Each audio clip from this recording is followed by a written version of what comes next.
against this onslaught much longer. Go and take cover with the others. Look out!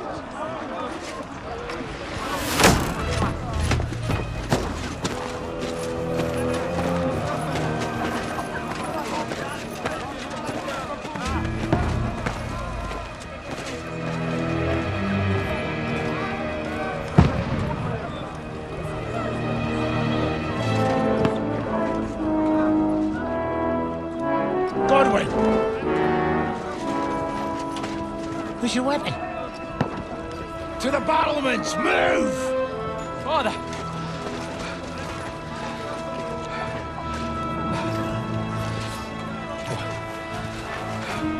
Will you come to anoint us before we die? We'll get anointed after the battles are hands. With booze. Get ready! Prepare to shoot! Positions!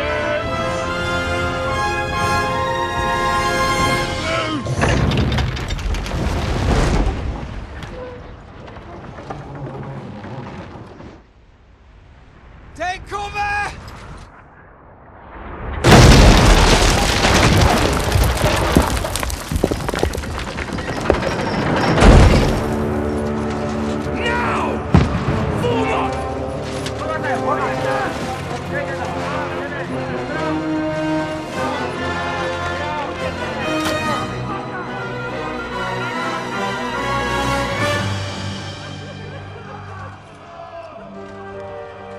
A rude awakening, eh?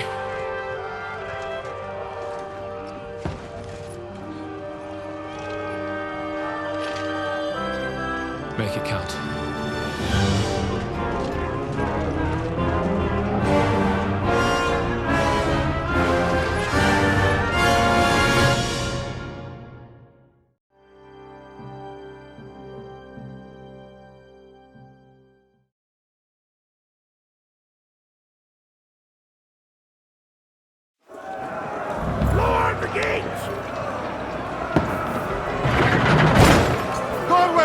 Over here! Get up there quick!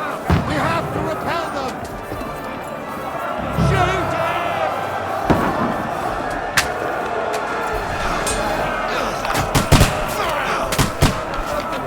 Knock him down!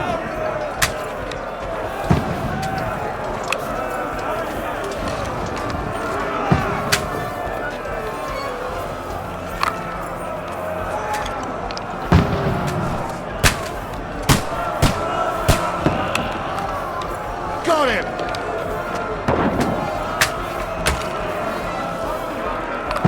Die, you swine!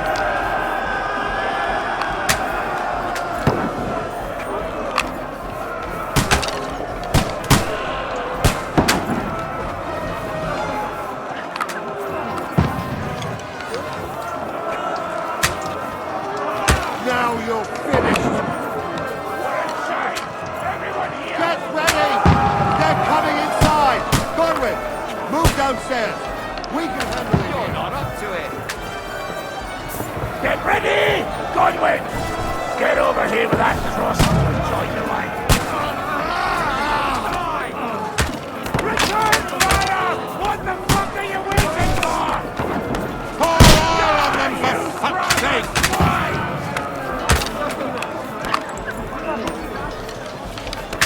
Get covered!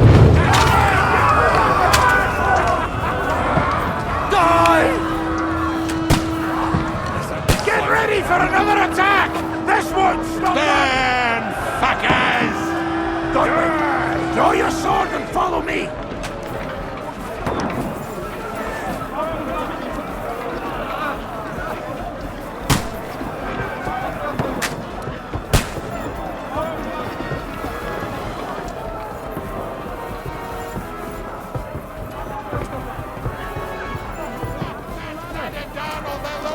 Fucking Wenceslas!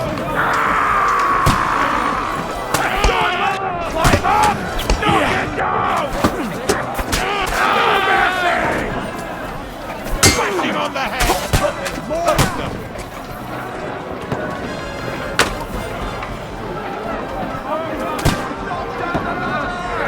Shoot your head off!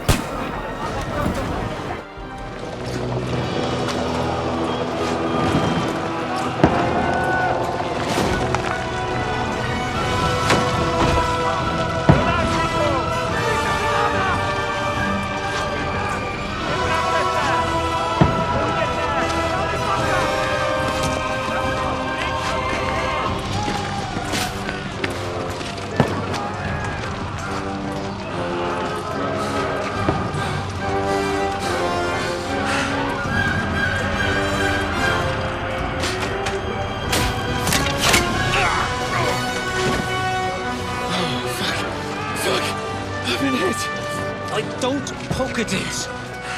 Just calm down.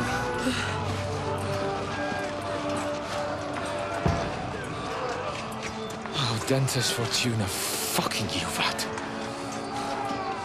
Jesus. We were only supposed to deliver a message to Trotsky. The most adventure I was expecting was a fuck or two.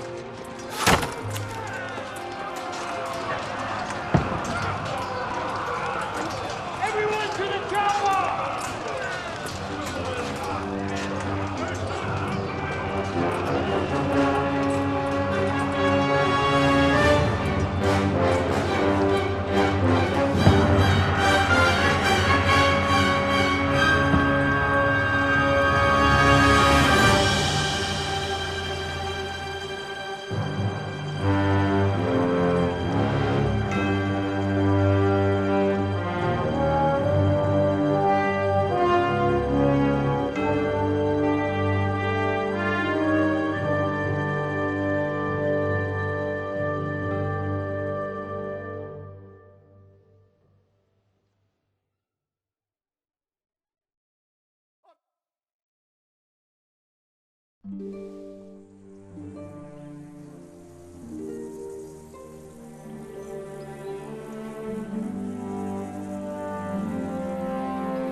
Fortuna, you vat!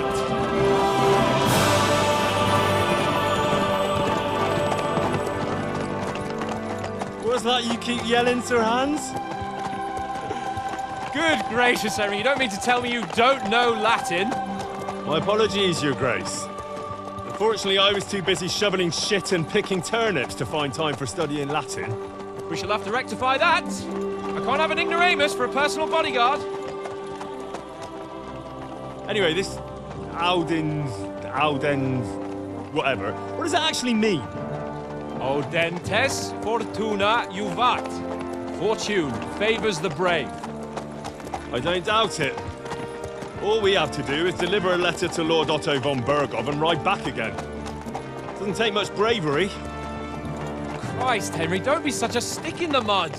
Aren't you glad to be finally out of that hellhole where we can finally enjoy some adventure?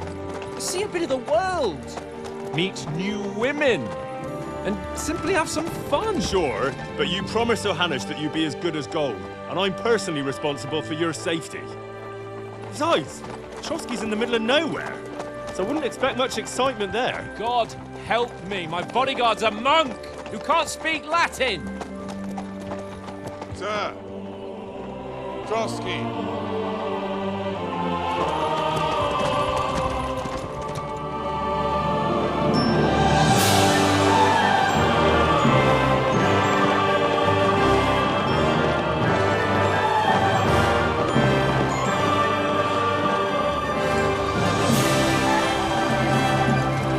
My word.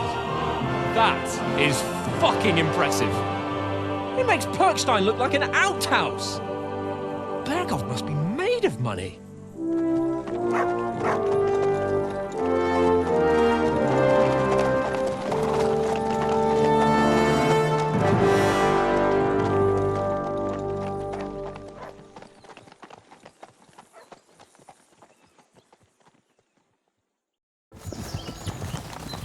Well, Henry, looking forward to new adventures? Adventures that will become the stuff of legends? Of course I am.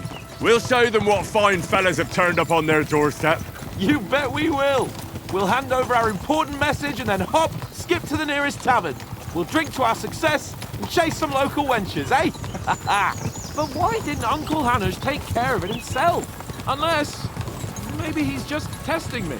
Aye, it does look like that. He'll hand over all the Ratai estates to you one day.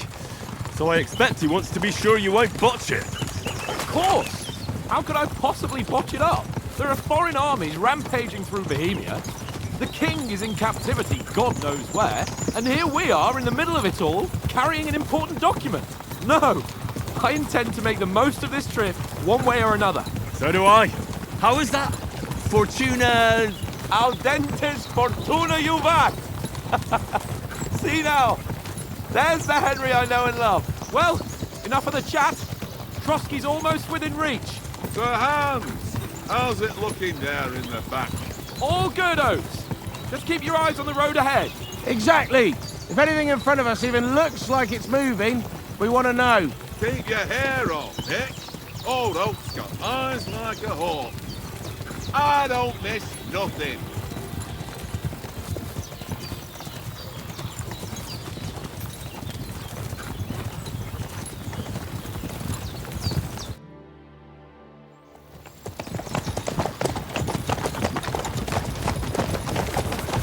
Sir.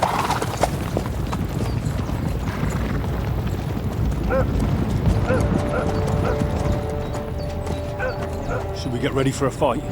Take it easy, Henry. They're wearing von Bergov's colours. They're from Trotsky. Surround them! Don't let them get away! Besides, don't stand a chance against them. Don't do anything foolish, fellas. Just follow my orders.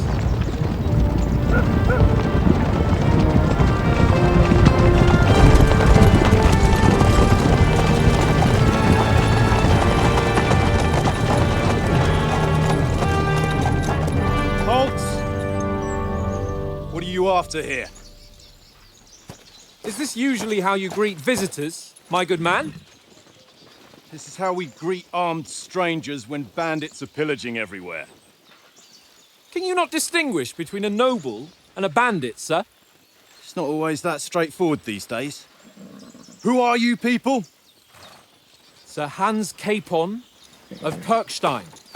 I bear a letter for Sir Otto von Berghoff from my master, Sir Hanush of Lipa.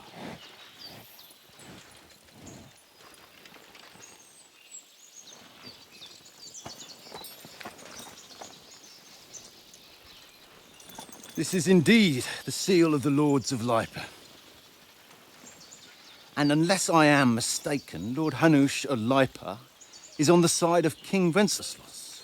While my master is a member of the League of Lords, who side with King Sigismund. So it would appear we are enemies.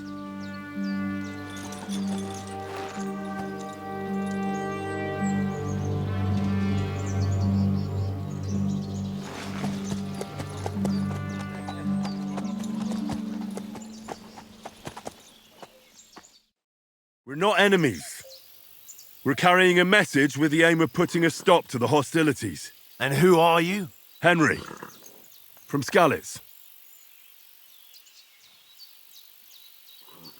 I serve Sir Hans as a scout and tracker. From Skalitz, you say? The one that King Sigismund's Cuman forces plundered? And slaughtered everyone. Even so, I'm not going to Trotsky as an enemy, but as a peace envoy. Even so, you're still strangers here, and armed strangers to boot. And as it happens, we're on the trail of just such a band, so why should I trust you?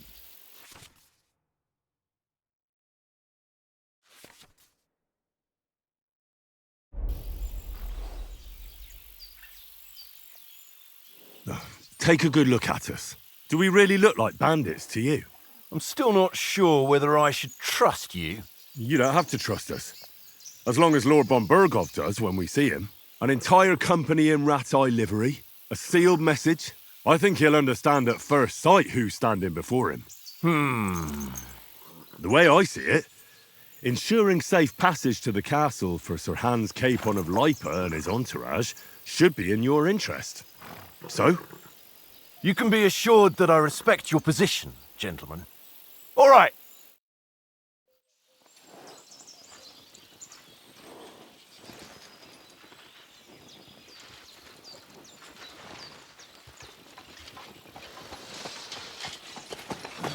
Sorry about the cold reception.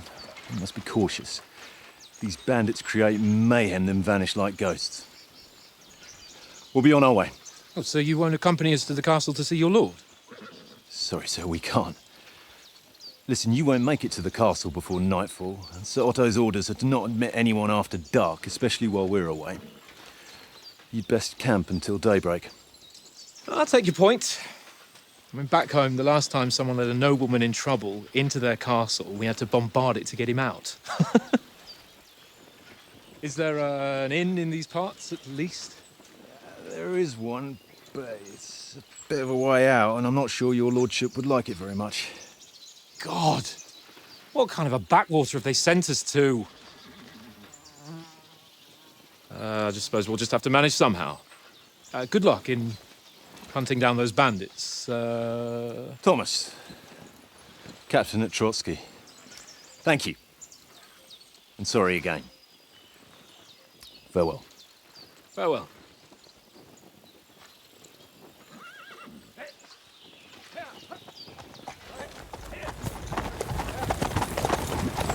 Well, this is a bit of a hold-up.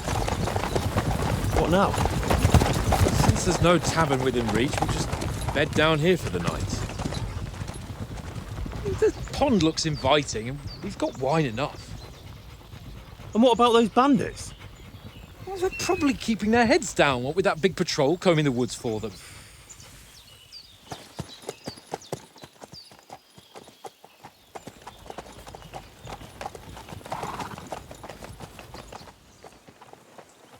Come on, fellas. We'll camp here on the bank. At least we can bathe. I stink almost as bad as the rest of you, and you lot are rank! Be quiet, please, now.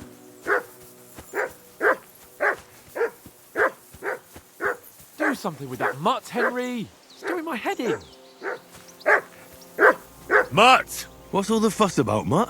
Are you that hungry? All right, I'll see what I can get for you. Well, hoorah! Peace. How do you like it here? I'll tell you, it's nothing like home. And have you ever been further than Ratai? No, I never was, but I always wanted to. That's why Oates put in a word for me so I could ride along. Besides, for an adventurous expedition like this, you've got to have the right gear and good horses. And I'm in charge of them. I'm a bit anxious about tomorrow. How about you? Are you worried? A wee bit. But we've got good intentions. Sir Hans is responsible. And sensible too, when it comes to important things. And no doubt Lord von Berghoff is a wise man and he'll hear him out with a cool head. Clever folks can always somehow come to an agreement, can't they? I'm not so sure about that. Even the best of folks can fall out. One small wrong word robs them up the wrong way. And next thing you know, the claws are out. Aye, I suppose. Still, though, I reckon it'll be fine. And you take good care of our horses. I can't say they're exactly whinnying with joy. Don't make fun of me, eh? Whenever they need anything, I take care of it for you. The only thing that bothers me is them cliffs and rocky paths. I hope none of the horses breaks a leg.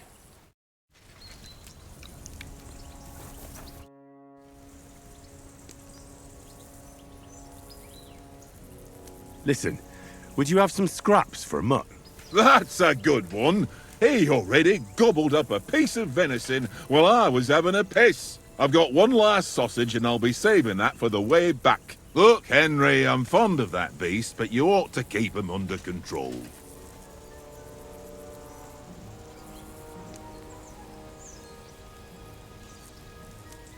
Listen, if you give me that sausage now, I'll bring you something from the feast tomorrow. They'll surely serve us up some real delicacies at Lord von Berghoff's castle. And I'll be invited, too. You might be right. After all, you're a noble's bastard, and Sir Hans always keeps you close at hand. All right, then. Here's your sausage. And don't forget about me tomorrow. My favourite is boar meat with rosehip sauce and cabbage.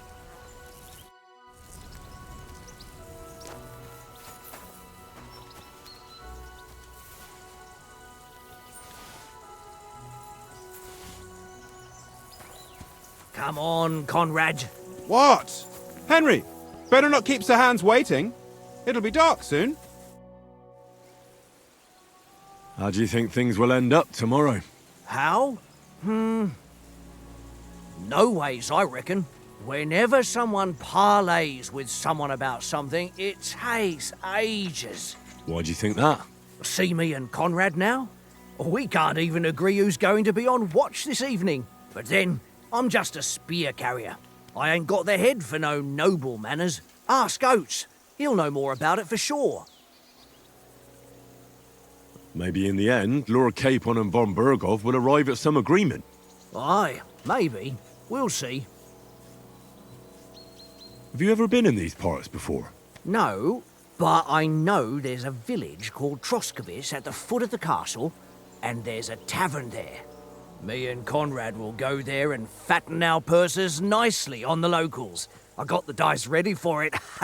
If Sir Hans gives us a bit of free time, like. I must remind him.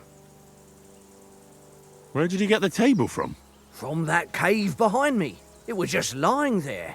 So I says to myself, that's better than playing on the ground. I see you've got dice set up. Want a game? Sure thing, Henry. How's about a little wager to spice it up? What do you want to wager? Look, if you lose, how about you pay for everything I order in the tavern in Trotsky? And if I win? Well, I've got this silver ring here I won from Oates yesterday. I'll wager that. Sounds fair to me. All right, it's a deal. Come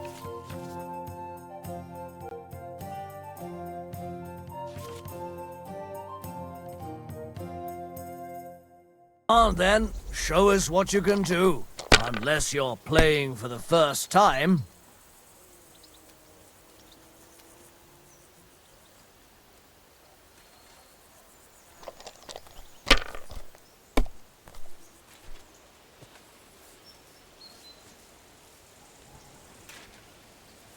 If I was you, I'd take it.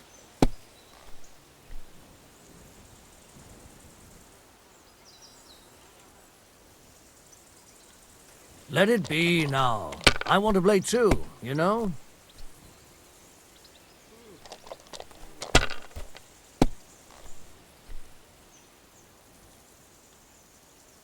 Aye, that'll do.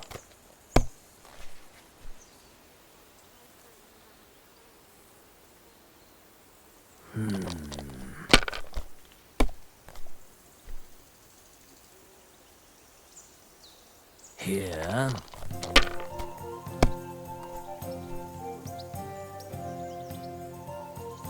My God, I'm done.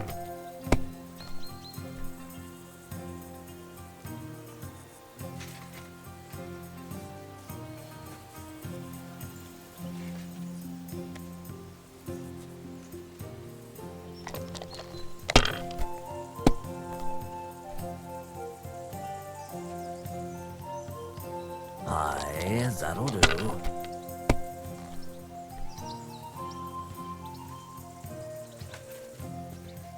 That's enough for me. Your turn.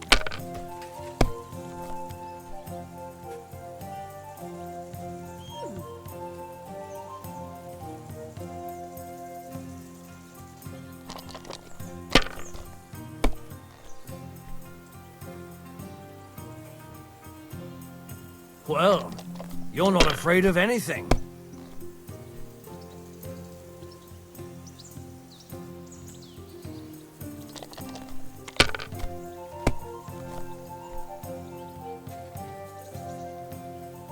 Here.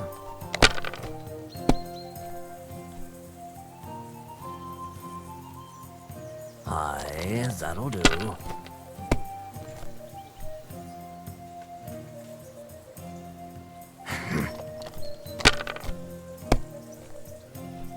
My God! Oh, come on!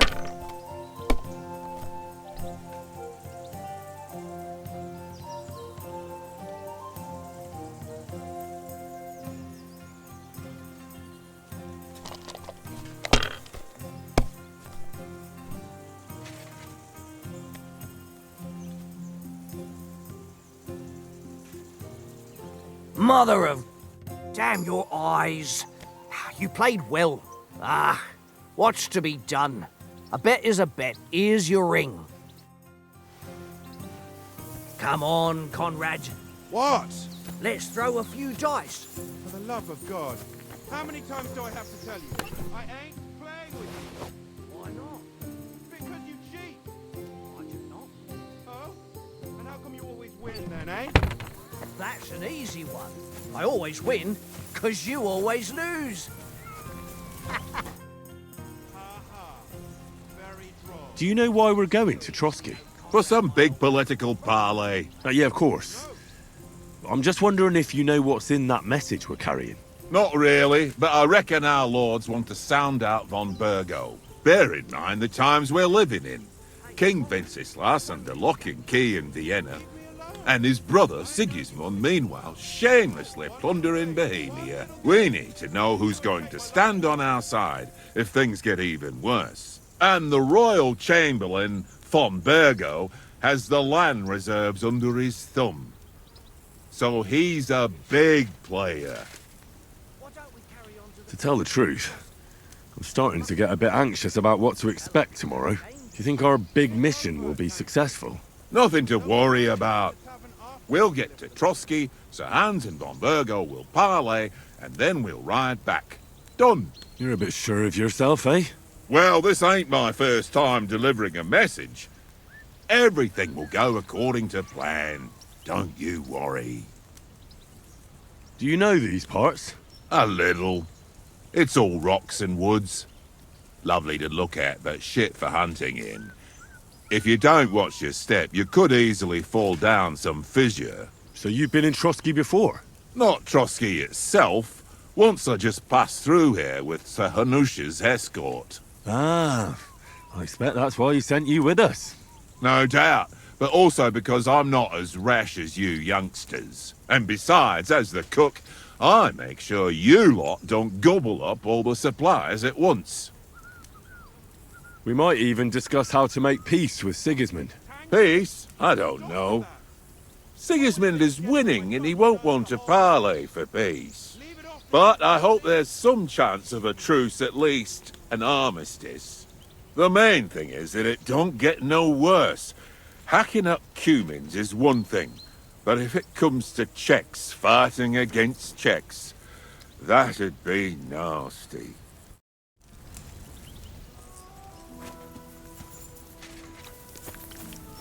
Here you go.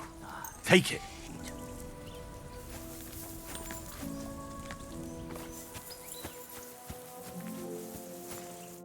Henry, oh, that was a tight thing with the captain, eh? I got the feeling you'd lost your tongue. Just for a moment. But true enough. That bastard surprised me a bit. Well, that's what I'm here for. To deal with that kind of stuff. And I must say, that was pretty good for your first action as leader of my bodyguard. Let's see if you keep it up. But we managed the situation all right in the end. He even apologized to us. If Hanush had seen it, maybe he'd finally stop treating me like a child, eh? Well, I don't know. When I look at you, well, let's not get ahead of ourselves. Kiss my arse. And by the way, since you're here, how about stretching our limbs a bit after that long journey? With a bit of swordplay. You're in the mood for that after riding so long? Certainly. So then, eh? Eh? All right then. Just a bit of swordplay for the hell of it? Or shall we have a wager? Let's save the wagers for later. Oh, you afraid? Keep the biting remarks to yourself. You've got armor on, so just grab your helmet. Here's a practice sword for you. Have that ready too.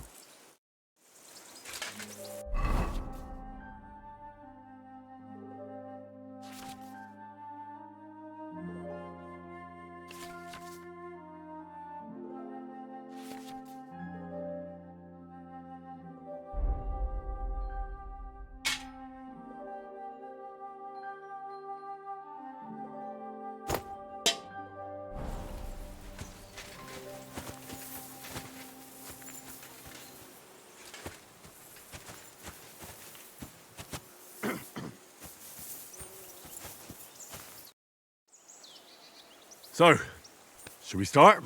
Ready? Let's start. Draw your sword. Hang on, let's get warmed up. I'll attack you a few times. You defend. Go ahead. Impress me.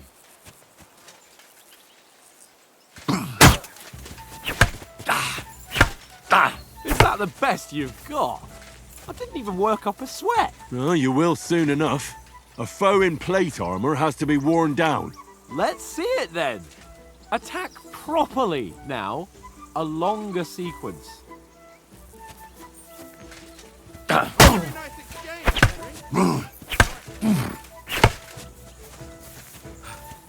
Enough! Now you're warmed up, eh? Yeah. But you're pretty winded yourself.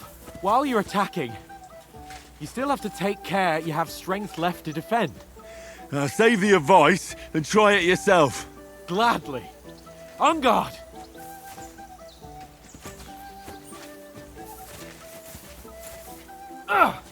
That's the way. Good. Good.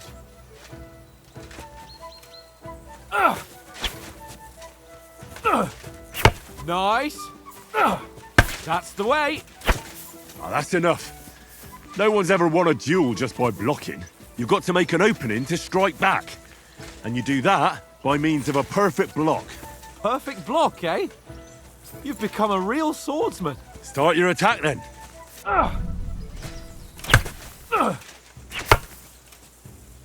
You started blocking too soon. You're doing great, Henry. Clash of blades. Nice, Henry. Nice. But what about a riposte? Reckon you can manage that? Why wouldn't I? Nothing to it. I just follow up a perfect block immediately with a strike. I'll show you. Get ready.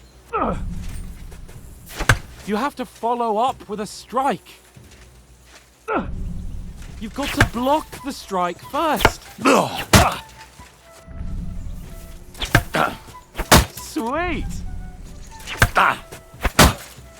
Well, you're not as good as Captain Bernard, but that wasn't bad. Be sure to remember, if someone gives you a riposte, you can still fend it off with a perfect block. And it's best to follow up right away with your own riposte. Yeah, right. But what if I want to attack in such a way that you can't make a perfect block? Then it's best to attack at a spot where your opponent isn't covered, where he's not holding his weapon. You defend, and I'll show you how. All right, come on then. Nice. No. That way I can block you easily. That was too slow. Nice. All right. I get it. For Christ's sake. Enough demonstrations and explanations. Let's have one training duel to finish up, eh? Indeed. And let's have a wager to spice things up. How about 100 groschen? 100? How about 200? Are you feeling confident or not? Fine, 200. On guard. Off to a good start. How did he do that?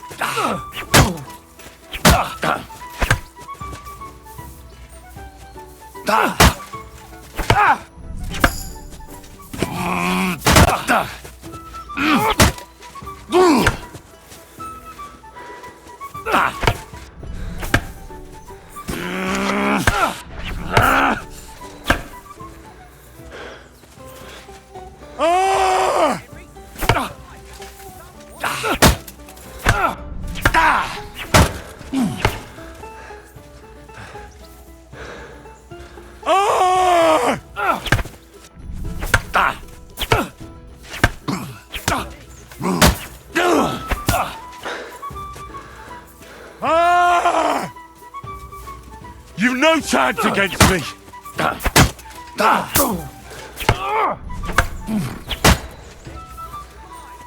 You fight like an old hag!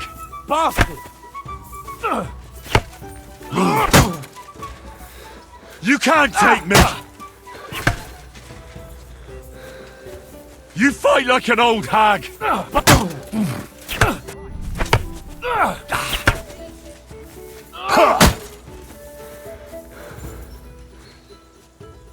I yield! Enough! Oh, for fuck's sake, you're unstoppable! Oh, you won the bet, fair and square. I'll settle with you when we get to Trotsky. Now let's go and eat. That swordplay gave me quite an appetite.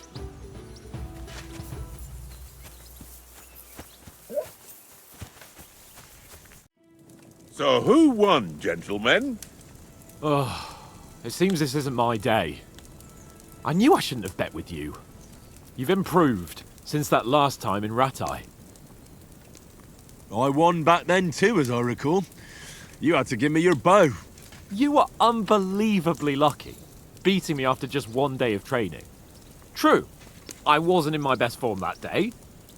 We had a drink or two beforehand. Oats? What's this food supposed to be? What's left of our supplies. Tomorrow we'll be at the castle, and we'll get some decent grub. If you told us earlier, I could have shot a hare. And you could have cooked it like they did in the tavern the day before yesterday. That tavern where you drank away all your coin? Ha! You've got to have some fun. And then you tried it on with the innkeeper's daughter when you were shit-faced. She was pretty. A real peach. Admit it. Only a fella was there.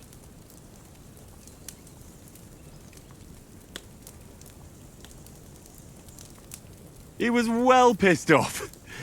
If I hadn't convinced him you were the village idiot and that we'd drag you home right away... And if I hadn't left him a fistful of coin to boot... Throwing groschen around like that? Fellas, if a rainy day comes, you'll be fucked. Ha! I've got nothing to regret. The whole world turns around wenches. Ain't that right, Henry? Hmm? You never gave us the goods on that lass of yours. What was her name now? Teresa. She lived with that crook Peshek at the mill. And she saved my life. A brave girl. Aye. She's a fine lass. And? Is she any good? Like, is she any good? Get me? She's brave. She saved my life when I went back to Skalitz after it was razed to bury my parents, and a bunch of mercenaries attacked me. And that's all I'll say.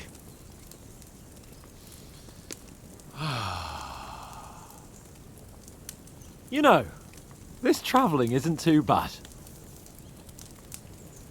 Apart from the mosquitoes. Aye. Apart from them. Where were you yesterday evening, Henry? You were late for supper. That's not what I call watching over our lord. Hey, don't make trouble.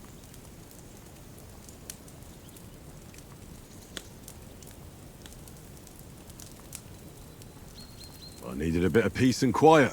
I had a stroll around, checking out what plants grow here, praying for the success of our mission. Then I came back.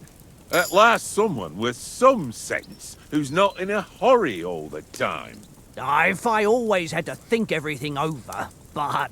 I wouldn't have rolled in the hay with so many girls if I spent my time just thinking about it. Thanks for the prayer, anyway. And what about, time, sir? I mean, will we be getting any time off, sir? It depends. Once von Berghoff hears us out, we should set off back home immediately. What? Straight back on the road? Well, we could stay a day or two, perhaps. Does anyone know anything more about von Berghoff? Only what Sir Hans told us, that von Berghoff is a big cheese in the royal court. That's why we're going to negotiate an alliance with him. You summed that up nicely. But yes, that's how it is. He's the Royal Chamberlain. You fellas will never meet a more important noble than him. I heard he insists on having the finest swords, and that he's got a big collection of all kinds of swords and daggers. Collecting them ain't the same as knowing how to use them. And is he any good at sword fighting? It ain't nothing easy to learn.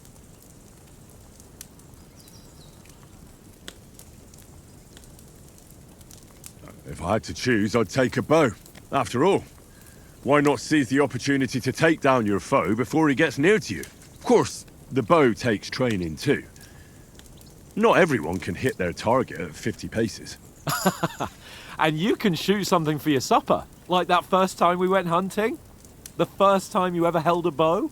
I'm surprised you didn't say a sword, since you never stop going on about the sword Ishvan Toth stole from you. That sword is the only reminder I had of Pa. We forged it together, just before he was slain. But that's another matter. I suppose you've heard enough of that, eh? Well, you know. No, it's all right. Well, I wouldn't want to be in Ishvan's shoes if you ever come face to face with him again. What? So Radzig ain't dead, though? Enough.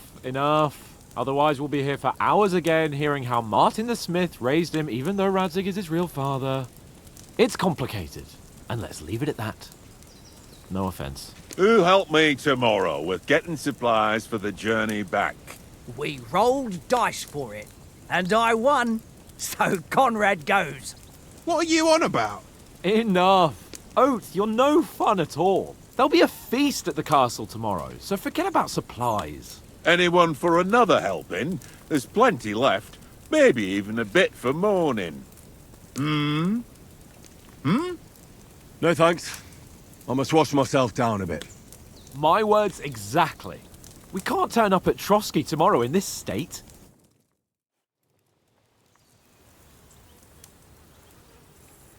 Let's go and strip, Henry. Fellas, come and help us get out of this armor. Are you really going to bathe here, Sir Hans? It don't look none too safe a spot to me. Oh, don't be such an old woman, Oates. Bring some wine to warm our blood.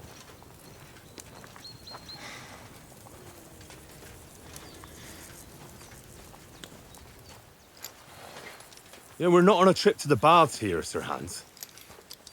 Henry's right, sir. Duty first, fun later. God's wounds. I haven't been away from Ratte in ages. So, here, I intend to live a little.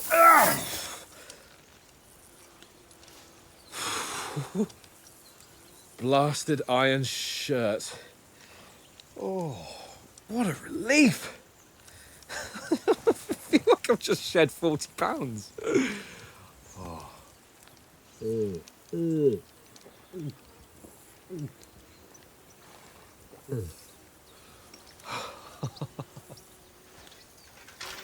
Ah, Christ.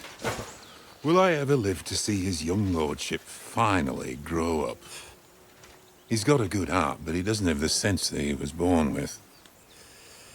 Well, responsibility will catch up with him soon enough, though. There's more chance of me becoming a monk.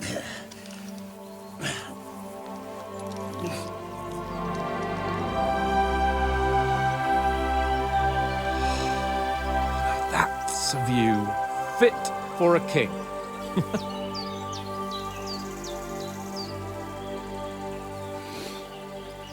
Whew. You were right about our stench. Let's hope this water isn't too cold. You wouldn't want your pride and joy shrinking. I'm more worried about it being too deep. Come on.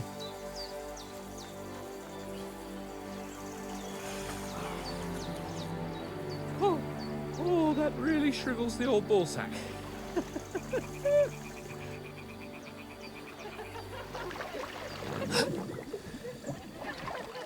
What's the matter? Females! Let's go to them. Sir Hans! Oh, shut up and let's go. But quietly. We don't want them to spot us. Hans! Oh.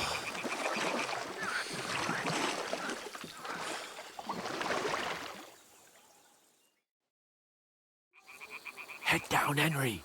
We've got to sneak closer. Hear that singing? They must be close.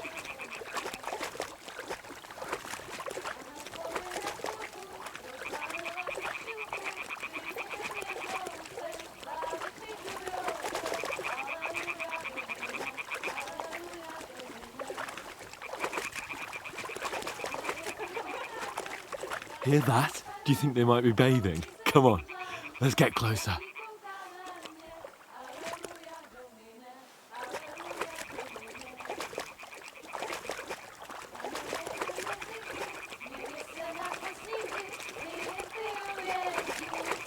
Shit! One of them's doing laundry. We have to get closer to the others. Only she's blocking our way, right in our path. Damn it! Throw a stone in the water near her to lure her away. Once she notices it, we'll hurry along the other side. What was that sound? What was that? It worked. Let's go. What's this racket here?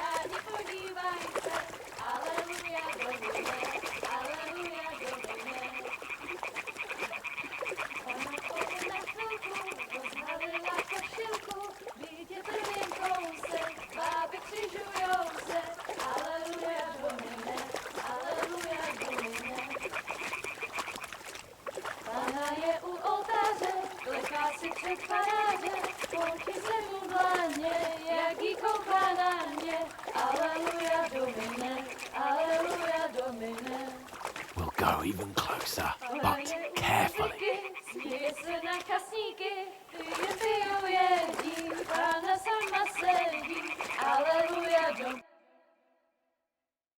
Na poli na chvilku rozhalila košilku, vyjde byl jen kousek, báby křižujou se, aleluja domine, aleluja domine.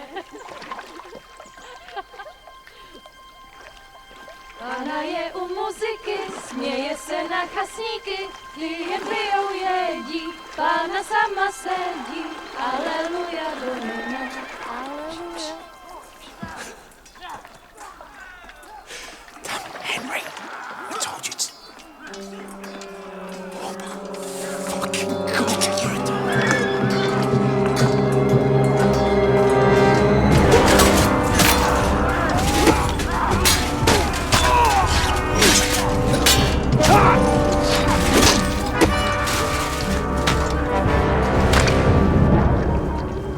We've got to do something. Stay down, for fuck's sake.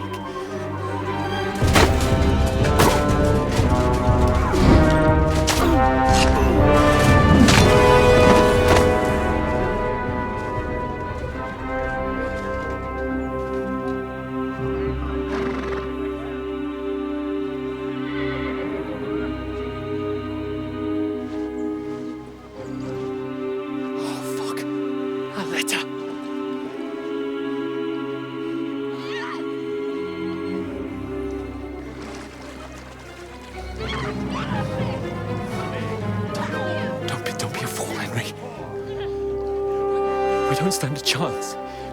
We'll wait till they're gone, and then head back to camp. Maybe some of our men got away.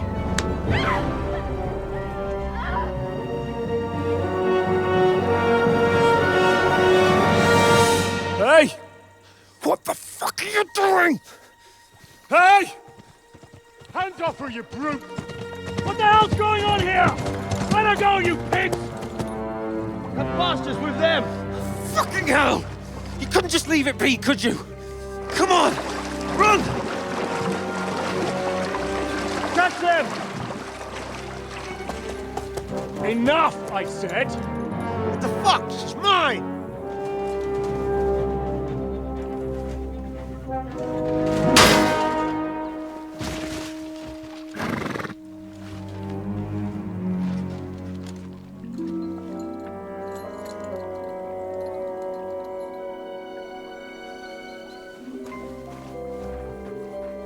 What are you gaping at?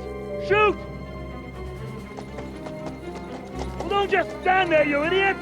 After them! Along the bank!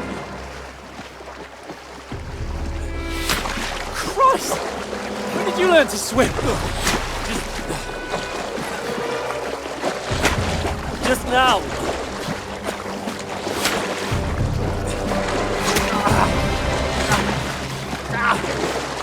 Fucking armor!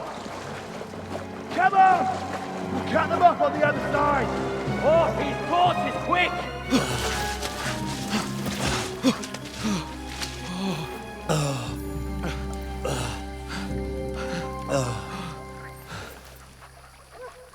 Oh, Mott. What the fuck was that, Henry? You rescuing a damsel in distress? I'm done with running.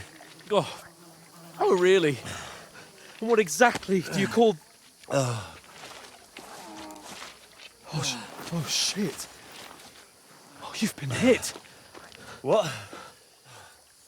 Oh, shit. Well, we can't leave it like this. No, wait! Ah, fuck! We've got to flee. Can you walk? Yeah, I'll manage. I'll lead the way.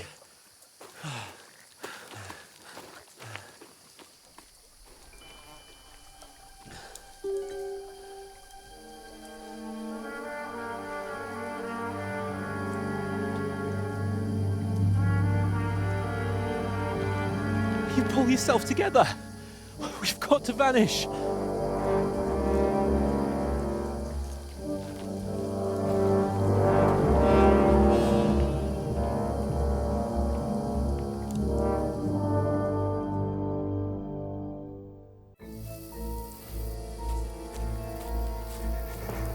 We'll get out of the woods and find someone.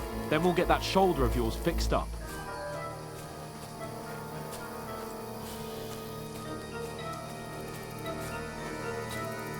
So, how far is it to Trotsky?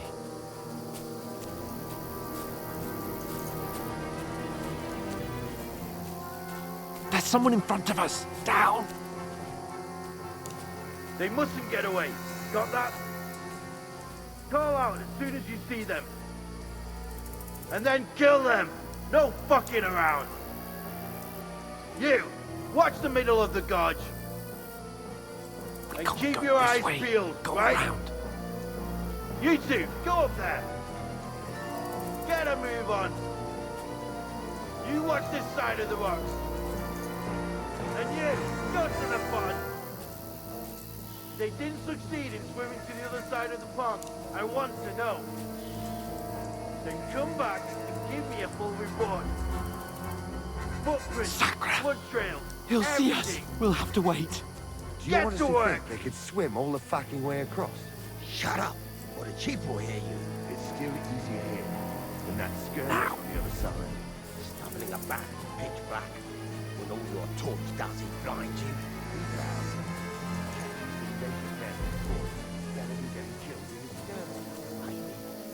But I still can't see his bloody thing.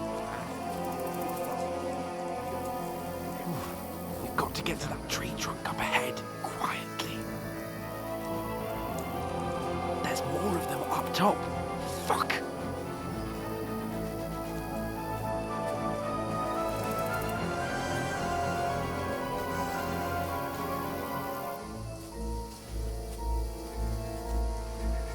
Played dice against lefty. They're coming here! Stand still! Watch instead. You reckon we'll find them, do you? If they tried to swim across the pond, they'll be found half dead somewhere on the bank. Run! Why Quick! are we moving down instead of being high up? Because you can't see shit from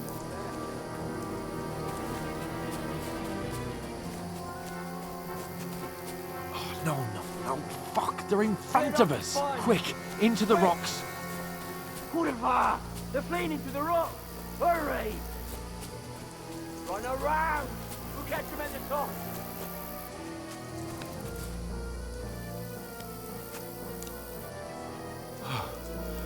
What now? Hey? Hans! There's more of them up top! They're here! Run ahead of them!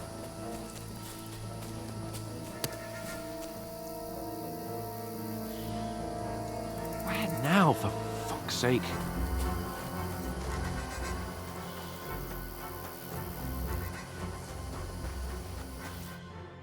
Damn it, they're everywhere! What are we gonna do? How should I know? We can't go climbing into the rocks at night when we can't see shit. But they'll catch us! Oh, you don't say, genius. Calm down, for fuck's sake! Stop it! This isn't going to help us. You know what? Go and look into that gorge behind me and see if there's a way forward. Then come back to me. At least we'll know if it makes sense to go that way. If we can get out of the rocks. I'll stay here meanwhile and watch out for them.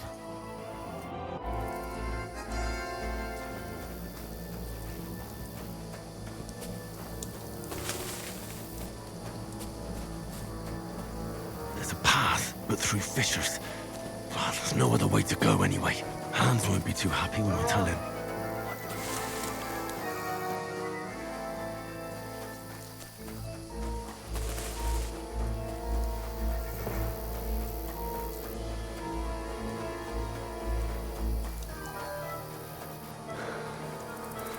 Here!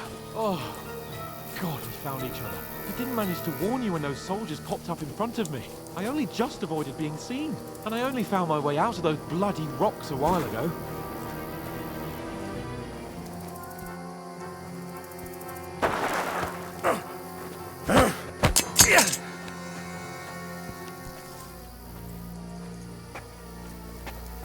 You're a dead man!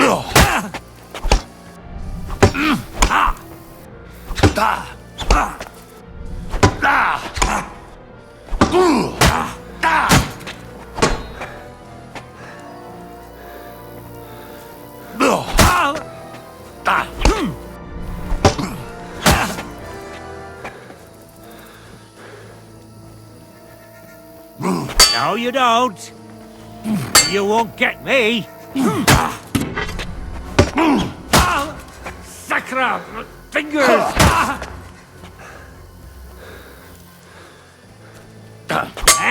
Fuck that!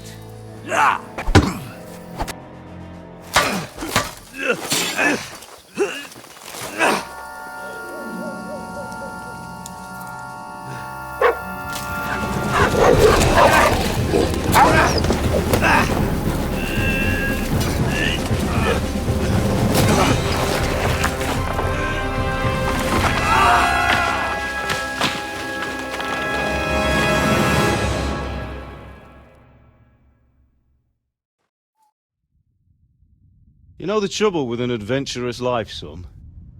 It can end before it gets started.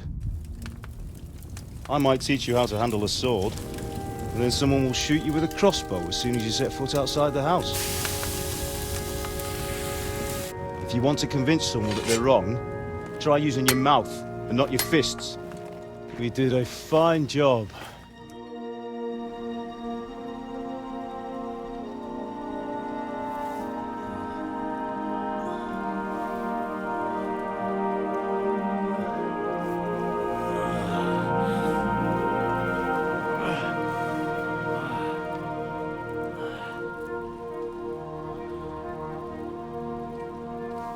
Being a blacksmith might bring no glory, but it has its benefits. Like keeping your head on your shoulders. Ah, come now. I was the one who raised you, but you know how things really are.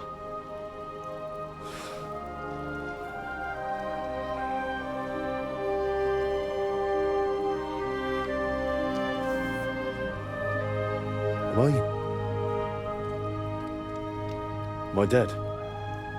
Not yet. I'm dead, though.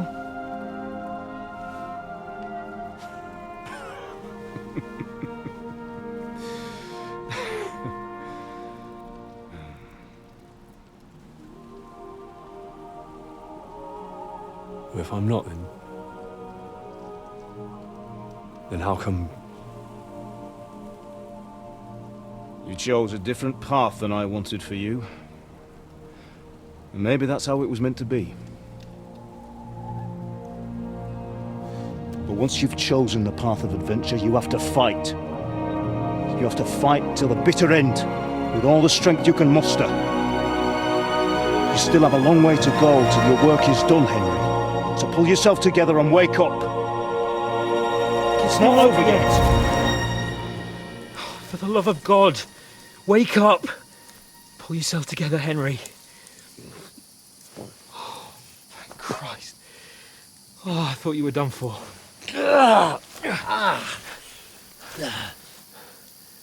Where am I? Well, you dropped out of the sky like a shot-down hawk. And that fella landed with you. You broke your fall nicely, otherwise you'd have ended up the same as him. What are you wearing? Well, you won't be needing it. We can't be running naked through the woods. If you're capable of running at all. And where's Mutt? I've no idea. Just don't worry about your dog. He can look after himself. We've got to disappear. Right, come on, I'll help you up.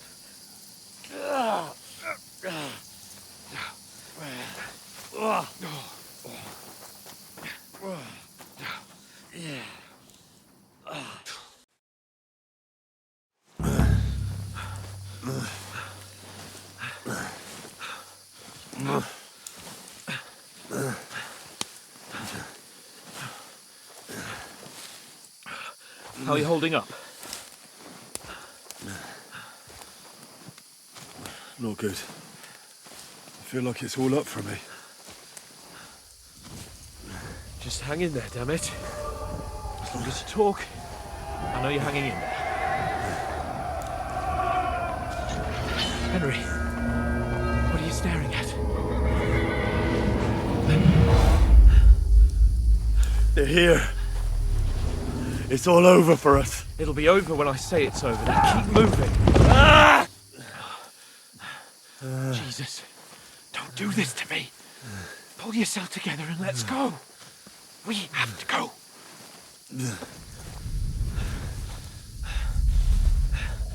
But the gate is closed. Don't worry, my name will open any gate. Ah! Fuck.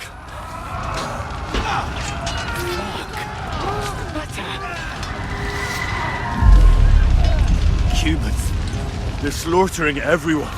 They'll kill us. Christ, stop yelling and move your ass. Bianca. Come on.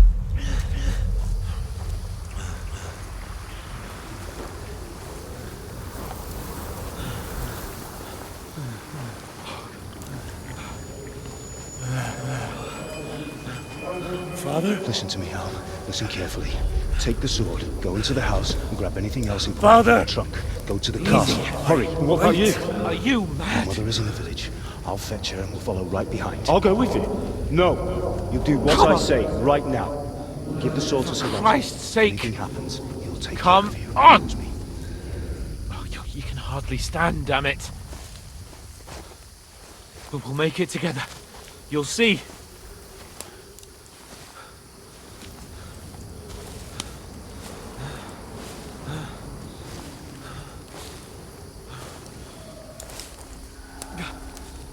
Henry, focus.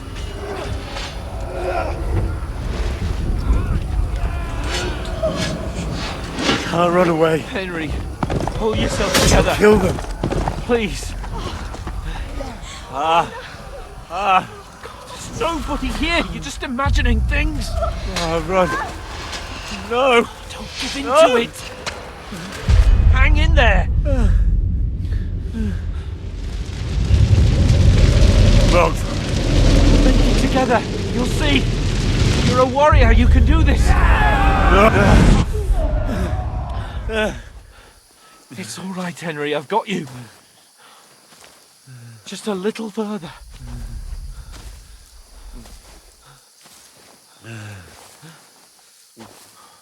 Henry, wake up.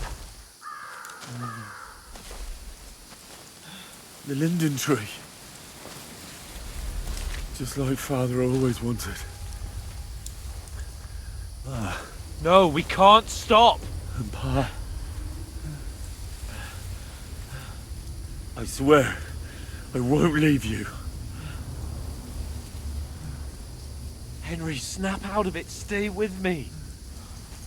Henry, a light. Look. I see it.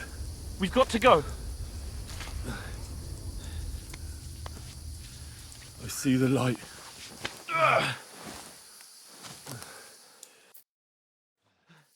Hold on, pal.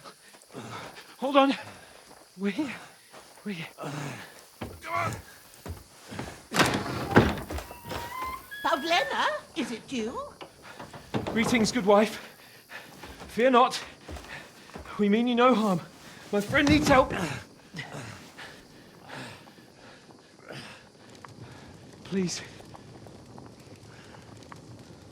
Right. I'll see what I can do for him. Let's have a look at you. It's all right. My parents, they're...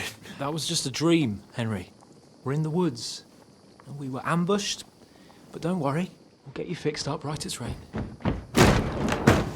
Now I've got you, whore sons.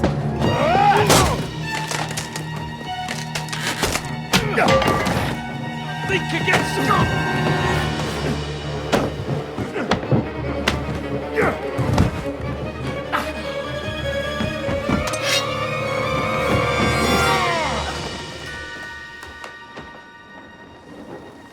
Hey, lad! Are you alive, lad?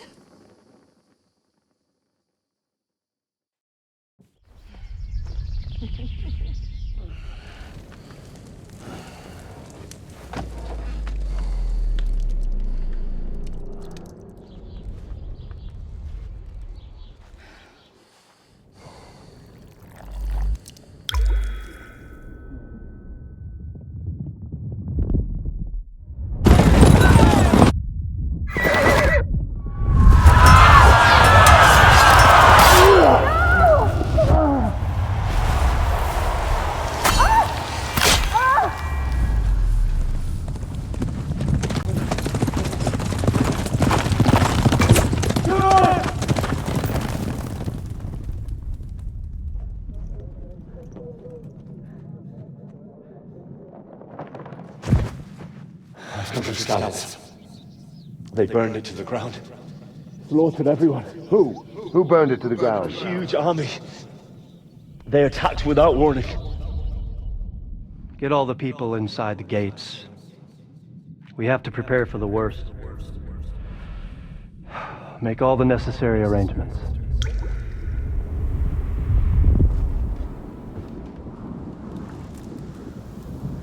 I am Sir Marquardt von Aulitz. I come in the name of Sigismund of Luxembourg, King of Hungary and Croatia.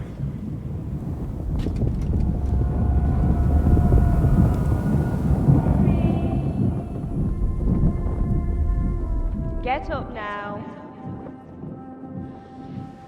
There's work to be done.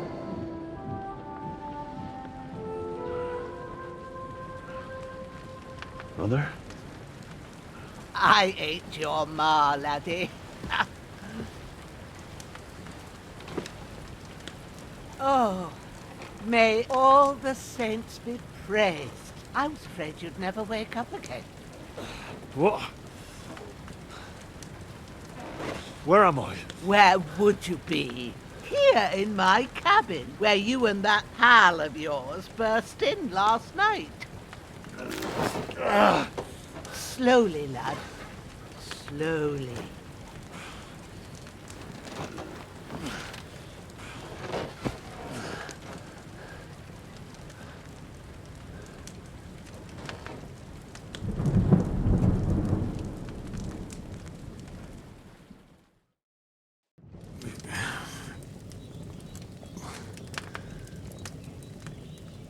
What happened? What about Hans? He's taken care of for now, but he was on the edge there for a bit. And so were you, lad, so calm yourself.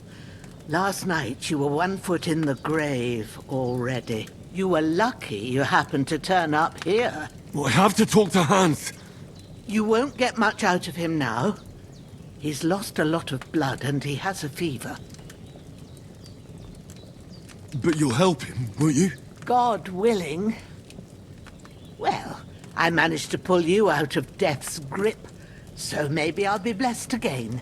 I'll go check on him as soon as I'm done with you. How are you feeling? I've had worse. My shoulder stings a bit, but I'm all right otherwise. You're brave. If you weren't, we wouldn't be speaking now. Ah, your shoulder is looking a lot better. I did my best, but I don't see good no more, especially at night. So I didn't do the best job.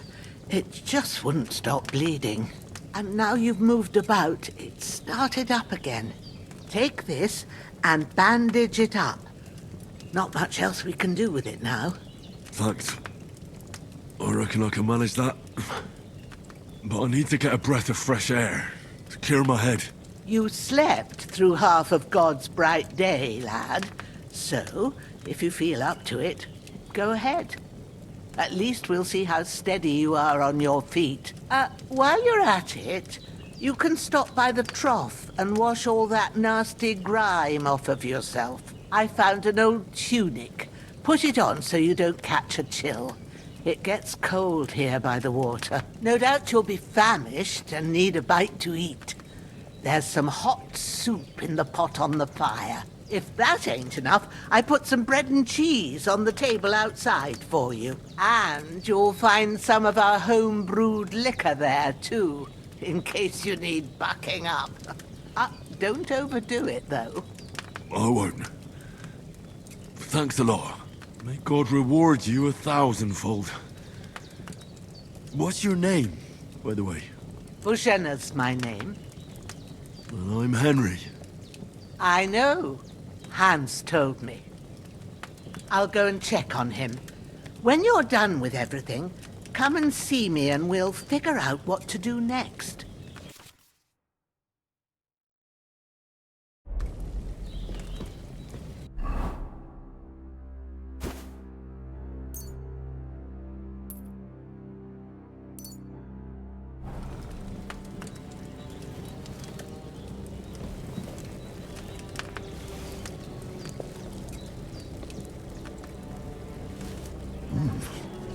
That's really good. So good I wouldn't say no to some more. Evening. Try to eat something. An empty stomach won't do you no good. Aye. True bliss is a full belly.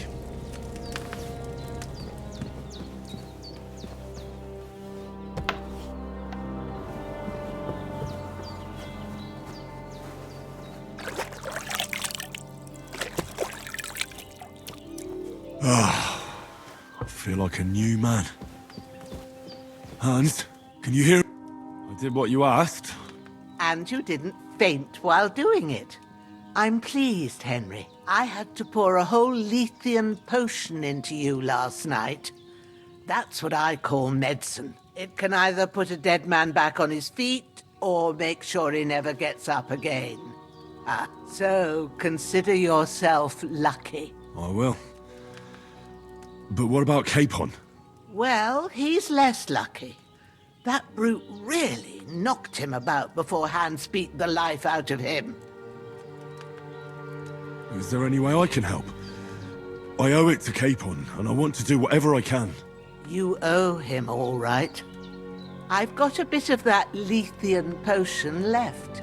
It ought to work wonders on him, same as on you. But I can't just give it to him now. First, we have to deal with that fever. The best and fastest remedy for that is chamomile decoction. Luckily, it ain't too hard to brew, but we'll need some fresh sage for it. And, of course, chamomile. You ought to be able to manage that. You've got young legs and eyes, and I reckon a bit of a stroll would do you good. But you said Lethean potion could be fatal. Do you really want to try it on Hans? He's young and well-nourished. He ought to be able to handle it, as long as we get his fever down first. After all, it worked on you, and considering how he's wounded, we don't have no better option. All right. If you think so. I do. But first, we'll be needing them fresh herbs. All right. Tell me, what do the herbs look like? Sage has a purple blossom, and chamomile has white petals with a yellow center. At the back of the hut, there's a footpath leading up to the rocks. You go along there till you reach a sort of small meadow. You ought to find both of them there. Great. I'll be back in a jiffy with a couple of handfuls. All right.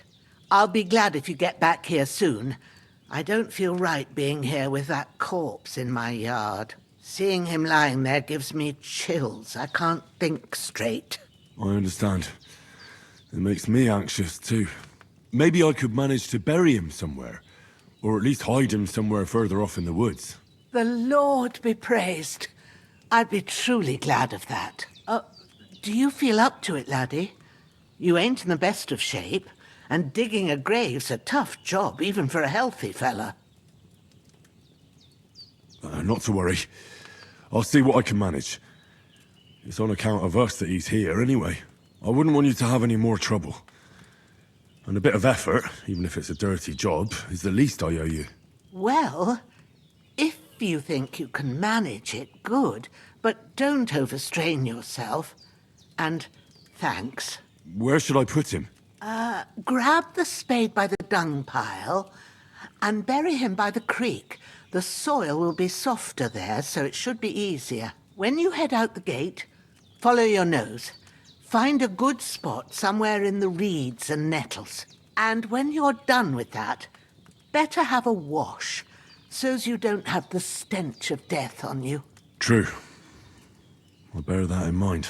I'll sort out the rest with Ignatius, the gravedigger, when he comes by again, so's I don't have that wretch lying here till Judgment Day. All right.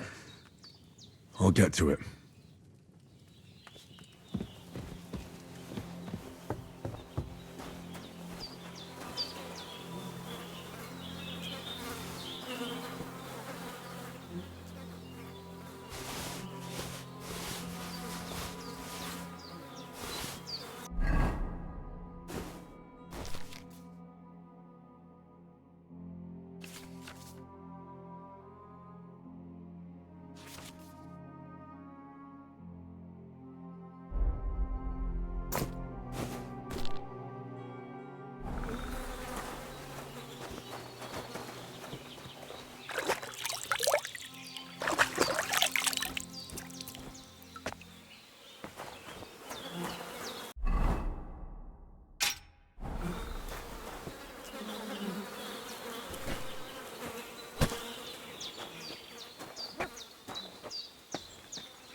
Shit!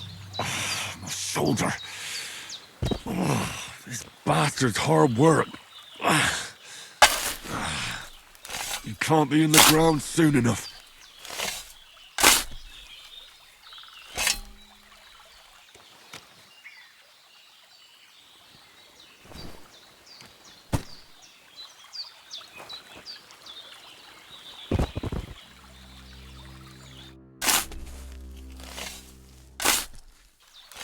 May the earth rest lightly on you, you bastard. I hope you find peace. And don't come out to haunt anyone.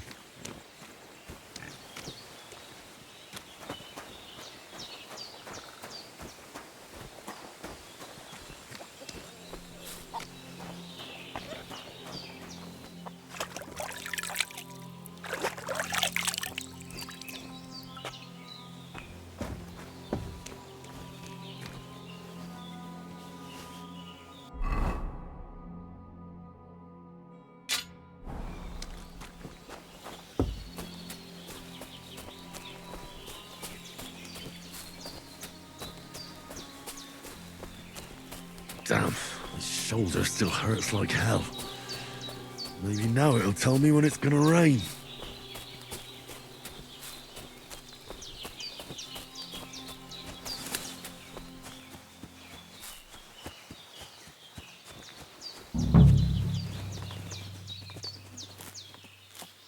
Purple flower, sage, there we go.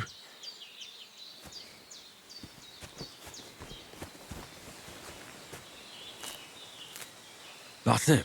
Chamomile. Right, I've got all the herbs I need. So back to Bajena on the double. The sooner Hans gets that remedy, the better.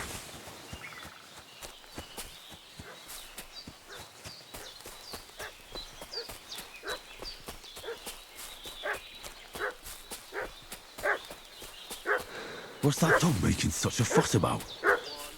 Could something have happened at Bajena's? Hey, you! What do you want? Come here and tell me who you are, or I'll drum it out of you. Lord von Bergov sent us to find the renegades who ambushed some knights company down by the pond yesterday. A couple of them fled and are hiding out here in the rocks. So tell me who you are and what you know about it.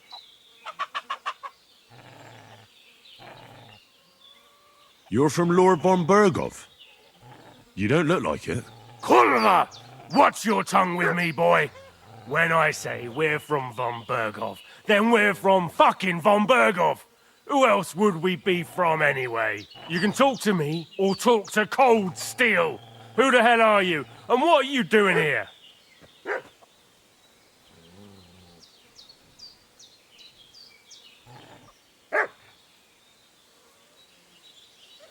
Calm down. No need to draw weapons. I'll tell you everything. It's just like you said. Before dawn, there were some vagabonds round here. I had a bad feeling about them. They were looking for a hiding place. What I want to know is where they are now, not where they were this morning. We sent them to the path around the pond. Not to the rocks, but along the other bank that leads to the crossroads by the birch tree, and then into that long gorge. Decent folk don't go there. It's a hiding place for all kinds of dodgy types, so a couple more won't be noticed. Aye, I know the crossroads with the birch tree. Oh, that's a long fucking way from here. Aye, but if you hurry, you'll be in that long gorge before dark. Shit, I've been up all night, and now I'm supposed to hightail it to the fucking birchwood?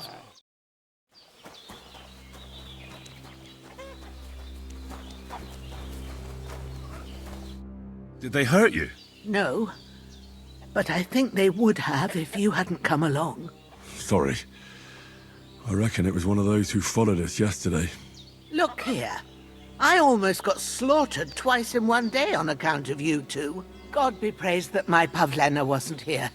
Heaven knows what they'd have done to her. So, I'd like to know why all this is happening. Your friend was talking in a delirium in the night, saying you was knights. But if you two are knights, then I'm the Queen of Sheba.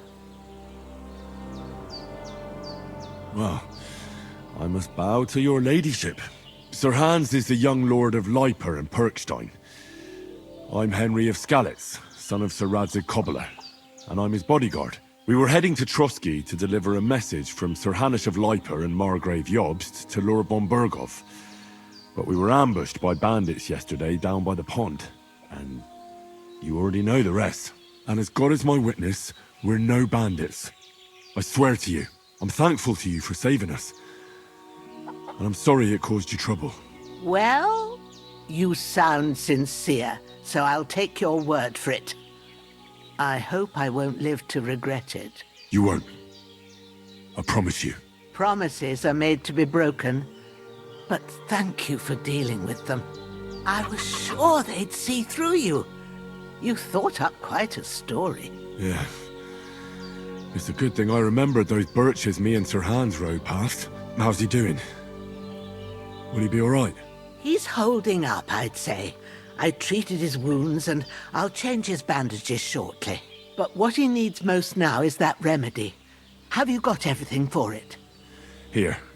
Chamomile and sage, like you said. Excellent. Now to brew the potion from them.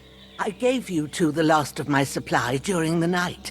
But fresh is best anyways. It's a shame my daughter Pavlena ain't back yet.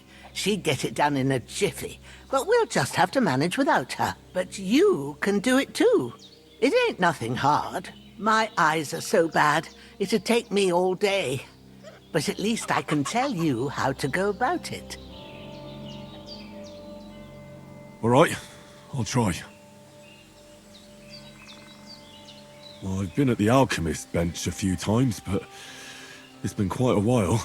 That's grand. More than I was hoping for. And not to worry, it'll all come back to you. I have a book here with the recipe, but it'll be better if I tell you. I know it by heart. I can read as well as any man, if that's what you mean. My word. Maybe you really are a noble's son. I'll take the book just in case, but if you give me some advice, I'd be grateful. Of course. Everything we need is in the hut. Let's get to it.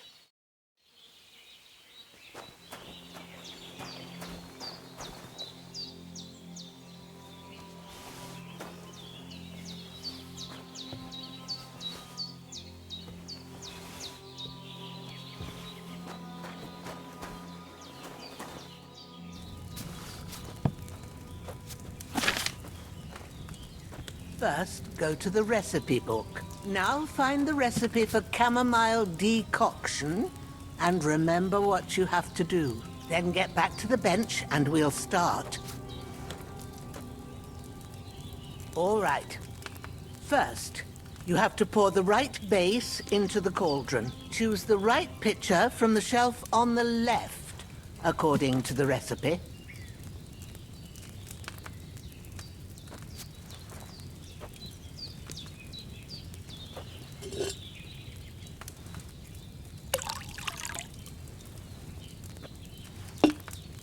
So, what did you pour in there? Wine, of course. Like it says in the book. Glad to hear it. Now try moving the cauldron over the flame, so you know how it looks when it starts boiling a bit.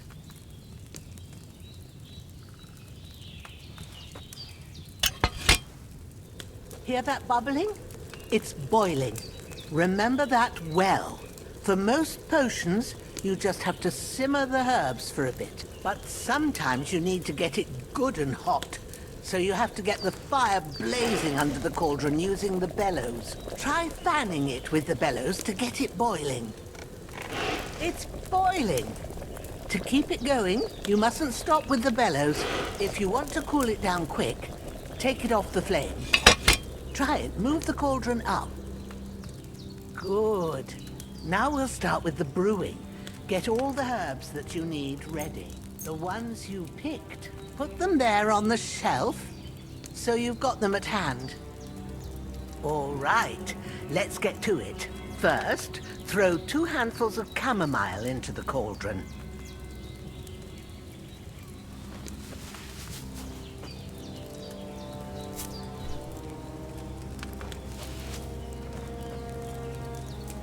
Before you put it on the flame, turn the sand glass, so you know how long you're brewing it. It's got to be exact.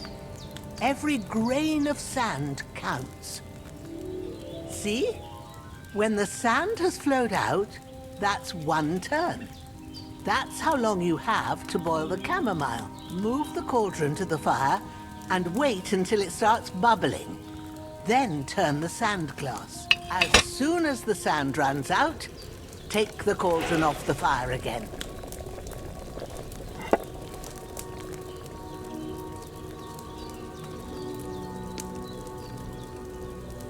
Ain't that enough? Take the cauldron off the flames. All right. Now, take 1 handful of sage, grind it with a mortar and pestle, and drop it in the cauldron.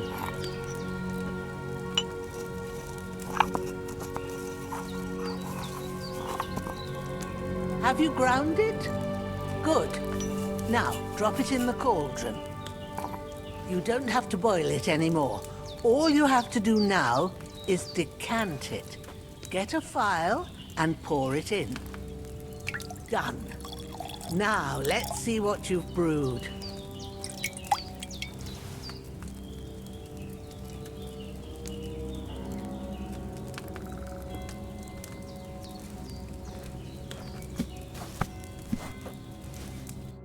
Here it is. Well, now, judging by the smell, I'd say you brewed it perfectly. Thanks for your help, Henry. Happy to help. This should help Hans get better. I'll take care of it now. All right. Is there anything else I can do to help? I reckon you've done all you could. What you need now is a bit of rest. Go and get a good sleep. That works wonders.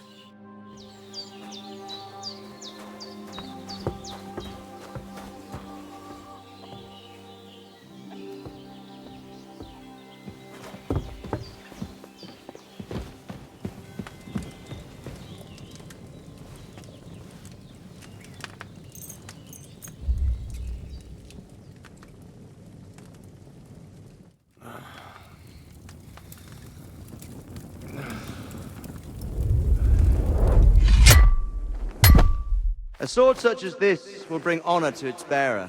True, Sir Radzik. If I'd have had its like back in Nicopolis, things would have worked out differently.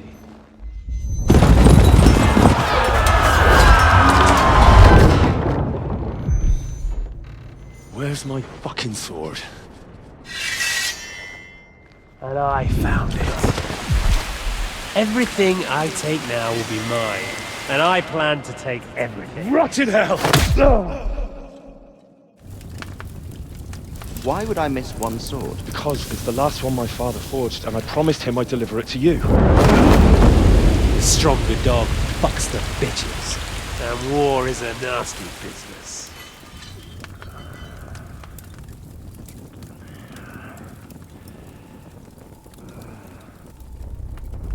Where's my fucking sword?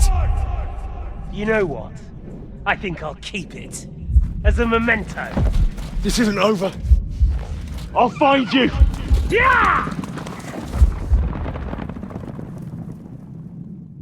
Don't disappoint me. Wake up, Henry. It's past sunrise.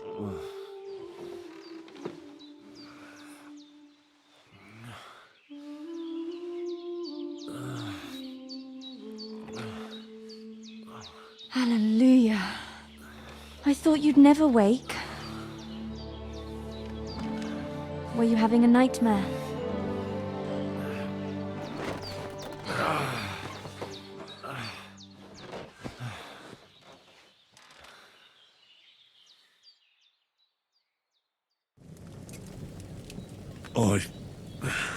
Bad dreams. You must be Pavlena, right? That's right. I came in the evening while you were asleep. Ma told me what happened to you. Then I helped Ma take care of your friend that night? Hans? He's alive. How is he? Have no fear. He's alive, all right. Maybe too alive. Ma knows what she's doing, and that's the truth. I reckon she could bring the dead back to life. She said she dosed you with the strongest remedies she knows, and it looks like they did the trick. On that other fella for sure. Since he came to this morning, he hasn't stopped talking. Yeah, that sounds like him, all right. And what about you? How do you feel? Definitely better than yesterday. Thanks. That's good. Ma will be glad. But I heard you yelling in your sleep and went to check on you. Bad dreams? I dreamt of Istvan Toth, a villainous, murderous whoreson who stole my sword. The last memento I had of my father, and I swore to get that sword back and avenge my parents. Oh, that oath must be serious if it even torments you in your sleep. Dreams shouldn't be taken lightly. They can have real meaning, however hard they are to understand. What strikes you as the most important part of your dream?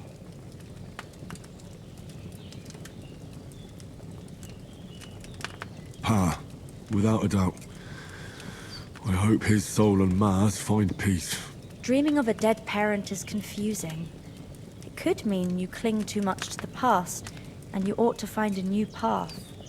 But I think it's a good thing he's more important to you than that murderer. Thanks, Pavlena. I never thought of looking at it like that. It's a lot to think about. You're welcome. But remember, it's only my reading. The only one who can really understand you is you yourself. I expect you're right. So in the end, all the hard work will be on me. But this is all too much heavy thinking at once. Right now, what I need more is a little sunshine and fresh air. Aye, that's the best remedy for many ailments. And a full stomach will help too. Breakfast is on the table, and I've got something else for you too. Come along. And we must save Ma from the clutches of his lordship. Eat something.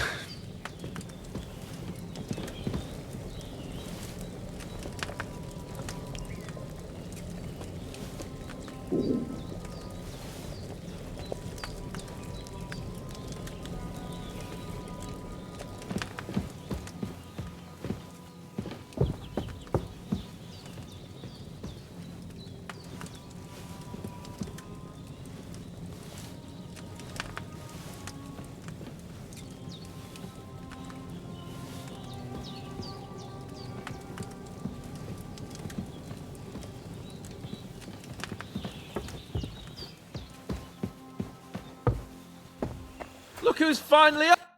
Good morning, Henry. You have no idea how glad I am to see you. Come join our banquet in the midst of these exquisite woods. I'm glad to see you too. I see you're in a surprisingly good mood for someone who was at death's door yesterday. It's all the more cause for merrymaking. Even this water now tastes like the finest wine. Of course. I did bring it all the way from the spring. And for that, I am in your debt, fair maid. And I'm grateful to you too, Henry. Bojena told me what happened here yesterday. That's the 3rd time you've saved my life. I suppose I'll have to give you some estate or something. The 3rd time? What in God's name happened the first 2 times? Now, Henry, don't make her beg.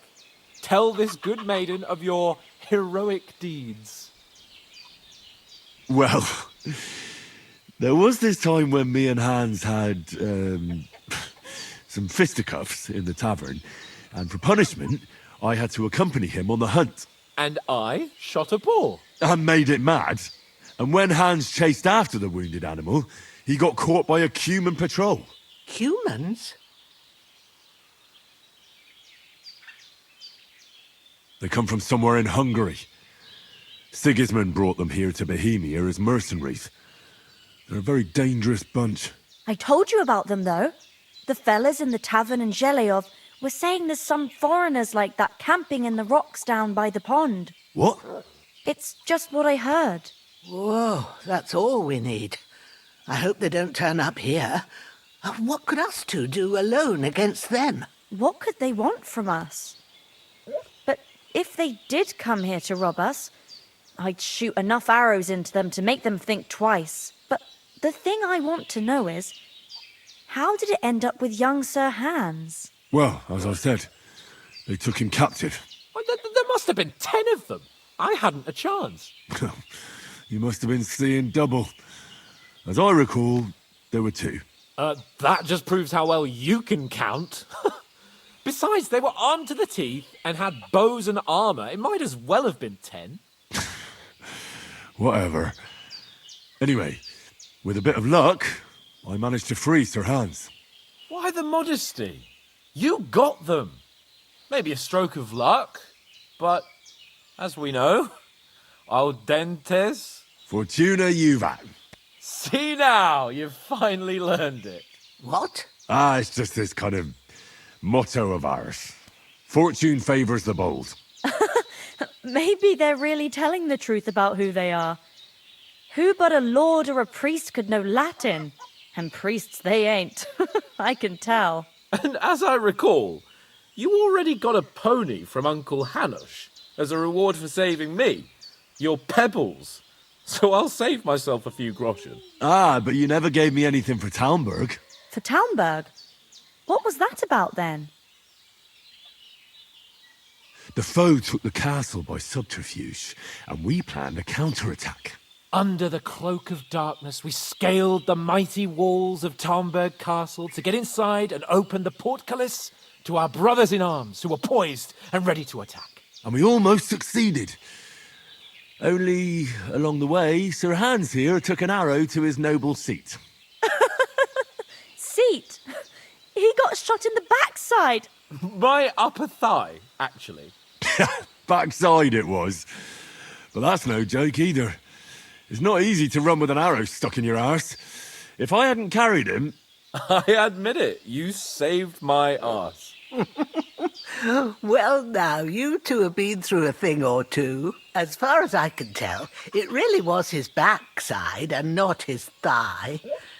I examined Hans and saw the scar for myself. But I reckon you paid off part of your debt the other day, sir. No, true. I'll never forget you for dragging me all the way here from the lake. You're quite welcome. The Lords of Lipa do not leave their friends in the lurch. Do tell. What else did the two of you encounter? Quite a lot of things. But I'm afraid we don't have much time for storytelling right now. We came here on an important mission, and we cannot afford to dally any longer. We have to get to Trotsky as soon as we can. How far is it from here? Not far. Once you climb the hill above Zheleyov, you'll see the castle. All right. I think we should get on our way as soon as possible. I'll prepare a bit of food for you, for your journey. Bozhena, I don't know how to thank you for all this. Ah, but I do. Once we've settled our business with von Bergov, I shall reward you as befits a knight. You have my word of honor. Now you've got me curious. I never got a knight's word before. For a start, you can leave me that axe and spade. We can't manage without them. Yes, of course. And thanks for everything you've done, Bozhena. I have something for you, Henry. Ma had trouble because of you, but I know you didn't do it on purpose, and you protected her when she needed it. I want to thank you for that. Take this potion.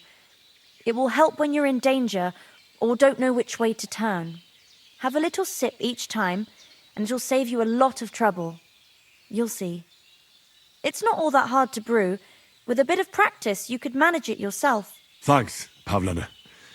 This'll come in handy. No doubt. But we'd better get going now. Hans is right. We're very glad we met you. And we're obliged to you for your help and hospitality. God bless you. And you too, sirs. Henry says, may God bless you for your generosity and your healing arts. And you have rightfully earned the gratitude of the House of Lipa for all time. If you should ever find yourself in need, the doors of Perkstein shall always be open to you. Thank you, sir. Though, I'm not sure I could find the way to Perkstein. Hopefully we'll never need to take up your offer. Sorry for coming late, Ma. I got held up in Troskov. Are you managing here all right? We don't complain. We mostly live off the woods, and when we need something else, we buy it or get it from the villagers. Mostly, I weave baskets. And me and Ma brew ointments and potions. Then I go around the villages selling them, or I barter them for stuff we need. Sometimes folk come here to us, when it's something serious. How come you live here, and not in the village? Oh, that's hard to explain. It's just the way things turned out. And Ma and... Look, that's our affair, and we won't talk about it. Sorry. Is anything interesting happening around these parts? Them bandits is riding roughshod over the place. It's about time Lord von Bergau rousted them out. But I reckon you know something about that, huh? You got that right. And there's to be a big wedding. Young Lord Semin's gonna marry the daughter of the bailiff of Troskovitz, Thrush. That's the biggest thing happening. Apart from that... A band of nomads turned up here. They got a camp somewhere down by the pond. You said you'd shoot arrows at the humans. You can use a bow. Yeah, I'm pretty handy with it. I train up there, on the cliff, whenever I have a free moment. And the hares hanging in Ma's kitchen didn't just walk in by themselves. If they'd let me take part in the tournament at Trotsky Castle, I'd beat all the men hands down. But that'll never happen. So I have to make do with hares and a straw mannequin. See you soon, my friend. Well done. I got rid of that corpse for you. God bless you, Henry. Thank you kindly. I'll sleep easier now, and when Ignatius the Gravedigger comes by, I'll get him to take care of the rest. Can you tell me something about these parts? What can I say? The village of Sheleov is nearby, and close to it there's a big traveller's inn. And to the north of Sheleov is Tachov. They've got a blacksmith's there, and a small tavern. There's no love lost between the folks from Sheleov and Tachov. They're always out to spite each other. Some dispute about some meadow. Well, I don't suppose those are the only villages around here. It ain't far from Sheleov to Semin. Sir Jan, the owner, he got a big stud farm with fine horses, and down by the water, a mill. The biggest village in these parts is Troskovitz, what lies at the foot of the castle. The local bailiff has his seat there, and there's a tavern too. Then there's Nebakov Fortress, Sir Yaramir's seat. There's a mill at the foot of it. But Pavlena knows more gossip about folk around here. She goes out and about. I stay home these days and hardly meet a soul. How come you live out here? That's just the way it is. It's for me to know, and you to find out. Ah. All right. I won't pry. What about those armed men who came here? Damned if I know. I just hope they don't show up here again. Care, my friend.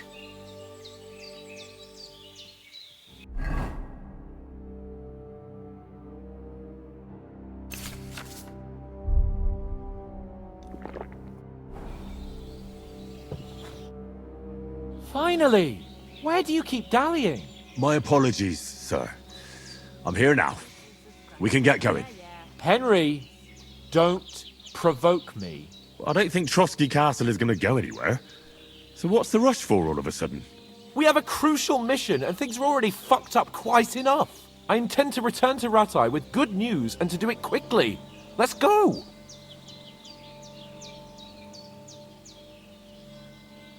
What about the rest of our company? Could someone else have got away? You saw for yourself. They didn't stand a chance. But you're right, we shouldn't just leave it at that. As soon as we get to Trotsky, I'll make sure they get a proper Christian burial and their souls find peace. And when we get back to Ratai, we'll have a mass served for them. You're right. They were damned good lads. I'd known Oates since childhood. Damn it. What about Mutt? He's bound to be looking for us, and we can't just abandon him. Henry, I like your dog, but that's not our priority right now. He saved my skin. So did I. First Trotsky, von Bergov and the mission, then we can look for your dog. All right. But the moment things are sorted out, I'll go looking for him. I'd expect no less of you. So, should we get going? Hold on a bit. Before we hit the road, there's something you should know.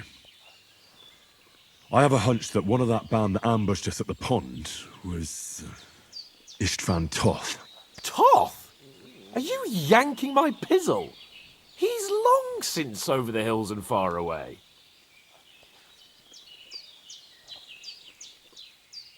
I know how it sounds, but I saw him. Believe me. I'd never mistake his ugly face after all that happened. Of course, Henry. I know you have accounts to settle with him, but that's nonsense. Toth is in Sigismund's service and is harassing his opponents. And Otto von Bergov is one of Sigismund's allies. So Toth's hardly going to attack his people. It was dark. God knows what you saw. I saw him, the bastard, and I'll get him. Yes. We'll surely get him one day. I promise you. And your sword, too. But I don't think either of them are around here. You're still my protector, though, so you need a weapon right away. Here you go. You never know. Where'd you get it? I found it in the dung pile. Must have belonged to the fellow I brawled with that night we got here. Come on, let's get going. Your mind will turn to better things along the way.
hope they've got a good physician at this castle.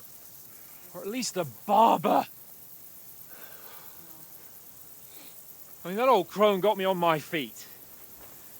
But I don't believe much in herbal remedies. You can't beat an educated man of medicine. And I can't wait to sleep in a proper bed. And some wine! Oh, fucking hell.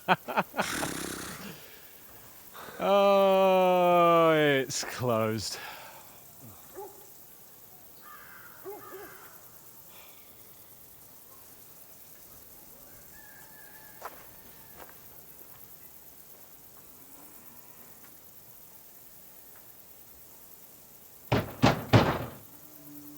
Open up!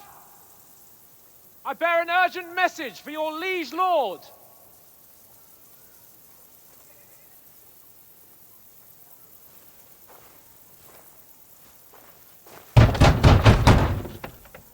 Hear me! Open the gate! I am a messenger from Sir Hanush of Lipa.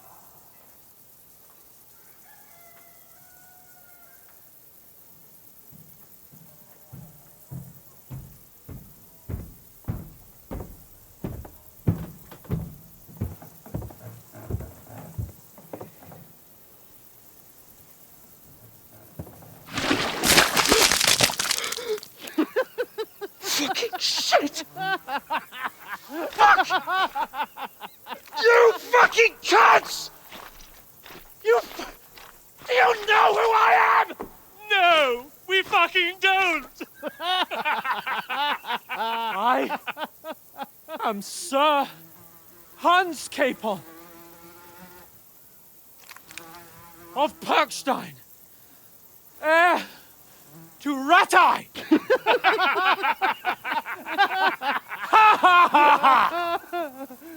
Now, look here, you filthy beggar! I'm not here for your amusement, so get your stinking, ragged asses out of here on the double. The pair of you! What's all this about?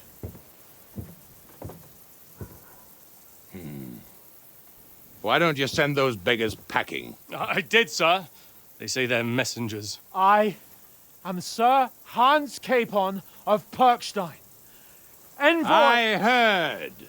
Nevertheless, I doubt Sir Hanush would send two vagabonds covered in excrement as emissaries. Apart from which, Sir Hans Capon is dead. We found his body by the pond. His company was ambushed by outlaws, and they were slaughtered to the last man. Yes, yes, they ambushed us, but we managed to get away. Sir, we met your Captain Thomas on our way.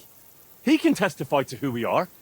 He saw our message and its seal. How terribly unfortunate you are. The captain's company was also ambushed by outlaws. The captain barely escaped with his life and has been delirious for 3 days. And even if he did confirm your story, I am under strict orders to admit no strangers to the castle. Sir, there's a horseman approaching in King Sigismund's colours. Ah, now that's what a messenger looks like. Count yourselves lucky that I don't have time to waste on you. Be gone! I'm getting in, whether you like it or not. Get your shitty hands off me!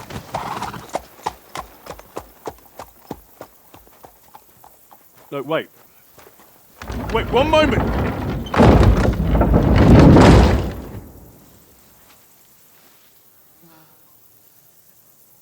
What the fuck was that?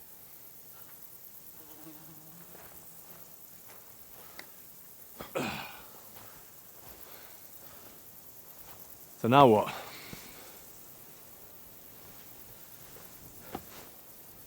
There's only one thing we can do.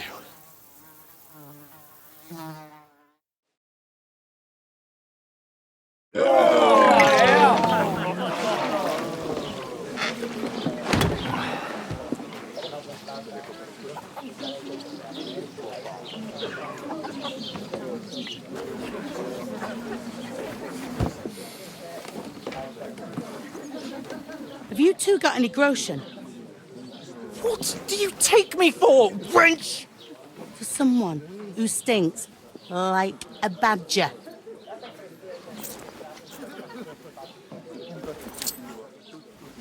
Look, we've had a tough couple of days, so we'd like a bit of peace and quiet, a beer, and a bite to eat. Unless you want to share a bowl of gruel, you're going to need more coin than this. Just bring the best you have, and we'll settle later. As the gentleman wishes. Well, she's not far off. We look like a couple of beggars, and we stink even worse.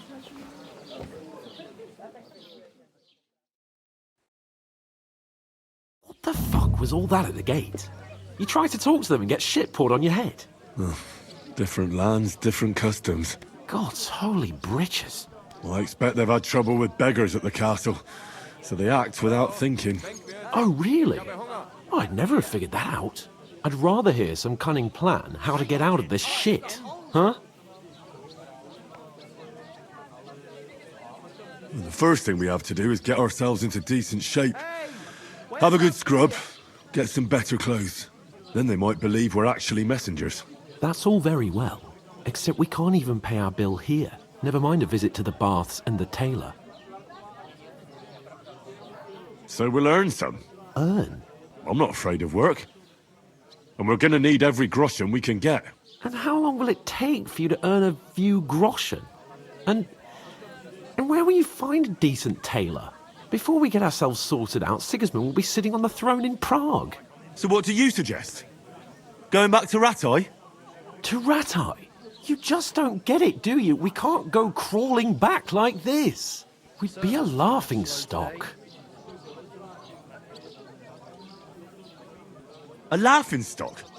We were outnumbered by a gang of bandits. Yes, and how come they got away with it? Because we camped at that fucking pond. We've got no message, no coin, nothing but our ragged arses. Chin up. We'll sort it out somehow, and everything will be fine again. Nothing will be fine, my friend. I'll tell you 4 reasons why. Oates, Tankard, Conrad, and Nicholas, instead of sitting here with us, having a chat and a laugh, they're just food for crows in some godforsaken hole. We'll go back and bury them as soon as we can. Yeah, as soon as possible. They were good Christians, even though it didn't always seem that way. We'll keep the promise we made at Pagenas. The best way to honor their memory is to finish our mission. We'll get inside the castle. You'll see. We'll avenge our lads and go back to Ratai with our heads held high. I promise you that. Audentes Fortuna Juvat. Audentes Fortuna Juvat. Food. About bloody time. Here we are. Gentlemen. What is this stuff? Hey, there's meat in that. And there's more than you gave me coin for. When you're finished, report for work. Cheers.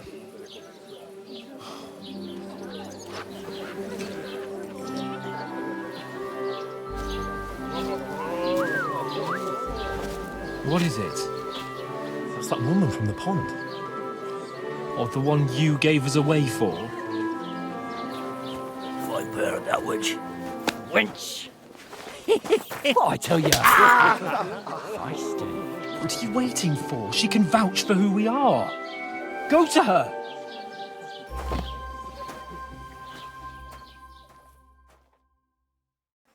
God be with you. A full pitcher of wine, please. My word, that's a picture and a half. I ain't seen you here before. Who sent you? Not them nomad vagabonds, I hope. Don't worry. I've come from the castle. I'm Catherine, and I've got the lovely job of keeping the soldiers' throats wet. Ah, that's another matter then. Oh my. Ugh. Can you smell that too? Oof. It stinks like something died here. sorry to interrupt. Jesus, fella. That's a bit much. Hey, youngster, if you want to go around mixing with my guests here, go and wash the stench off yourself at the trough first. Stinking up my establishment. I thought we heard some divided talk up about your fairly. captain. But that toe rag only gave me the What was that? That is wounded. Oh, hi. Poor Captain Thomas might never get back on his feet. Him and his men were attacked by bandits. Most of them are dead. Jesus Christ. Lord von Berghoff is beside himself and won't allow his soldiers out the castle. Aha! So that's why they sent you for the wine. Wait a moment then. I'll be right back. Her stewed likes it. It's not a bad idea. Sorry to bother you, but I've seen you before. Oh, eh? I don't remember. Hold on, are you the boy that cleans the pit under the castle shitting hole? We saw each other by that pond. What pond? I haven't been at any pond. We saved you. Me and my lord there. You and some other women were attacked by bandits. You must remember that. I have no idea what you're on about. I work at the castle, and I wasn't at any pond.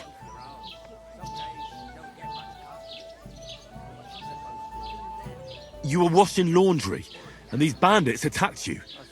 I was in the water, and I distracted them from you. That's nice of you, helping some unfortunate girl. But it wasn't me. You're mistaking me for someone else. Here's your wine. Is this vagabond bothering you? I can handle the likes of him myself. Thanks for the wine. Bye. Please, I don't know what's up with you, but I know you were there. I need your help. You owe me that much. But we need to get to von Berghoff, and you're the only one who can confirm who we are.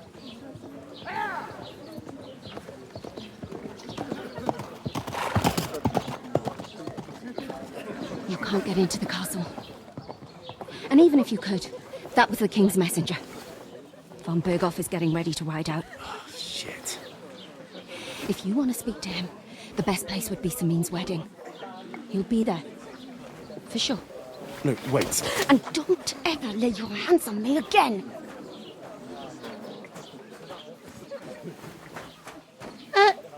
What are you gaping at? Have you nothing better to do? Health, lads. That's the most important thing. Enjoy yours while you've still got it. Why are you standing here like a pillar of salt? Are you ready? It ain't what it used to be. My knees... Always ready. Glad to hear it. You pair ordered a lot more than you paid for, so you'll work your debt off, like I said. All right. What do you want us to do? Over there by the gate, there's a cart with sacks of flour from the mill. My old man was meant to take them into the house. But as soon as he got a sniff of work, he vanished into thin air. The second door in there leads to the pantry. That's why I need you to haul the sacks. You have to lay each sack on the planks, so they don't touch the damp floor and go moldy. If you just chuck it on the floor in the corner, it'll spoil. So do it properly. 2 men can finish the work in a jiffy, and then we'll be quits. All right, we'll do it. Carrying a few sacks won't kill us. For sure, it's less daunting work than fighting bandits in the woods. Aye, it's terrible about them bandits. We never had nothing like that here before. Like it or not, you can't pay what you owe me, so I'm putting you to work. Is that clear? All right, we'll do it. Glad to hear it. I can see you ain't stuck up like your mate. Where are you actually from, if you don't mind me asking? Scallis. Never heard of it. I ain't been further than the back off me whole life, but I know this place inside and out. What's life like here? Better now that you and your pal have finally had a wash. What's the hold up? Truth to tell, it used to be better. The war might be far away, but more and more young lads are going away to fight. But then there's a shortage of folk to do the work around here, and that's a big problem. I'm sorry. Well, can't be helped. Let's hope things get better. Where can I find work around these parts? First, you gotta carry them sacks for me, so don't bother looking anywhere else yet. But otherwise, you can find work anywhere. You just need to keep your eyes open and not be afraid to ask. Try Radovan the smith for one. He's a bit odd, but he'll pay decently for a helping hand. Come to mention it, he's sat just round the corner there, if you want to ask him about it. And that fella next to him is Miller Krezyl. He needs helpers now and then, but watch out for him. You know what they say about millers. I've heard things all right. Well then, be careful. Is this the only tavern here? In Troskovitz it is. You must be doing pretty well then, eh? I'd be doing a lot better if everyone paid their bills. Where do you want the sacks moved to? To the pantry.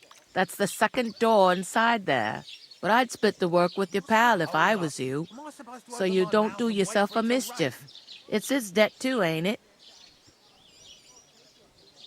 Where's the pantry? Second door inside the tavern. You can't miss it.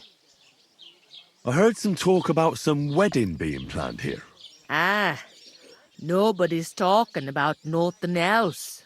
Young Lord Samin is marrying Agnes, the daughter of Thrush, our Troskovitz bailiff.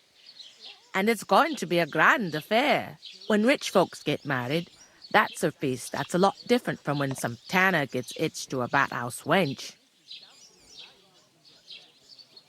Who is this Samin? Can't you tell by the name? The Lord of Samin. The fort in the village belonged to him. Old Jan Samin is the head of the family, and his son's called Olda. And it's him who's getting hitched. There used to be a rich family. Their glory's faded a bit, but they still have some clout. Where's the wedding going to be? At Samin, of course. I expect old Sir Jan and our bailiff will try to outdo each other in showing off their wealth. Could I get to the wedding somehow? I don't know about that, lad. It's for invited guests only. Will Lord von Berghoff be at the wedding? How should I know what his lordship's plans are? But most likely he will be. Samin is his vassal. It seems that's really our only chance. What's that? Oh, nothing. If you want to find out more, there's a couple of guests having an ale over there.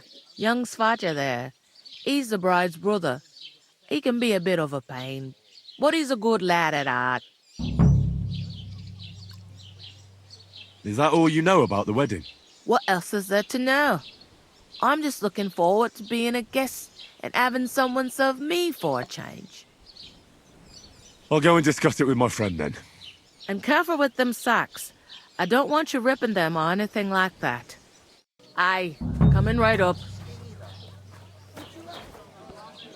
How are you? Could be better. God be with you. I'm with you. Greetings. To you too. Greetings to you. Going down nicely, is it?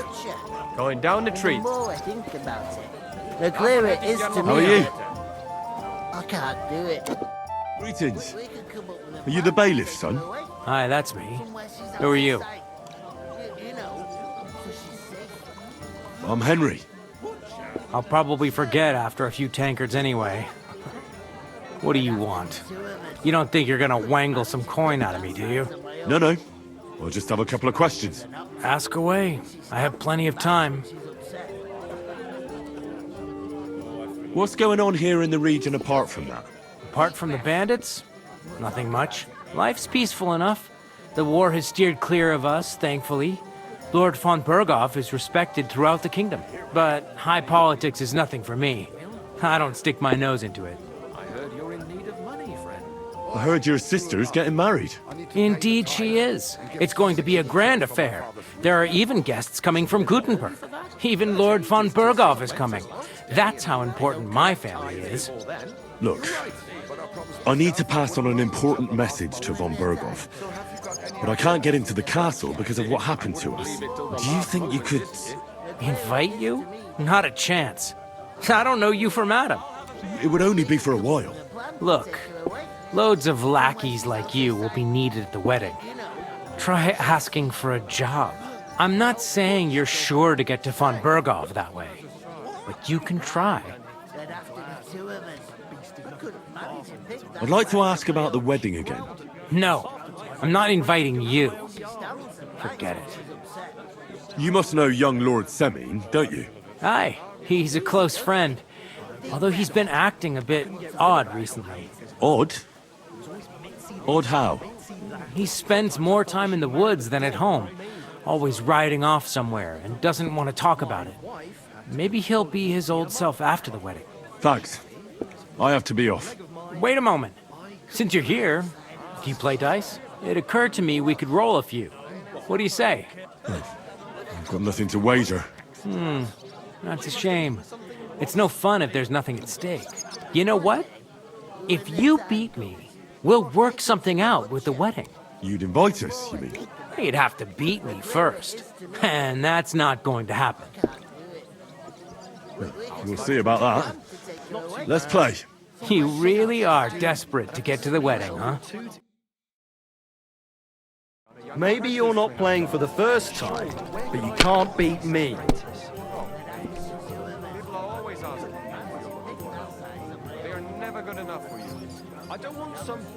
And you look like you can't count to 5.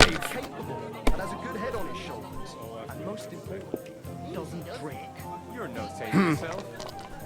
That's obvious. Drink together. That way you'll keep an eye on the lad. You'll even have someone to carry you home.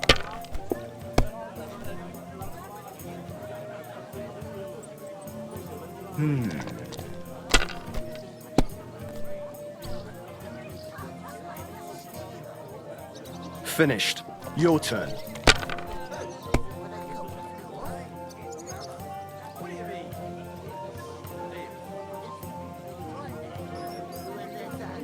You must have a lucky... Bloody hell.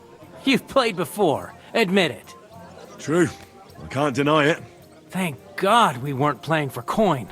You'd have cleaned me out. Well, we were playing for something else. So I hope you're going to keep your word. Well, it's not that easy, you know. I can't just invite every Tom, Dick, and Harry. Only my old man can do that. You were lying, then? A bit. But look on the bright side. We had a game, and you didn't lose anything. Yeah, I didn't win anything either. You can still get to the wedding as a lackey. If you make an effort.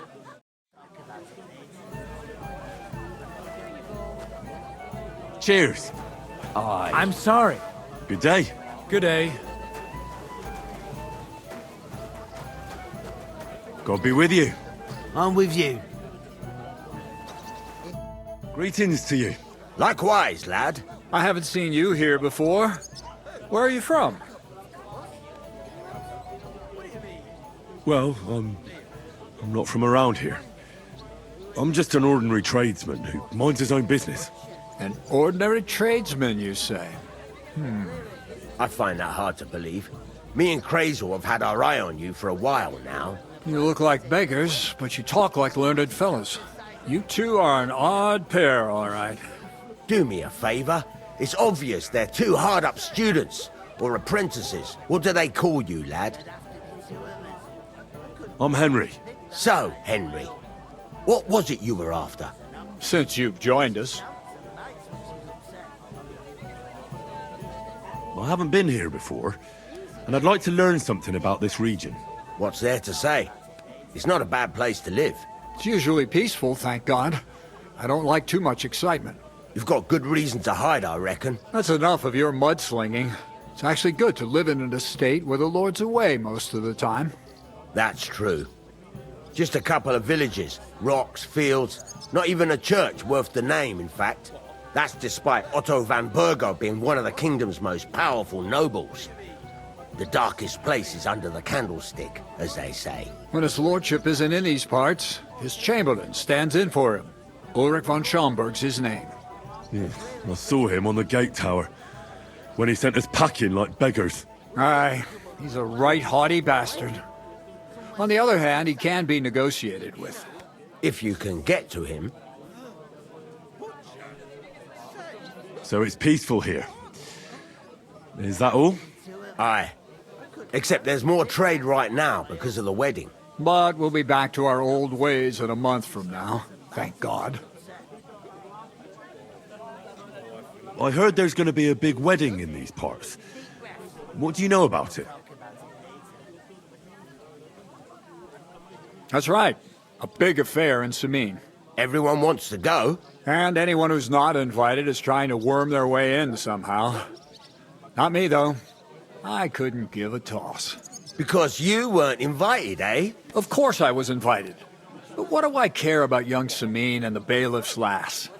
We're all just playthings in God's hands. One day, our earthly bonds will vanish in time, like smoke. Trying to sound clever again, are you, Krezyl? All I'm saying is that these petty affairs of men leave me cold.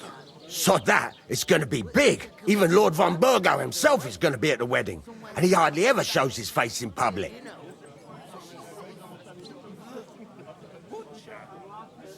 Could someone get to the wedding without an invitation? Someone? You mean? Forget it, looking like that. Well, I think it might be possible, using certain methods. The play of light and shadow, a cloak as black as night. What are you going on about? More Miller's witchery?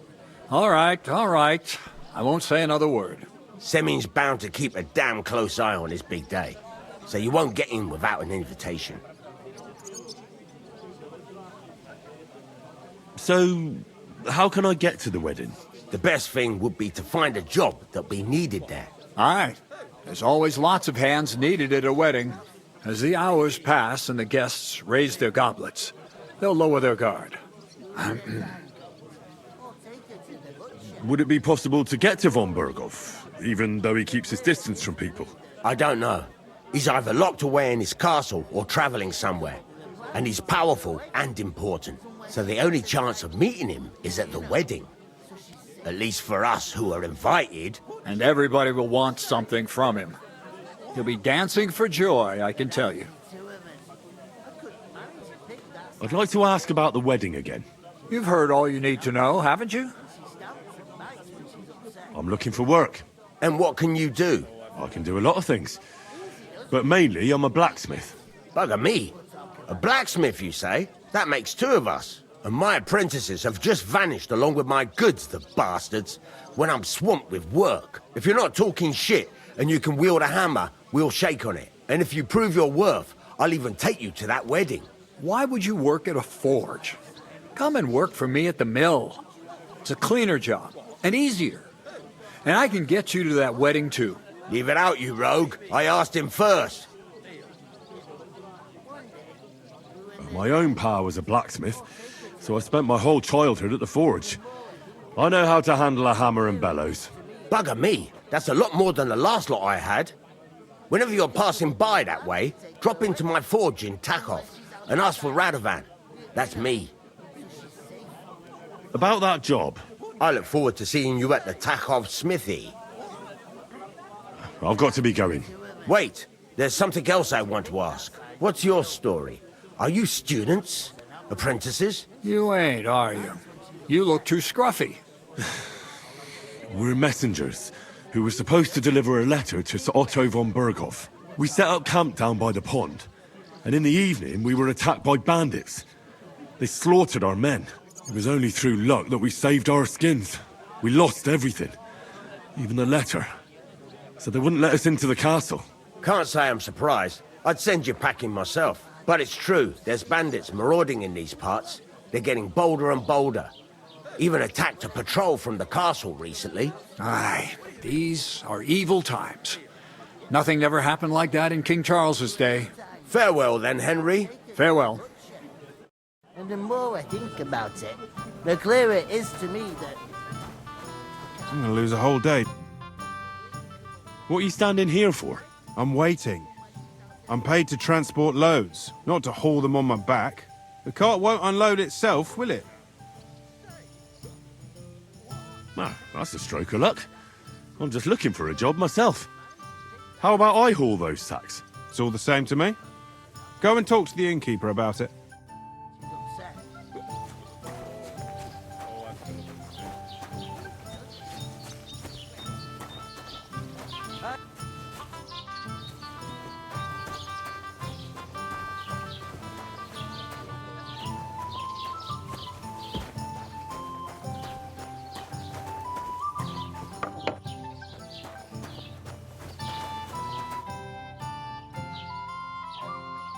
What did you say about the smith? Radovan, a decent sort. He's got some odd ways and he curses like the devil at times. But there's no finer blacksmith. His smithy's in Takov. That's a bit out of the way, but he always does such a good job. Folks don't mind going the extra distance. What did you say about the miller? Krezyl? He's a bit of a rogue. Spends all his time in Lower Samine Mill pretending to mill flour. Excuse me?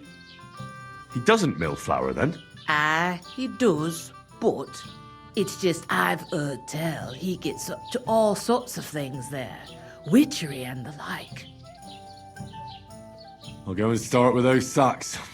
Nice and steady, so you don't do your backing.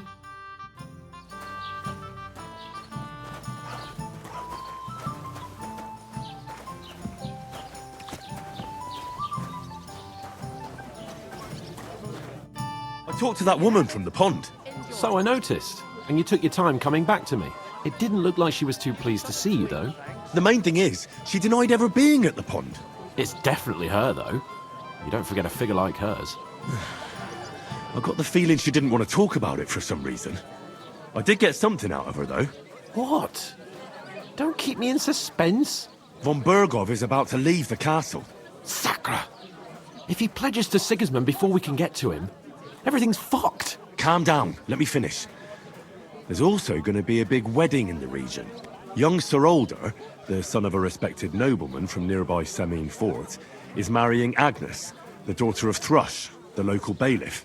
It's the talk of the town. Invitation only, it seems. But getting to the wedding isn't as impossible as it might seem.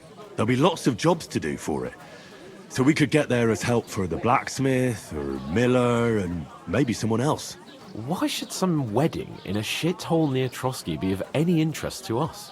Because it looks like Von Bergov will be there. Oh, that's fantastic news, Henry. So all we have to do is get on the guest list. And that shouldn't be a problem because you've got a cunning plan, right? Like I said, there's going to be a lot of work involved in a wedding like that. That's our chance. Work. Well, if you want. But how will you get me to the wedding? Well, I thought we could both get jobs there. I'm sure there are other options. There's something else we have to sort out first. I spoke to the innkeeper. I noticed that too. We can work off our debt. All we have to do is carry a few sacks of flour from that cart to the pantry. If we both do it, we'll be finished in no time. Lug sacks? Are you yanking my noble pizzle? I'm serious. I can't work. I'm a noble. What if someone saw me?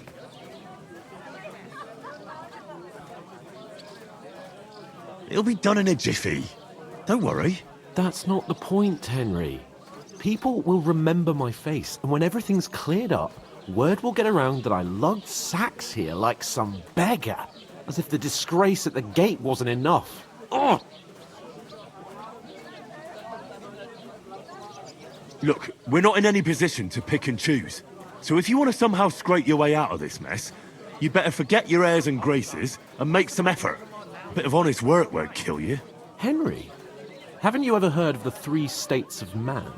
Would that be some aristocratic excuse? Not so fast. It's God's law. Laboratores, the priests who pray for us, Laboratores, the plebs who shovel shit and pay taxes, and Bellatores, the warriors who protect the ones on their knees or in the fields. Now, which am I? So if you find me a sword, I can get to work. But wield a pitchfork or carry sacks? That's against God and nature.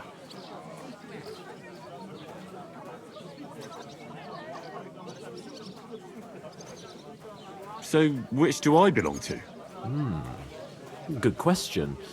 Before I'd have said you were a peasant, but it turned out that you're a noble's bastard. And you're pretty handy with a sword. And you've even been in a monastery. I'd rather forget about that. You're a bit of everything. But if you get your hands dirty with labour, it wouldn't be such an offence against divine order as in my case. Pure blood, noble status and that. In short, be so kind as to get to work. I promise I'll make it up to you. Are you really not going to help me? It's just a couple of sacks. Come now, Henry. What did I tell you about Bellatores and the natural order of the world? I simply cannot carry sacks.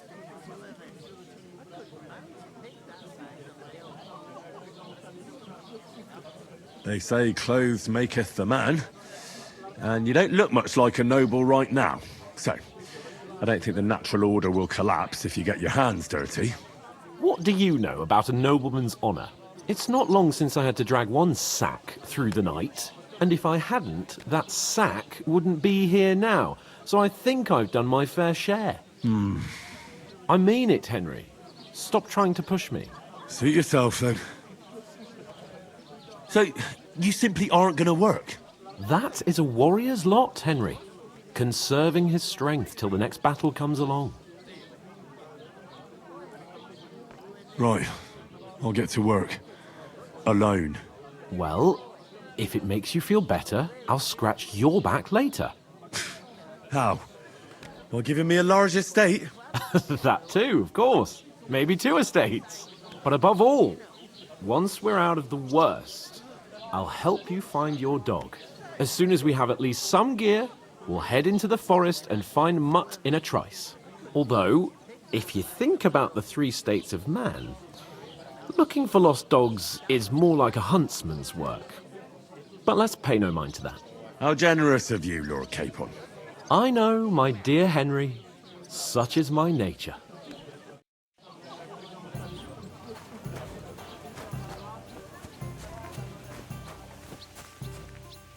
Oof!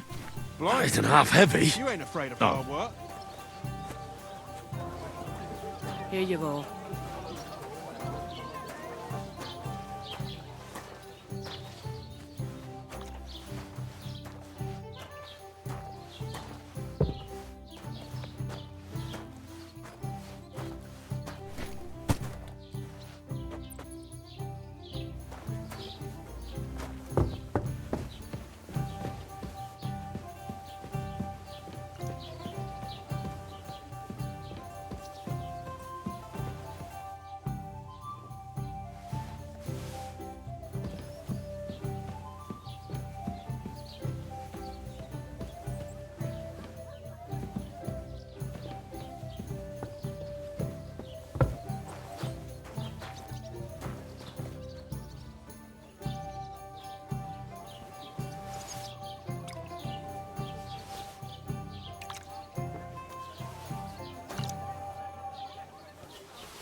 To good health.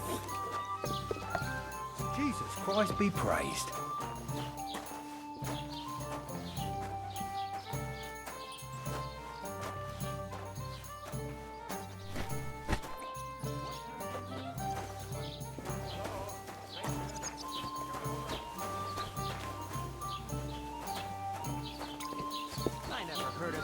Perkstein in all my years.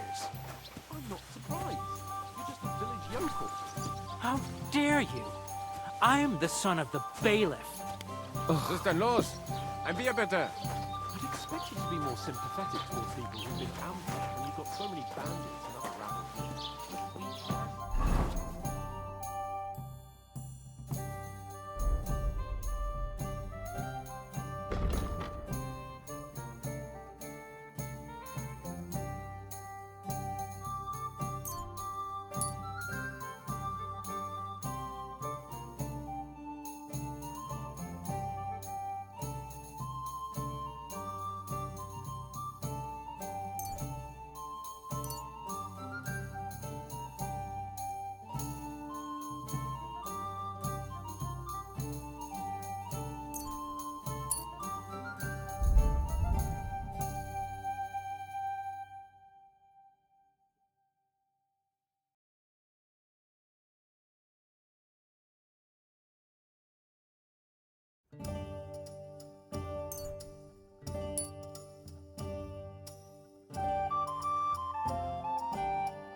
You say? Say it again. It was their own fault. What do you mean? They attacked themselves? What the fuck are you trying to say? Everyone knows it's dangerous around Trotsky. Making camp in such an unprotected place is suicide. Where else were they supposed to make camp, smart-ass? Somewhere in the rocks, maybe. Not out in the open by the pond. Only a fool would do that.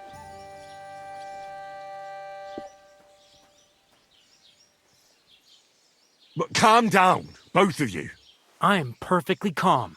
It's your chum here who's ranting and raving. Pack it in, Henry. There's no point in arguing with this yokel who fancies himself as a military strategist. I don't believe a word you're saying. A weed like you surviving a fight against bandits even von Berghoff himself has trouble with? Believe what you like, but I'm telling the truth. And in fact, I'm willing to overlook all your insults if you apologize right now. And invite me to that wedding.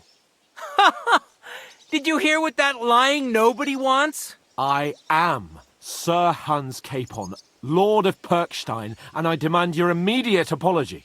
I am Sir Hans Capon, Lord of Perkstein. Sir Hans Capon, Lord of Perkstein. You're starting to bore me.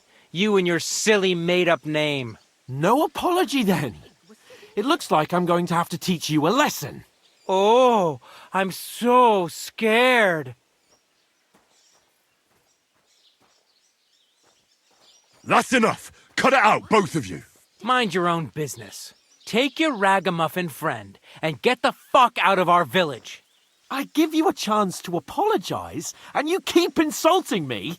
Get ready to pick up your broken teeth with broken fingers. Oh, I'd like to see that. Come on, then. You scum!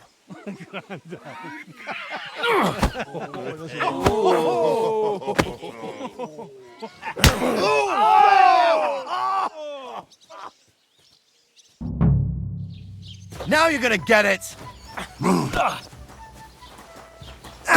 Let him have it! Do that! Get your arse open! Yeah! Don't bear it! To the stocks, where fuck you!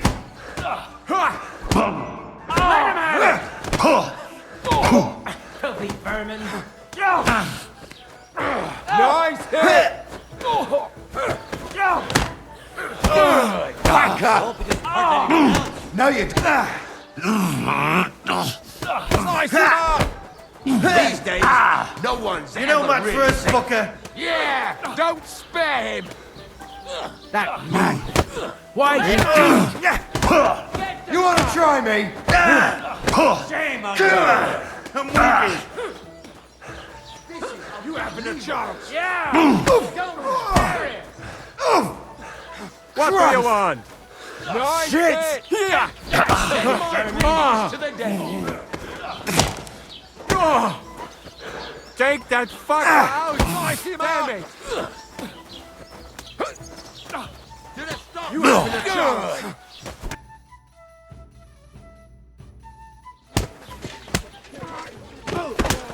What the hell is going on here? Grab them vagabonds!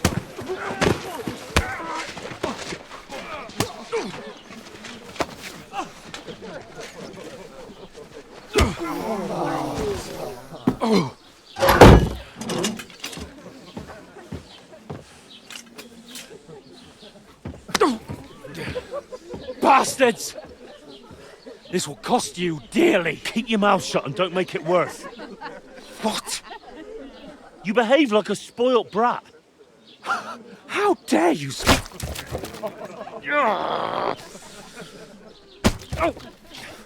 You know, if you just shut up and done some work, we'd have coin by now and be on our way to the castle. But no, not his lordship. You've got a nerve.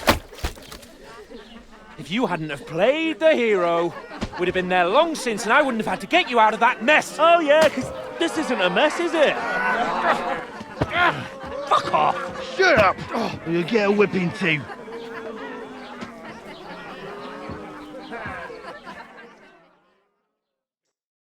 Just who the hell do you think you are?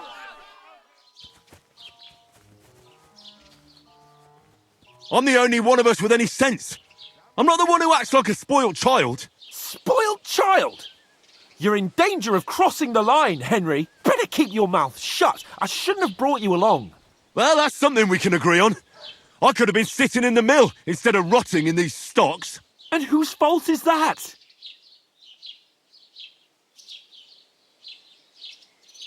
What? Who started quarrelling with the locals in their tavern?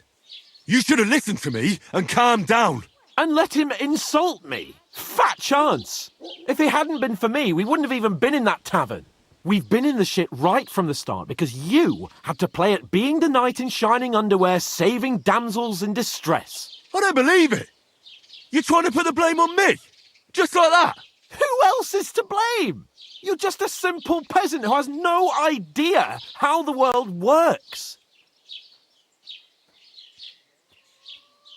And you're a spoilt brat who can't even hear himself. What the fuck did you say? I've had it up to here with you. With you and your pontificating. You were supposed to make sure nothing went wrong. And how did that turn out? It was me who had to save your life. You're fucking useless. You couldn't even keep an eye on your own mutt. That's enough. Don't you fucking realise how badly you've been wronging me all this time? I bend over backwards for you. I tolerate all your stupid fucking whims. And what do I get? Insults and accusations. But right from the start, you acted like you were on some nobleman's outing. All you cared about was whoring and boozing. You know full well the ambush was your fault, and now you're kicking out so you don't have to admit it. What do you... But let me finish. I wasn't born with a silver spoon in my mouth like you, but unlike you, I'd have managed to deliver that message. And that's because I'm responsible and know how to behave in a way that doesn't make me feel ashamed. In a way that would make my parents proud of me. Which parents do you mean? Radzig? Aye, Radzig, let's say. Nobody could be proud of you, Capon. Nobody.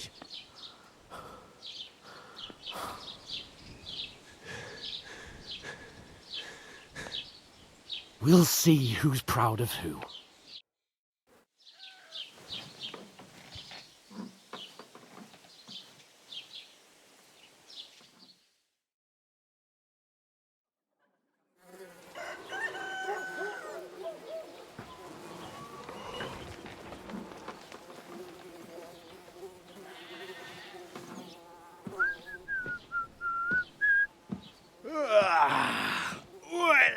boys! Time to go home. But I swear to Christ, if I catch you again, I'm gonna skin you both alive.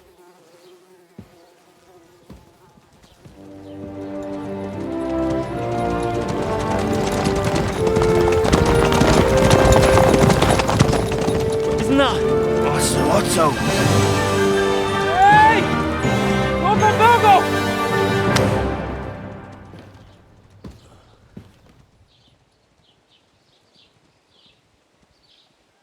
Oh, shit.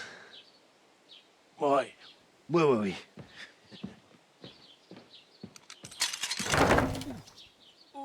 Go on, get out of my sight! What are we gonna do? You can do as you like. You can go and carry sacks or dig latrines.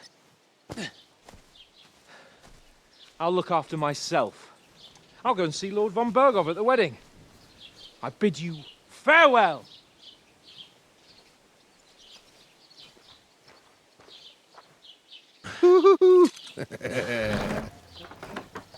Alright.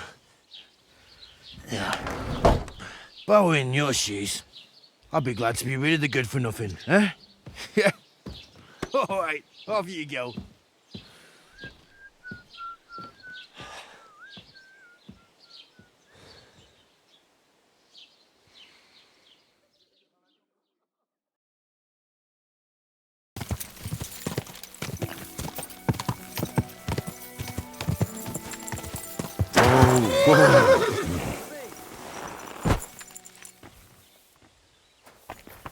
I'll see. Good morning, lad. I'm here then.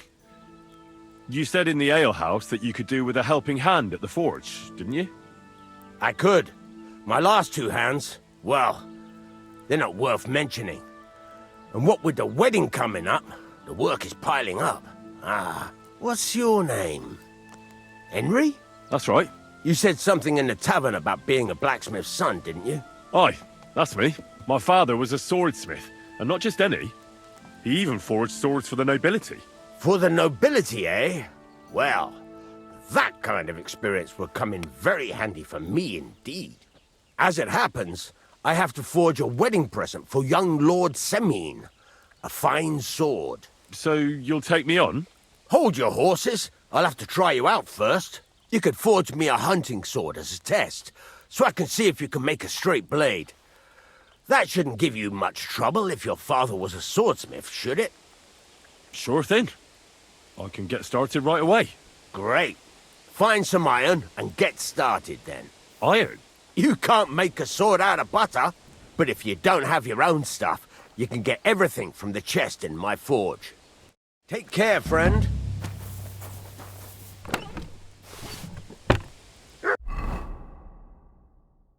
Furnace is cold now. Give it a practice try. Some things, like swords, are too long to fit in the fire. You have to heat it up bit by bit. Try poking it around for a bit. Now get the furnace nice and hot. There's a lever above it. Give it a pull. It works better.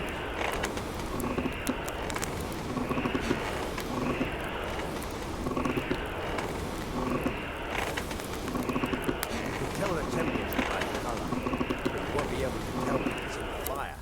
You have to take it out from time to time and take a look. Try it out.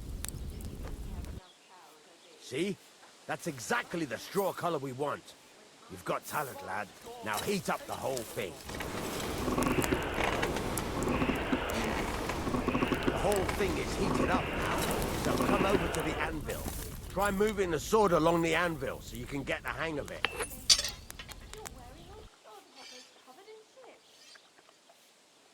Now take the hammer and try hitting it a few times.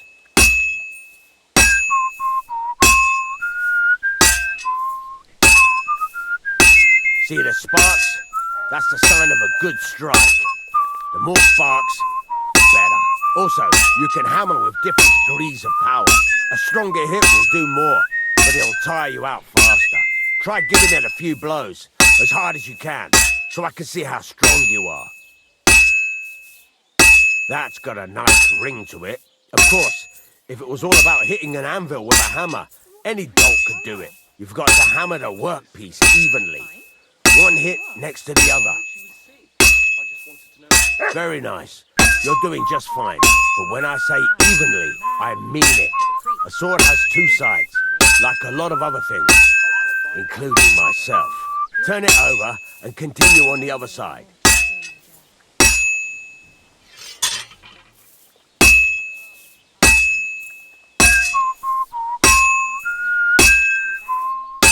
Nice. Now try forging it on both sides. The closer it is to being finished, the more it will take on the shape you want. It'll cool off soon anyway.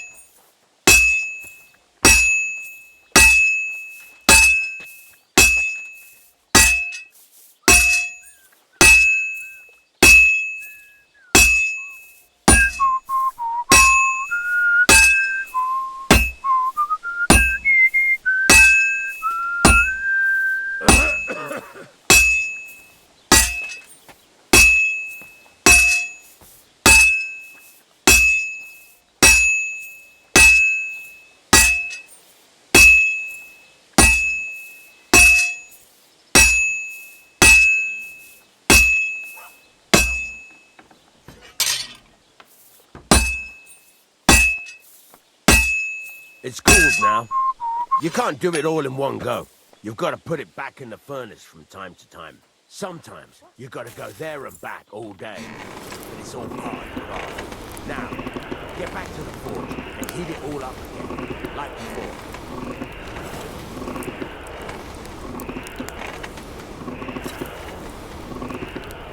The whole thing is heated up now, so come over to the anvil. That, besides the sparks, you can tell a good strike by the sound it makes. See how it's taking on the right shape? That's how you can tell it's almost finished. Now, I've got a piece of advice for you. Hammer to a river. There you go. You've got it finished. All that's left is to temper it, and the sword will be done. The rest is just tweaking.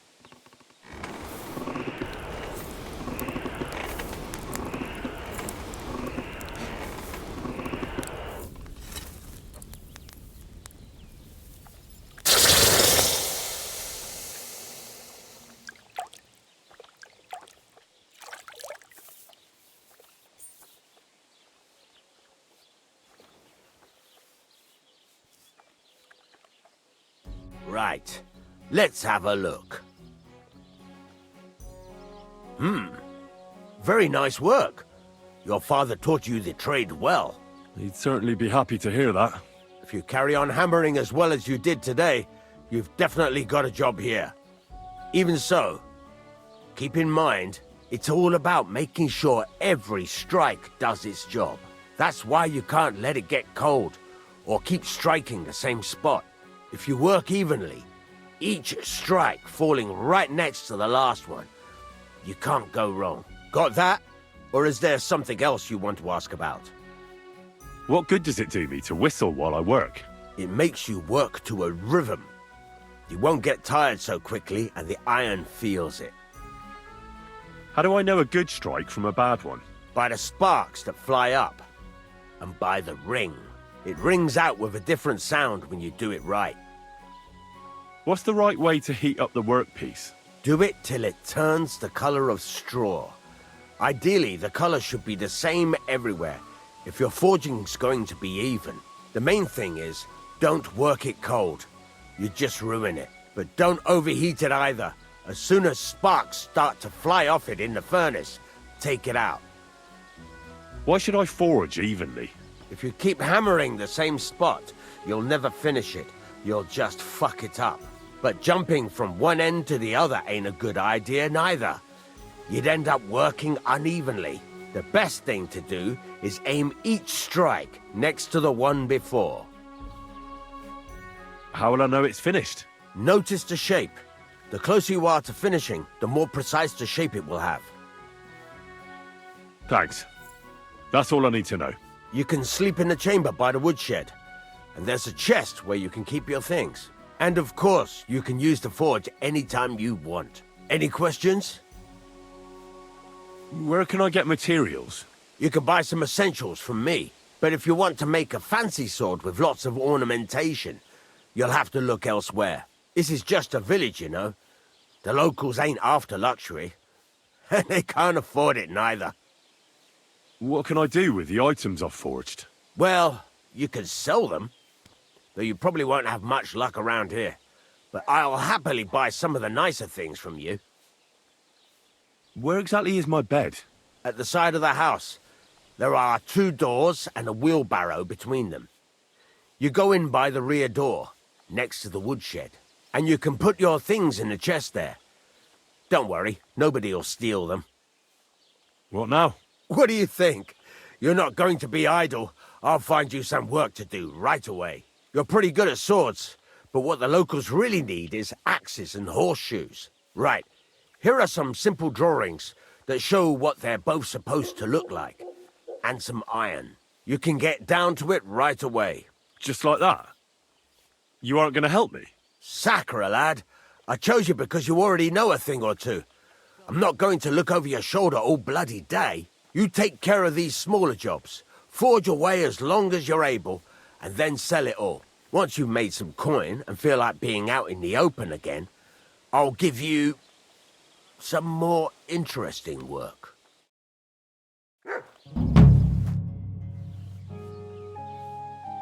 You said you have some more interesting work for me. What would that be? It's about those 2 idiot hands of mine, Venser and Franzi. They drove off with a cart full of goods towards Semin, and they never came back. Do you want me to find them? Just so. But more importantly, I want to know where my cart ended up, and especially the cargo. Go to Semin and find out what the bloody hell happened.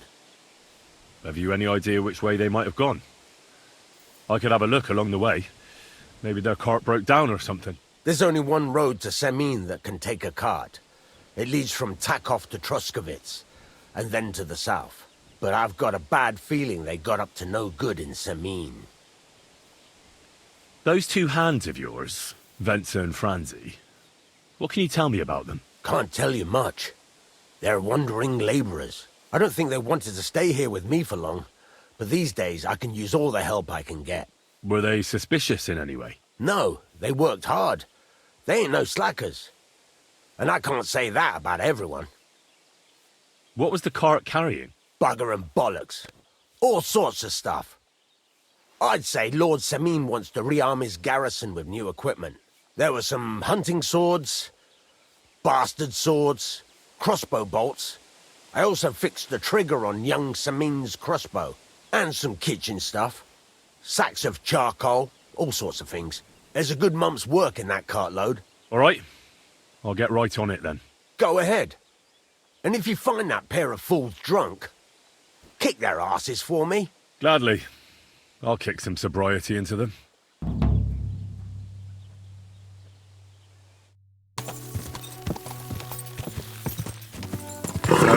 Greeting. So I says to him, "No, father, I haven't been fornicating. I've just been loving my neighbour." Hey! You alright there, laddie? Oh, you should have seen him. He went as red as a cardinal's hat. Aye. Hey, servant, bring some wine. Me? I'm not a servant. Oh, I know. Old Semin is saving supplies for the wedding later. But you didn't need to bother your wee head about that. Look, I'm not from here. Oh. I didn't give a fuck what you pray. You speak our language, do you not? Well, Yarko, seems to me this fella doesn't know how to behave toward his betters. The old man's hired hands are lacking in manners. We'll soon fix that.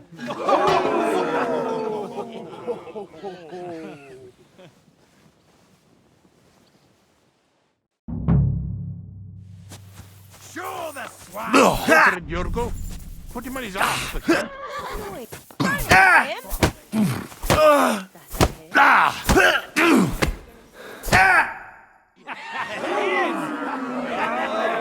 Come on. Oh, you wee bastard! In the devil's name is fucking going on here? What do you think's going on, Grandad? I'm teaching your people here how we do things. Grandad? Why, Grandad? An old captain like you probably still remember the flood. True enough, Yurko. I am old. And I remember all sorts of things. Like you. When you were a little nipper running around here bare arse, with a ribbon in your hair, screaming out how you was Princess Sophie. Poor lad, hadn't a moment's peace from his big sisters. What about that wine? Who in God's name are you? Henry. The Takoff blacksmith sent me. Radovan. Blacksmith, eh? Then you'll have some explaining to do. Come along and never mind that fool Yurko. Young Samin's getting married, so we has to put up with his kin from Moravia. We'll be needing a dozen geese. And I must tell Vashek to get 3 pigs ready for slaughter. And the carters will have to be sent to Yechin to get at least a peck of poppy seed for cakes. And gingerbread spices. Oh, and wine, too. It's almost all gone, what we bought only last week. Enter! Sorry to intrude, sir. This is Henry, blacksmith Radovan's hand. Oh, excellent.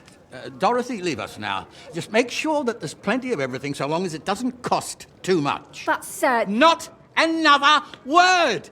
Leave us!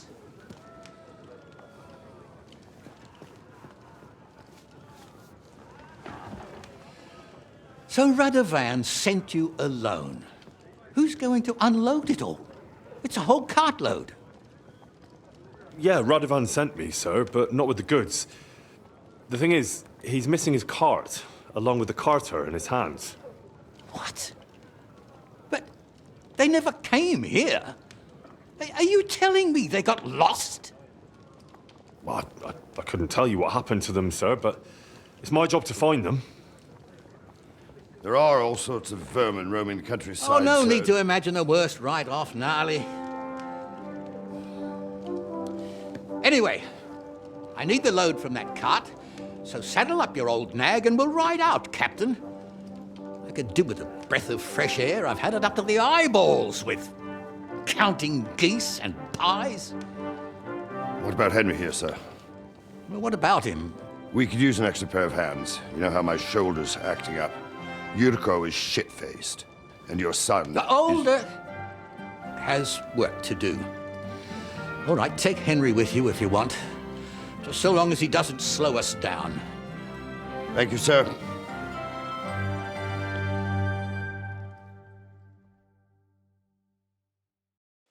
So, lad, you going with us? I hope you're happy about it. Yeah. I'll be glad to help you. Oh, you reckon we can't manage on our own? No. That's not how I meant it. Take it easy, son. I'm only yanking your pizzle. So, do you know what to do? Or have you got any more questions? Actually, there is something I'd like to ask about. I'd like to go and see that wedding. Wouldn't we all, lad? And what would you do there? I'd eat and drink my fill and check out the local maidens. I hope Lord Samin didn't hear you. He'd be none too pleased to hear you want to take part in such a grand affair, just to stuff your face and roll an A with some drunken wench.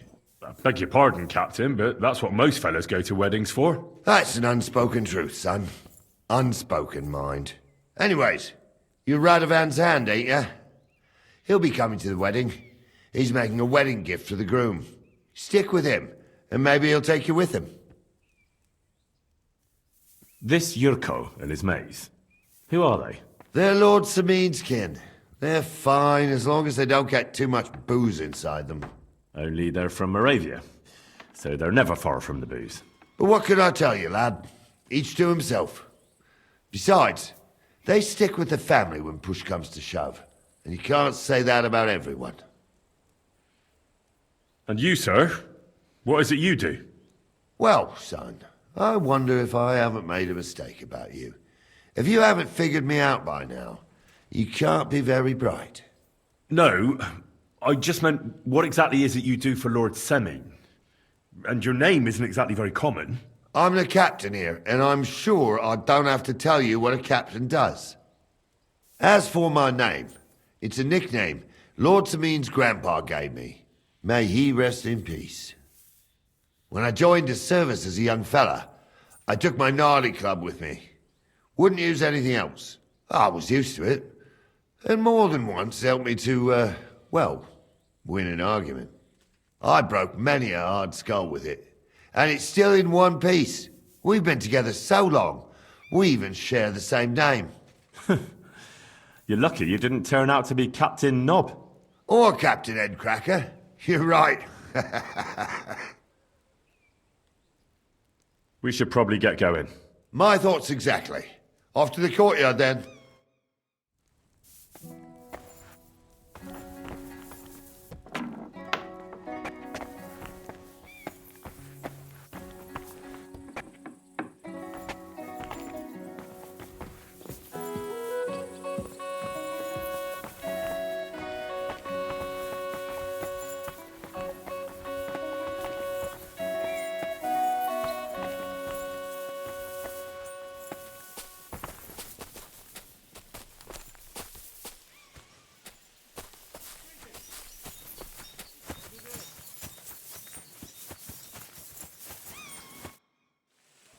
I'm ready to set out, sir.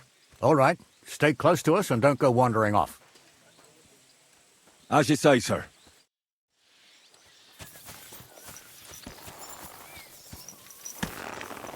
Where will we start searching, sir? If they drove out of Tarkov and headed towards us, they had to pass through Troskovitz. Right, sir. You keep up with us, son.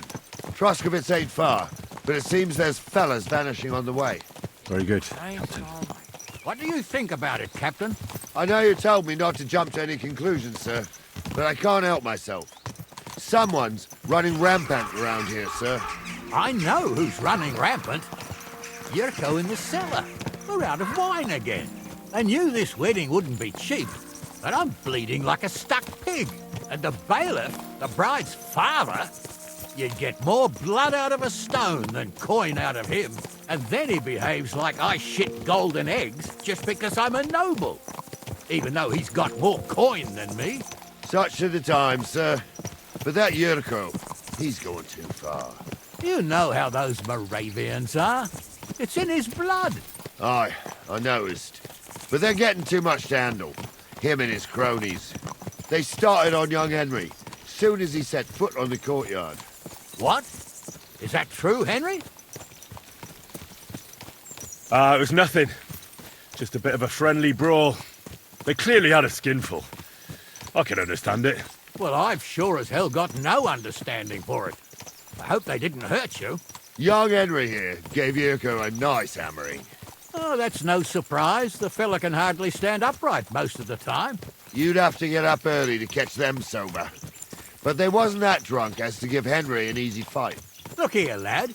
If you're such a champion, I'm sure you'd accept the challenge of an old man like myself. It would be an honor, sir. Excellent. Not afraid, eh? That's what I like to see. There's an abandoned pen along the path a bit. We'll stop off there and see what you're made of. All right, sir. If you'll excuse me, I'll explain some things to the youngster here first. Wouldn't want no accidents happening.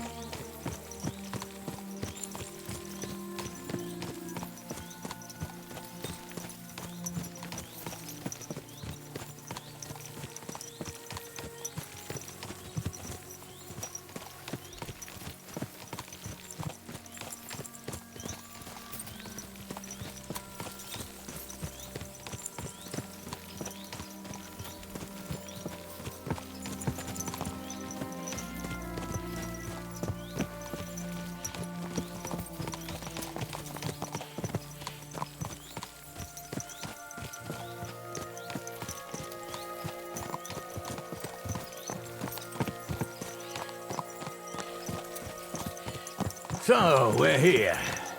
Gnarly, tell the youngster here what's what.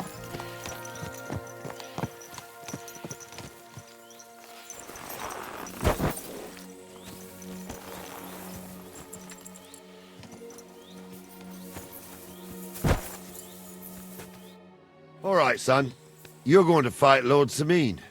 It'll be an honorable fight, so you better act accordingly.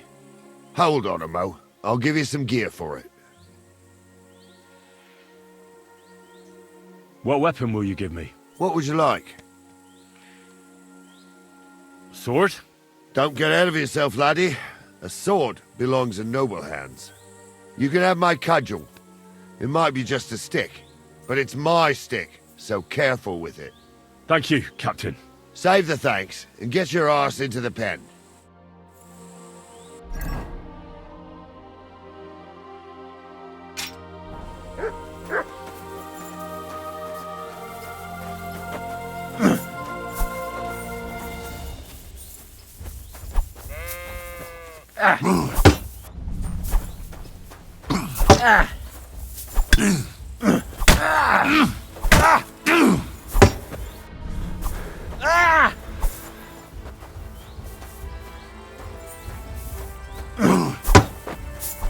Wanker.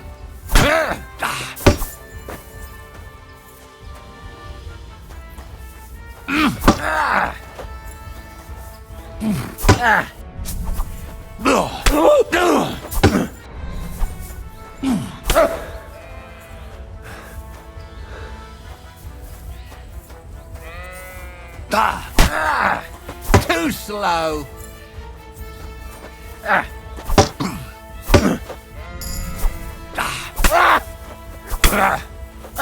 Come here, son. Henry, come here. Bandage. I want to tell you something. What do you say, son? You really gave me the runaround. I'm no spring chicken, but I'm as spry as ever. God's truth, sir. You didn't disgrace yourself, but I can see the young un has spirit. Anyways, you can keep that old junk, Henry. Even my cudgel. But take care of the old fella. He might be just a piece of wood, but he saved my arse more than once. I will, Captain. And since you won, I've got something else for you as well. My shield. Isn't that a bit too much, Gnarly? Sir, my left shoulder's fucked anyway. I can't carry no shield. True enough. Thank you.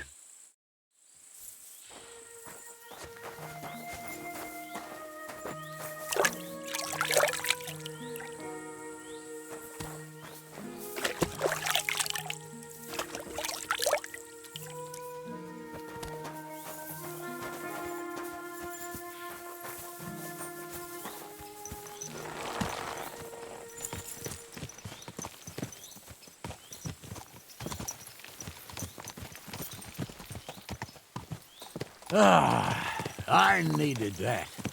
It's good to stretch the limbs every now and again.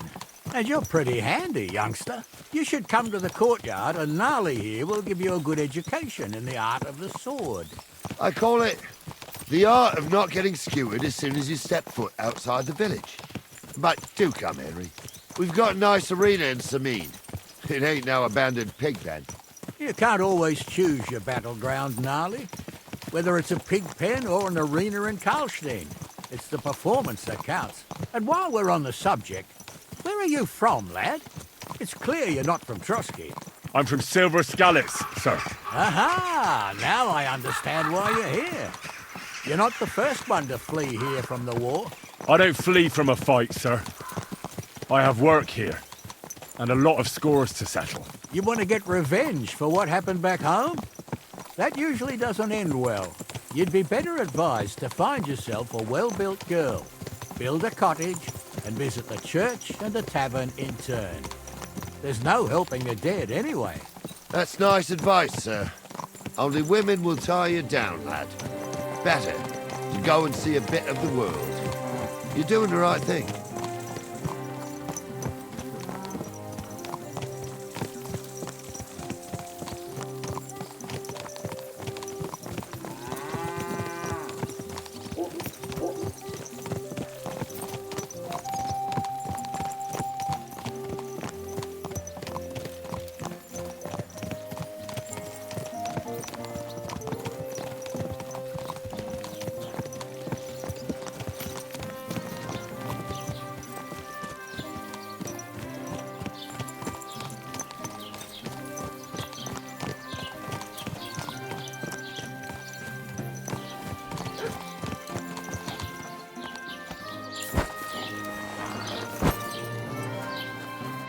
So, we're in Troskovitz. What now, sir? Should I go to the bailiff and ask if he might have seen someone? Well, that makes sense. But the young fella here should do it. If the bailiff sees you, he'll guess I'm in the village and come and bother me. And I'm really not in the mood today for any bombardment of complaints. I understand, sir. All right, Henry. Run along to the rat house and inquire about that wagon. And Henry, not a word about me. Are we clear? About who? Since you're not here, how could I speak of you? That's what I like to hear. Now run along.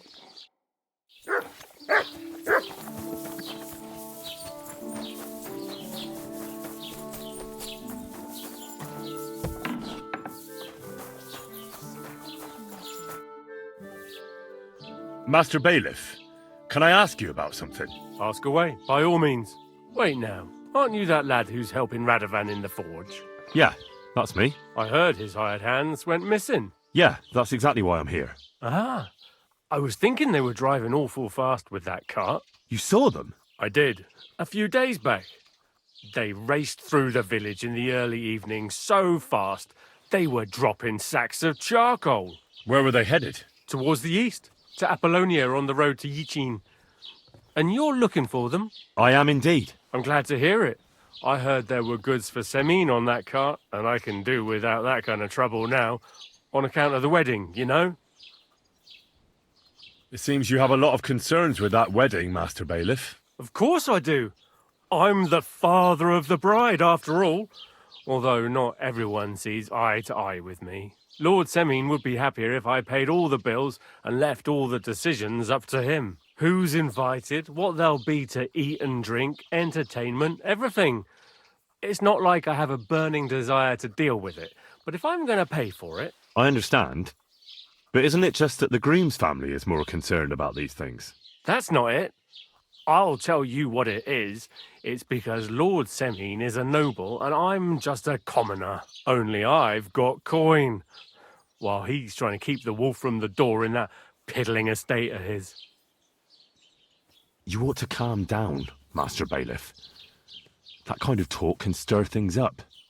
You're right, of course. It just makes me mad, though. I understand. Do you know anything about Radovan's hired hands? Only what I've told you. But to tell you the truth, I wouldn't mind if they never turned up again. Why's that? Well, they might look like butter wouldn't melt in their mouths, and Radovan praises them, but I know people. That pair have mischief in their eyes. I can tell. That'll be all. Thanks.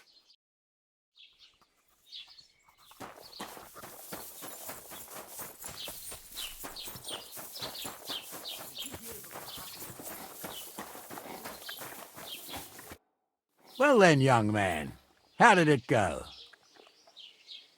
I didn't say a word about you, sir. There's a good lad. And what about the cart? They were spotted here, sir. Going to the east, towards Apollonia. So to Yichin? The bastards! And what about my goods? Oh, they were driving so fast, it was falling off the cart. The thieving scum. Let's hurry. To Yichin! Sir, I could send a message to the Yichin captain of the guard. Oh, it'll take too long. We'll go and get them ourselves. Would you be missing preparations for the wedding at home, sir? I will. Praise the Lord Jesus Christ. If I have to choose between riding to Yichin and listening to Dorothy's endless fussing, I'll take Yichin any time. Besides, there's a nice inn along the way, the Three Cats. We can spend the night there. I remember that place, but I'm not sure, sir, if they'll let the two of us set foot inside the door. Oh, gnarly, that was 15 summers ago. God knows if the place is even still standing. True. God, that Still, looks like a bloody... we'd better keep our eyes peeled. They might not have gone to Yichin. They could have turned off somewhere. Or something could have happened. They might have been ambushed, maybe. Will you give over with that? I'll bet my braves they weren't ambushed. More likely we'll find them boozing at the Three Cats. That'd surely be the best outcome, if that old dive is still standing. Let's go, then.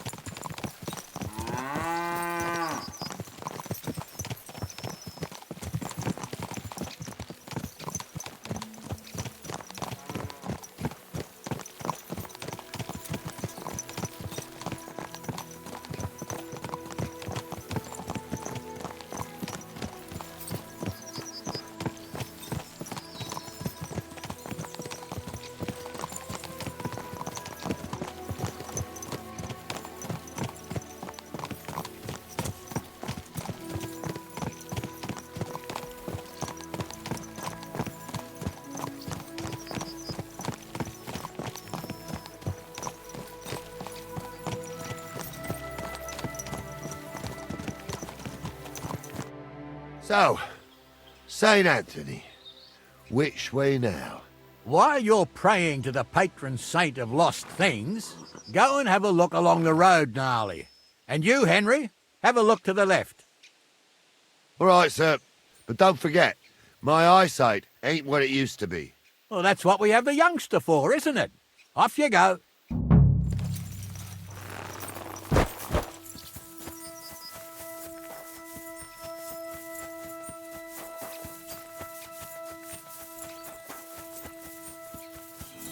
A sack of charcoal? That could have fallen off the cart.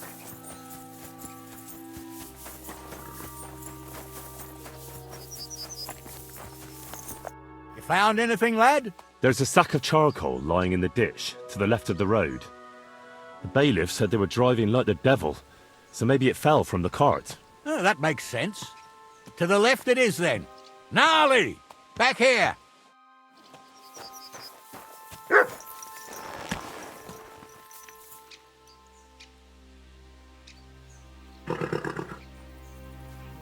We're getting close. I can feel it in my bones, sir. You'll have the car back in no time. I just hope we find the horses, too. Yarmilka here ain't the youngest, and I wouldn't want to drag it back home myself. A nobleman in harness. We ain't ever had such a spectacle in these parts. You might get to see it soon enough. The lords in this country have all gone to the dogs. Every lowborn with a bit of coin builds a house in Kuttenberg, while we live in squalor. Why do you reckon that is, lad?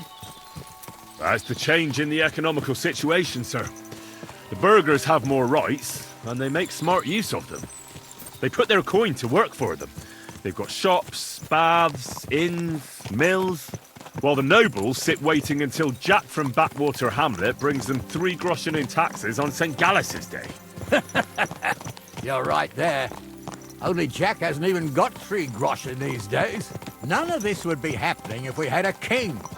And I mean a real one, not Wenceslas or Sigismund. Oh, anywhere that's not ruled by a strong hand, all sorts of things go wrong. Especially when you've got Moravian relatives eating you out of house and home.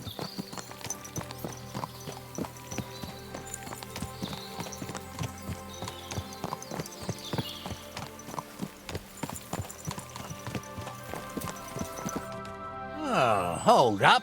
This is strange. I don't see any cart tracks. What do you reckon, Gnarly? I'm blind as a mole, sir. But it's all peculiar, right enough. Where the hell could that cart have vanished to? Well, that's just it. They had nowhere to turn off. I'll look up the road a bit. And you, Henry, have a look back along the road. Maybe it fell in a ditch somewhere. Who knows? Very well, sir.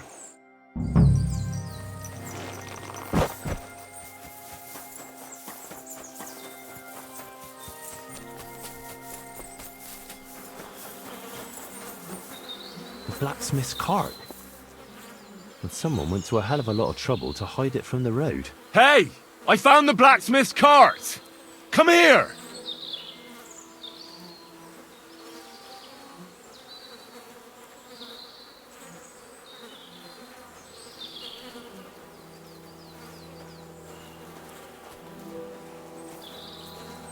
Well, now, here we have it. The blacksmith's cart. Someone went to a lot of trouble to hide it from the road. Of course the goods are gone. The bastards hauled it off to the rocks. That's clear. Well, we can't let them get away with it. We'll carry on, but on foot. My old Yarmilka would only break a leg there. And keep a sharp lookout.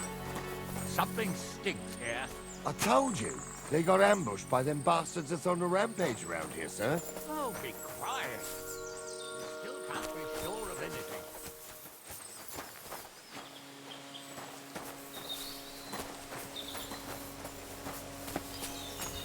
Ah, Apollonia.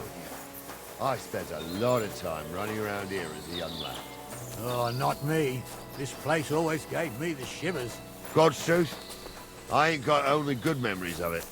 One time, got my legs stuck in a crevice a bit further on. Trapped there all night I was, shitting myself with fear. It wasn't till morning that the folk from the fortress found me. The whole of Sameen was out looking for me. See, at least you came here as a kid. It still gives me the creeps here. Why's that, sir? It's just some rocks, ain't it? You'd sing a different tune if you'd had the rope maker's wife as a nanny when you were little. Now, she had some tales about this place. Headless horsemen, goblins, and white ladies. Every night, we'd gather by the hearth. The old woman would sit at her spinning wheel telling stories. I'll tell you, Captain, there isn't much I'm afraid of.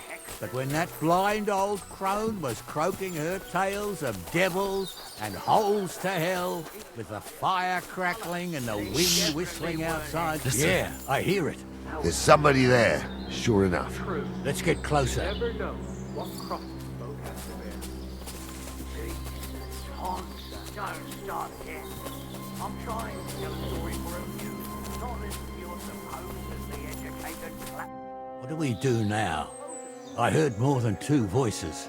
I used to clamber around here as a young lad. The girls from Slatigo used to come make a fire here and jump over it. And so's their underwear wouldn't catch fire. Sometimes they'd take it off. That's nice, Gnarly, but I don't think it's scantily clad maidens we'll be running into here. So what's that got to do with anything? Well, there's a nice view into the gorge from up there. We only have to go back a bit, and we can get up there nicely. Right. Henry, what are you waiting for? This is just the kind of thing we took you along for. Sure, sir. With a bit of luck, there might be some girls there, too. I could do without girls with voices like that. Now get going. You two don't know the truth from an hole in the ground. Someone was a priest. He showed me only pictures and taught me a lot. Aye, Stumble was a priest. Pigs can fly, and Gauls' Those name definitely is aren't the really blacksmith's hands. For a wench, he's got a miserable parent bits on him. So how's it look, Sonny? How many? I saw 3.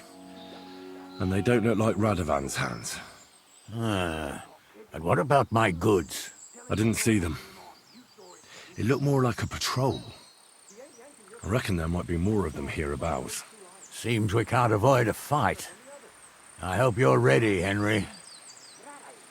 Sure am, sir. I wouldn't worry about Henry, sir. He showed us mettle and training. So, how are we gonna do it? Do you just want to charge them, sir? What else do you suggest? Someone could go back up top and try to take one of them down with an arrow before we charge them. There's a good view of the camp from up there. Good idea, Henry. And I see you're equipped for it, too. Climb up top, and as soon as you shoot the first time, we'll charge them. And make sure you don't hit one of us. Right you are, Captain. Like that. Might be hex. Maybe a witch. You see hexes everywhere. It ain't that strange. Even my uncle had a pair like that. Each eye a different colour, and he definitely weren't hexed. How would you know? True.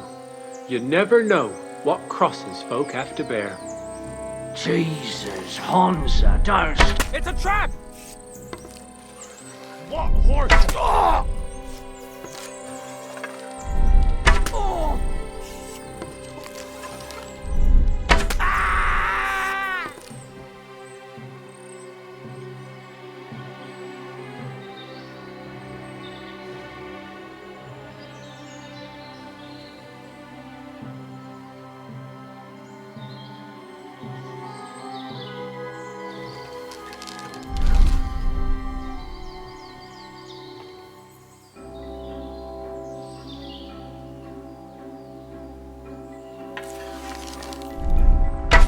I'll be done with you in a flash.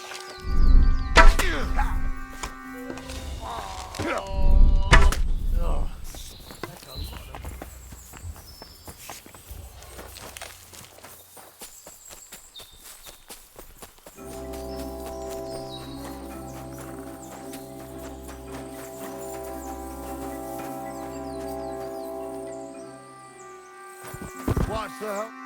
Oh, this day took it out of me, and no mistake. And it ain't over yet, sir. Your goods ain't here, and none of them bastards look like the blacksmith's hands. Am I right, Henry? Hard to say. I've never actually seen them, but I don't think it was them. Me neither. But right past that peak is another good camping spot. You think this was a patrol? It'd make sense. But I don't want to go assuming the worst. We might have just run into them bandits by chance. Yeah, well, you were right, as always. Let's go, then. Are you ready, Henry? I am. Let's go. I thought we had everything clear, Venser. You tried to fuck with me, so until we ride out, you're gonna stick right there and keep your mouth shut. We did everything you asked. We got the blacksmith cart and the goods. Horse shit. You tried to fuck me. That bastard cousin of yours owned up to it. It was his idea. I wanted nothing to do with it. It makes no difference to me, Venser. You vouched for the crooked fucker. So now, it's on you. Actually, you could consider yourself lucky. If you hadn't saved my ass that time in Colleen, I'd have goat ear skin you alive.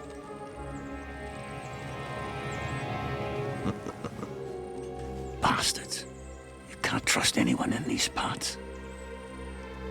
Get ready, Gnarly. We are going to parley.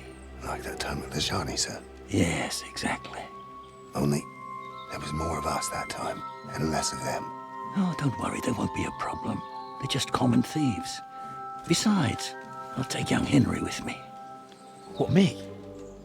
And if they're still feeling brave, you get to try out that new plaything of yours.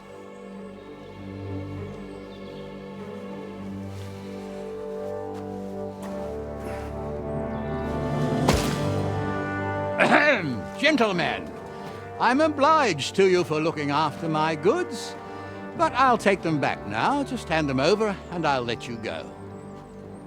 Oh, you must be from Samin, sir. Well, of course you can have everything back. Just as long as you ask nicely, eh? Well, how about we do things differently? You lay down your weapons, and we can all have a nice little chat.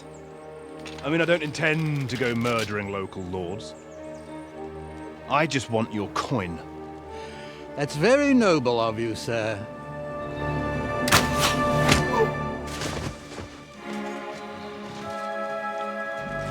What are you gaping at? At them!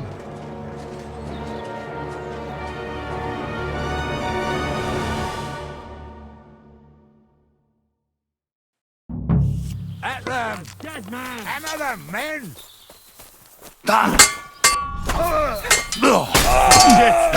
I'll kill you for that! Head. You should have fucking stayed out of it! Take It'll be over You won't in get a me. jiffy!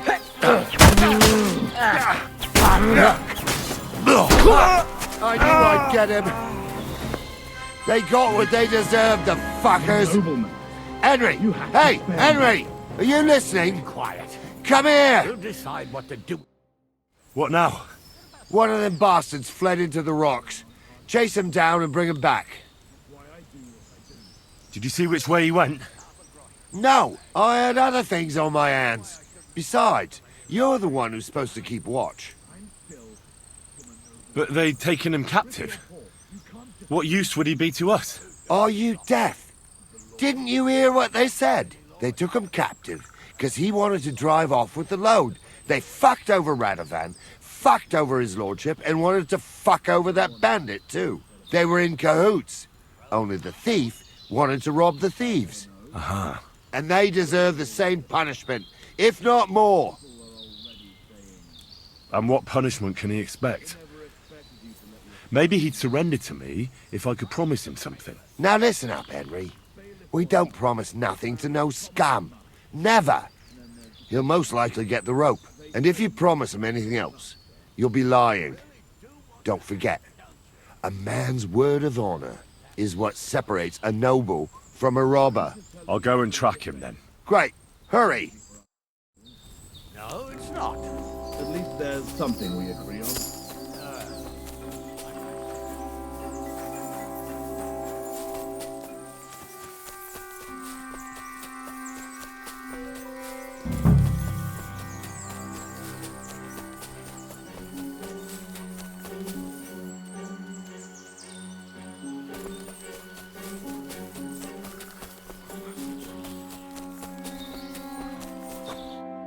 I've got you now, Venser.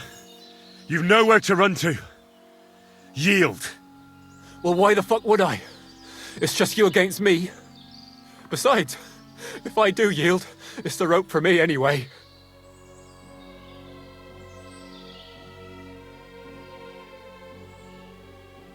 Who knows what they'll do to you? You might just get a whipping. For robbing Semine, that old miser. He'll have me strung up from the nearest tree. I'd be better off jumping off the cliff. Hey, I saw you cozying up with Gules. Seems to me he trusts you pretty much. What? He wanted to skin me alive. But he didn't. What's that got to do with anything, anyway? Well, I'd say you have a way with the nobles. People trust you. You just say it was the rashness of youth. Pour ashes on your head, and they'll be lenient. You'll tell Lord Semine it was a youthful folly, eat crow, and that'll be that. Convince his lordship? I'm not sure. Well, either you give it a try, or we fight it out, or you jump. Although, Ma always said I could talk my way out of anything. For sure. I'm better at it than fighting with strangers or diving headfirst off a cliff. All right. But only if you'll put in a good word for me. You'll tell them that I gave him up right away, and I don't know, well, the face of the Virgin Mary appeared in the clouds? You got it. But I'll try and think up something better than the Virgin Mary. All right. Let's go. I've got a prisoner for you, sir. Excellent. It all worked out quite well in the end. Gnarly will take care of this scum. What about Gules? He caught a few good hits, but he's alive. We'll take him with us. I need to have a strong word with him. You did a good job, youngster. You've got heart. And so you don't say I had you clambering over these rocks for nothing. Here's something for you. Thank you, sir. Don't thank me, you deserved it. And now, let's get that accursed cart back to Semine. Want to ride? We'll go via Troskovitz. We can drop you off there, and you won't have far to Tarkov. You ought to report back to Radovan as soon as possible about what happened with these hands. Could you wait a while? I'd better just check that I haven't lost anything while running around here. All right, but make it quick. I was happy to get out of Semine for a while, but now I'm looking forward to being back at my own fireside.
Is that offer of a ride still open? Sure, if you want. What's going to happen with that pair? You mean Radovan's hands? We'll see. The one that ran for it, it's clear with him. The other fellow was tied up, so who knows what went down. Maybe he was innocent. Gnarly'll have a word with him, and we'll see what he tells us. Sir, Venser surrendered because I promised to put in a good word for him. Well, it's nice that you promised him. But I'm the one who'll decide on the fate of that scum. And it's quite clear to me. All right. A ride would be great. My legs are sore. Wait until you're my age. Well, let's get going.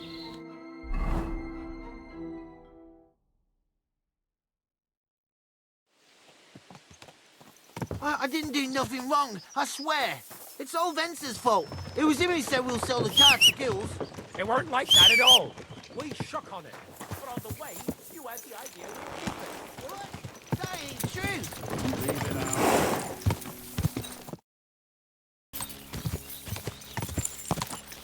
Die! Oh,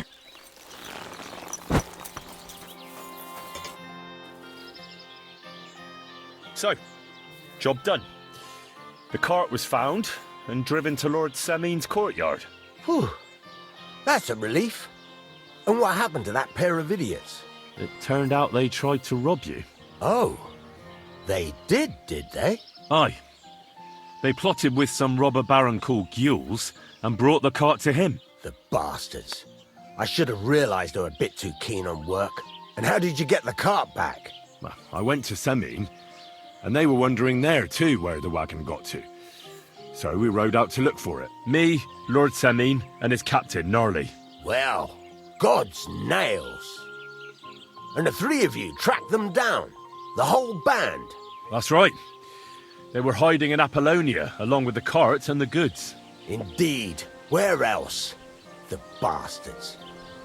And what about my hands? I'm not sure. Lord Semin took them and Gules to his courtyard. We'll see how he deals with them. I'd know what to do with them. Don't worry. I don't think Lord Semin will let them off lightly. Anyway, the main thing is the cart turned up. I'd be in a right mess if it didn't. No doubt. And you've earned a reward for your trouble. I've got just the thing for you. Some mercenary once had his cuirass repaired here, but never came back for it. Who knows what happened to him? So now it's yours. It's been through a bit, but it'll still serve for a while. Thanks. It'll come in handy. And have you got another job for me? Young Lord Semin's wedding is coming up, and it's got my head spinning. Look, you must have seen Agnes, the bailiff's daughter, when you were in Truskovitz. What do you think of her?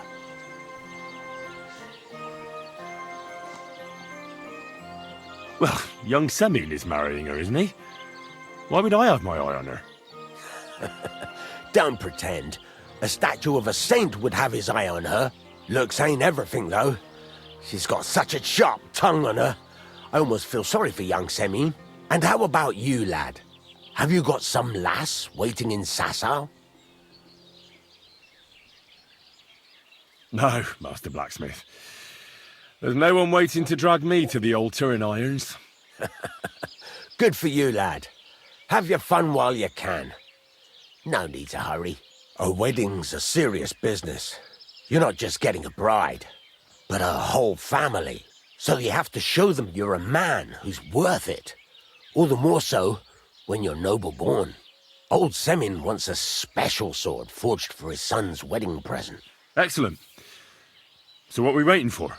Should we get to work? Hold your horses. It can't be any old steel. This has to be a first-class job. A blade of first-class steel? That's right. And that's just the problem. Ah, I see. We don't have any welded steel for that kind of sword, do we? God's nails. You really know your stuff, youngster. And you're right. We don't have the steel for a strong sword that won't break. I'd like to know where you're going to get your hands on some welded steel. Relax, lad. I've got it all figured out, as it happens. There's this old hermit called Ambrose, living in Apollonia. But who's old and sick? I know. God's nails, let me finish talking.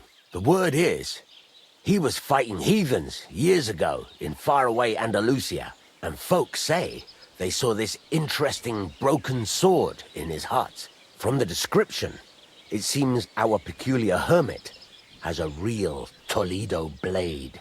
Welded Spanish steel? There's nothing better for a sword. See now? You do understand.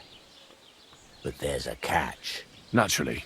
They say that Ambrose the Hermit has changed a lot recently. People from far and wide used to go to him for remedies and blessings. But now he won't see no one. I even heard he made a pact with the devil. And there have been other strange goings-on. What strange goings-on? I heard something in the tavern about some apparition. But that's all I know. With the devil? Why would the hermit make a pact with the devil? No idea. It might just be old wives' tales. Right. I'll try to find out more about the hermit's sword. But in return, you'll get me invited to Semin's wedding. If it means so much to you, why not? Come and see Betty from the Troskovitz Tavern. She knows all the gossip. She'll definitely tell you more about the hermit. But Henry, if there's any truth in that pact with the devil, don't get caught up in it. The best sword in the world isn't worth eternal damnation.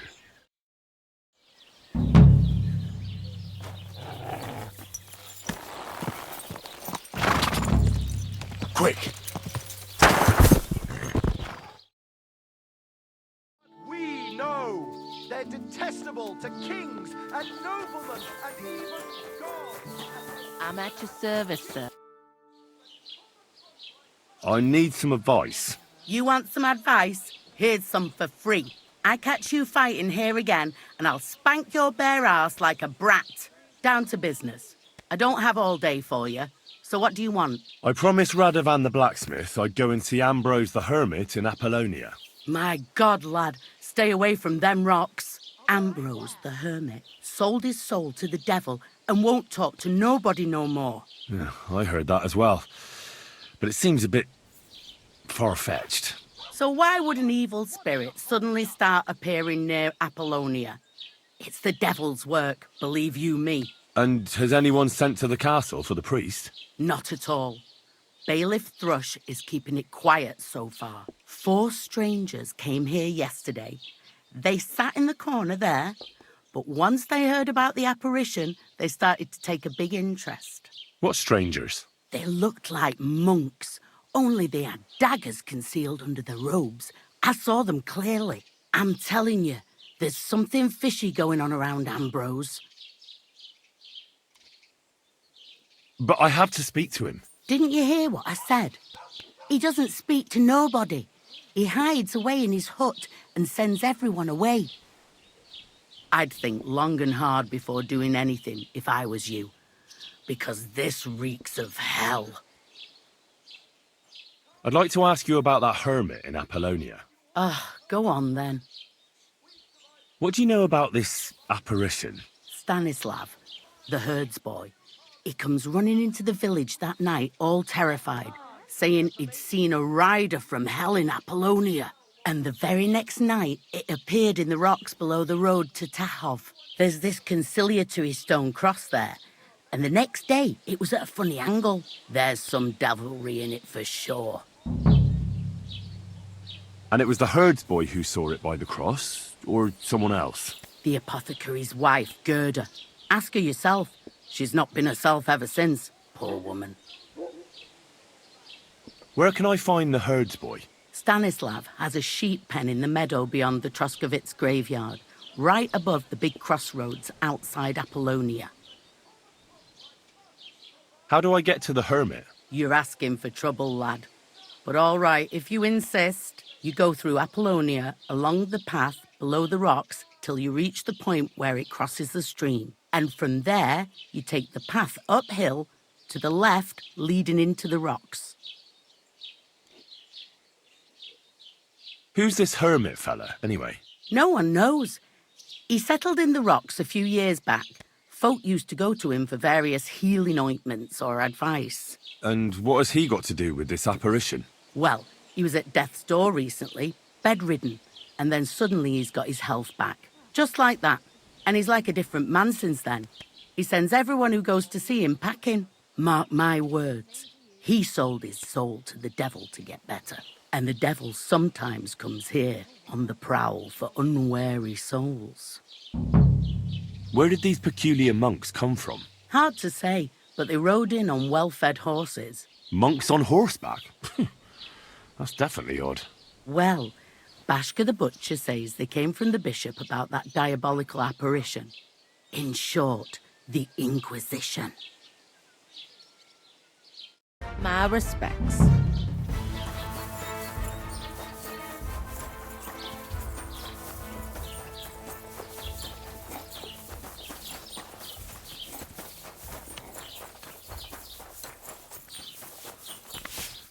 Good day to you.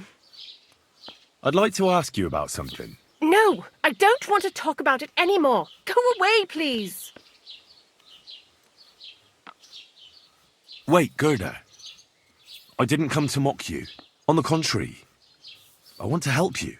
Really? I believe you really did see something. But I want to know what it really was. So, what do you want me to tell you? Relax, Gerda. Have a think, and then tell me what happened with the apparition. It was the day before yesterday.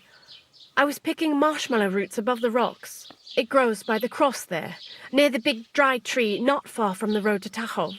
I didn't get home till after dark when I suddenly realized I didn't have my knife. So you went back to the cross? God have mercy. He hopped up right out of the ground in front of me. He was all in black and he was grinding his teeth. I started to scream.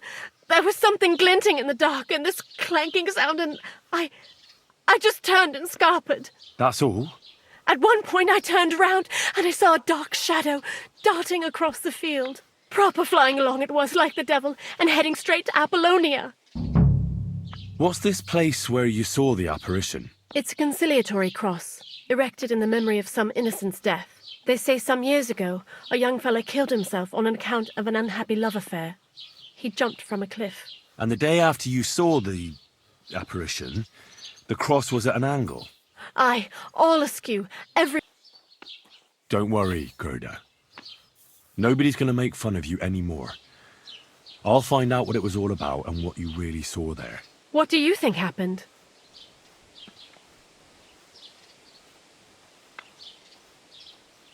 I don't know yet, but you needn't fear. Everything will get cleared up soon. Thank you. By all the saints, thank you. But please, come and tell me how it turned out. I'll make it worth your while.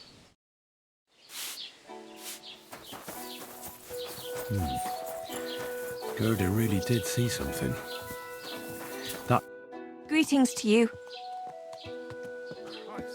What happened to Ambrose the Hermit? He's at death's door with some ailment, and there's peculiar talk about him. They say he made a pact with hell. I hear Ambrose the Hermit has some old sword. Aye, a broken one. He used to have it hanging on the wall of his hut, but that was long ago. I heard a shepherd saw an apparition in the rocks. It's not wise to go there. There's a diabolical horseman haunting the place. What happened at the conciliatory cross? Hard to say. It was turned around. But what Gerda from the apothecary saw there, you'll have to ask her. Farewell, sir. Watch out! Go! Ja!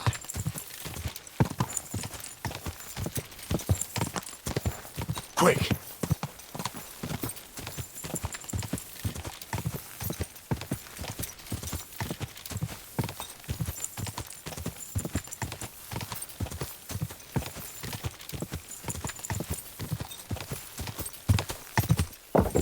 Whoa!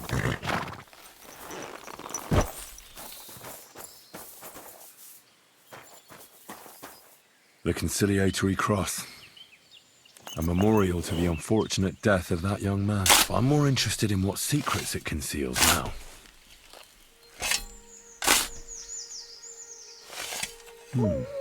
Fresh soil. Someone didn't take either the coin or the books. So it wasn't a thief. It must be something else he was after. Go! Go!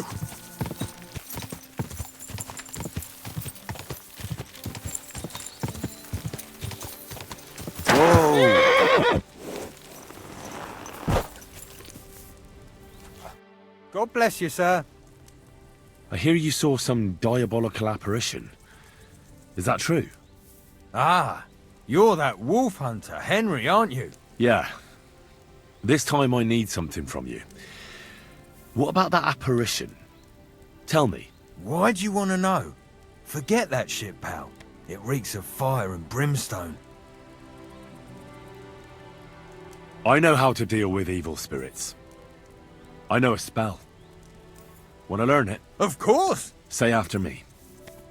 Vade Retro Satana. Vade Retro Satana.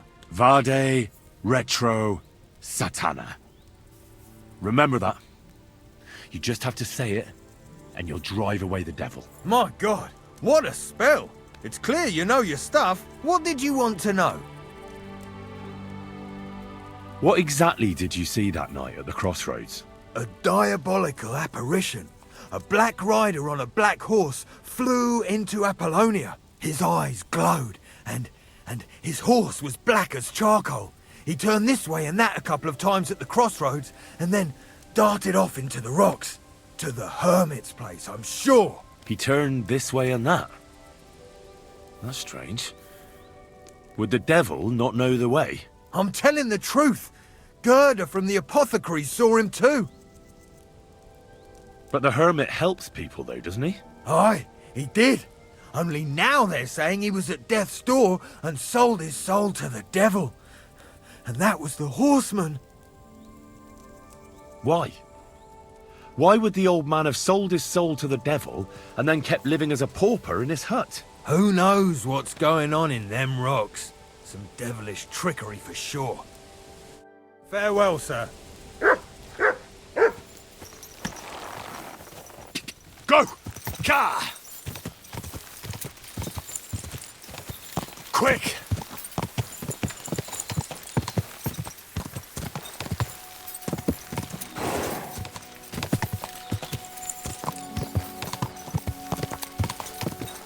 Go!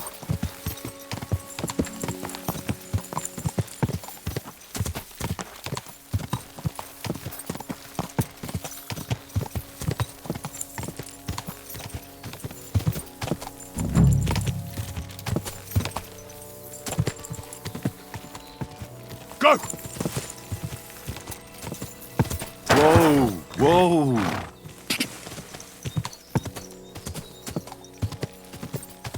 Whoa! Whoa!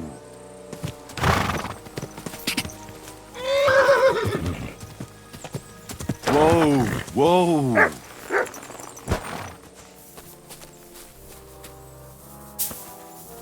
Huh. A horse? What's it doing here in the woods? I should take a closer look.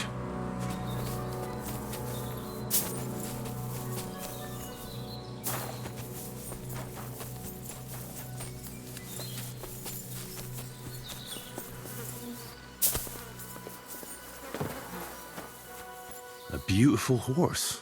Black as charcoal. The herds boy wasn't lying. And you don't smell of brimstone. You're just an ordinary horse. Someone really did come to see the hermit. But it wasn't the devil.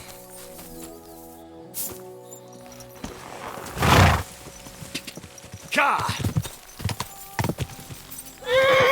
Quick! This is the place the innkeeper was talking about. This is the place the innkeeper was talking about. The hermit lives somewhere up here. Oh, oh.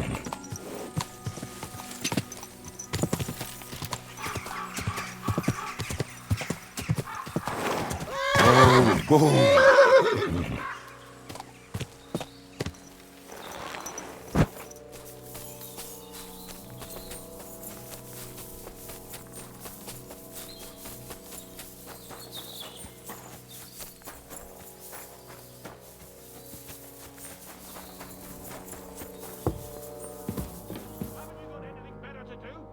Clear off before I lose my patience. Haven't you got anything better to do? Clear off before I lose my patience. God be with you, hermit. I don't have time for you. Go away. Interesting. Last time you were at death's door, and now you're fit as a fiddle. Yes. I was sick. Now my strength is returning, thank God. Ars medica natura magna est. Judging by what I've heard about you, you're a bit fishy, Hermit. What do you mean? Well, there's a lot of talk about you in the village. They say you've made a pact with the devil, and are summoning demons from hell. Old wives' tales. What do I care about such nonsense? Well, but supposing it isn't nonsense? Of course it is. The apparition was seen by the conciliatory cross at night. Old wives' tales. I went to take a look, and it really is askew. But it wasn't magic that Hellspawn was wielding. It was a shovel. There was a hiding place beneath the cross. And the man digging there at night didn't have time to put the cross back in the right position. By all the saints! So someone was digging there. What has that to do with me? There was a brand new cloak of the Knights of the Cross in the hiding place. It's clear that the man doing the digging hid it there, maybe to cover up who he really is. And what he's planning. I still don't know what you want from me. What have I got to do with some cloak? The man who took things from the hiding place can't have been some chance thief, because he left a purse full of coin there. So keep the groschen, lad, and stop pestering me. It's nothing to do with me. I found some pretty interesting documents of the Order. I don't know what you're talking about. I reckon you do, Ambrose. According to one of the documents, you were appointed Seneschal of the Knights of the Cross with the Red Star. Or are you going to tell me it was some other Ambrose? I'm not going to tell you anything. I don't know anything about any documents. A few nights ago, a herdsboy saw a black horseman ride into Apollonia. He thought it was an apparition, but I think a demon would have known the road to Apollonia and wouldn't have spun round and round at the crossroads like a top. Why are you telling me this? Because I found a black horse stabled in a pen here. In the woods below the rocks. A well-fed, healthy horse, black as charcoal. The man who rode on it wasn't an apparition. Or the devil. Why are you telling me all this? For God's sake! Stop this nonsense right now. That's enough. I think there are enough fishy things going on around you for me to tell the bailiff. But you're in luck. All I'm after is that broken sword. So, come clean. You're wide of the mark. But in the end, maybe you could help me. What do you want help with, Ambrose? I'm not Ambrose. He died some time ago. I am Conrad, Knight of the Cross with the Red Star. What are you doing in the hermit's hut, then? In Prague, I got into a serious dispute. Ambrose was the only person who could help me. That's why I came to see him. I'm guessing that the diabolical horseman scaring people round these parts was you. That was not my intention, believe me. Ambrose is dead, you say? How did it happen? He was an old man. Unfortunately, he was already at death's door when I found him. And you had nothing to do with his death? Of course not! Ambrose was my friend. I'd known him for 20 years. He was a good member of the Order, and an outstanding teacher. Ambrose was a member of your order? More than a member. He was the Seneschal, second in rank only to the Grand Master. He served the Order for many years before getting into a dispute with the Prague chapter and the Inquisition. Then he had to disappear. I was the only one to know where to look for him. But I came too late. All he managed to tell me was his last wish. You scared the life out of Gerda from Troskowitz that night. What were you doing there? Ambrose had a hiding place beneath the cross where he kept things from his past. I found some documents there from the Knights of the Cross. But Ambrose clearly wasn't interested in them. So what did he send you to get? He sensed that death was coming for him. He wanted me to help settle his affairs. And he also longed to hold his old sword in his hands one last time. I went to his hiding place that very night. But by the time I got back, Ambrose was dead. I put the blade on his grave, in place of a cross. So the sword is on Ambrose's grave? Will you tell me where I can find it? You want to disturb his rest? I just want the sword, that's all. It's no use to him now. All right. I'll tell you where his grave is if you fulfill Ambrose's last wish instead of me. I can't do it. All right. What am I supposed to do? Listen carefully, then. There's an old widow called Margaret living in the village. Take this cross to her, and say to her exactly these words. Margaret, Ambrose forgives you, but his brother must get what is rightfully his. Margaret, Ambrose forgives you, but his brother must get what is rightfully his. That's right. I hope she'll know what this is about. Don't worry, she will. Give her the cross, and I'll tell you where you can find the sword. Benedictio Domini sit tecum.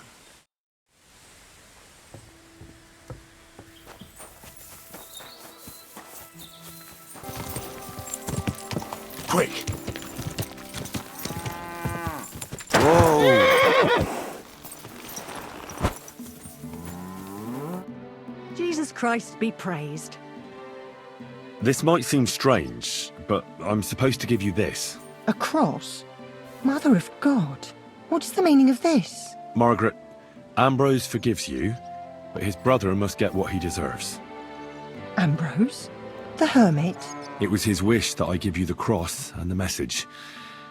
He said you'd know what it's about. Oh my God! By all that's holy, it couldn't possibly be him. All those years, I'd lost hope. I never forgave myself.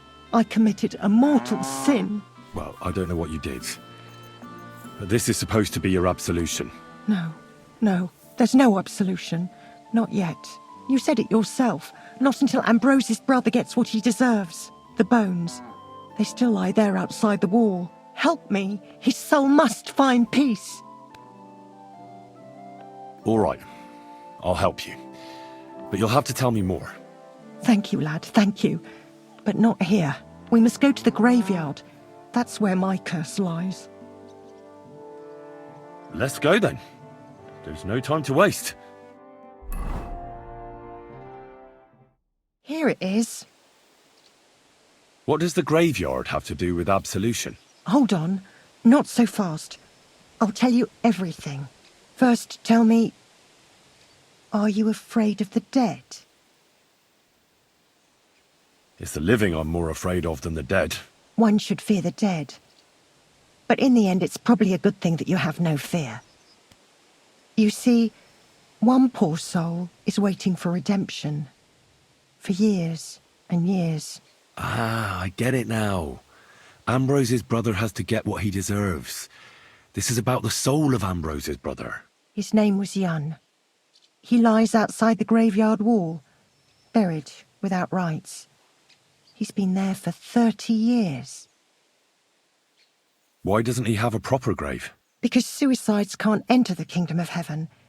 They have to be buried outside the walls, like the unclean. The worst thing about it is that Jan didn't kill himself. He didn't deserve such a dishonourable burial, and it's my fault. I said nothing. What happened to him? The memories are painful. We were childhood friends, and Jan loved me. Only, I chose his friend Vashek over him. He couldn't get over the rejection. So he lay in wait for Vashek one evening. And Vashek killed him? It was an accident. They quarrelled. Jan drew his sword first, and Vashek had to defend himself. Apparently, they got close to the cliff edge while they were fighting, and Jan fell. When they found his body at the bottom of the cliff, people thought he'd killed himself. The only one who didn't believe it was Jan's brother. Did you see it? Were you there? No, but I believed my Vashek. He would never have lied to me. It pained him till the day he died, and he lived in fear of Jan's brother creeping up behind him one day and taking his revenge.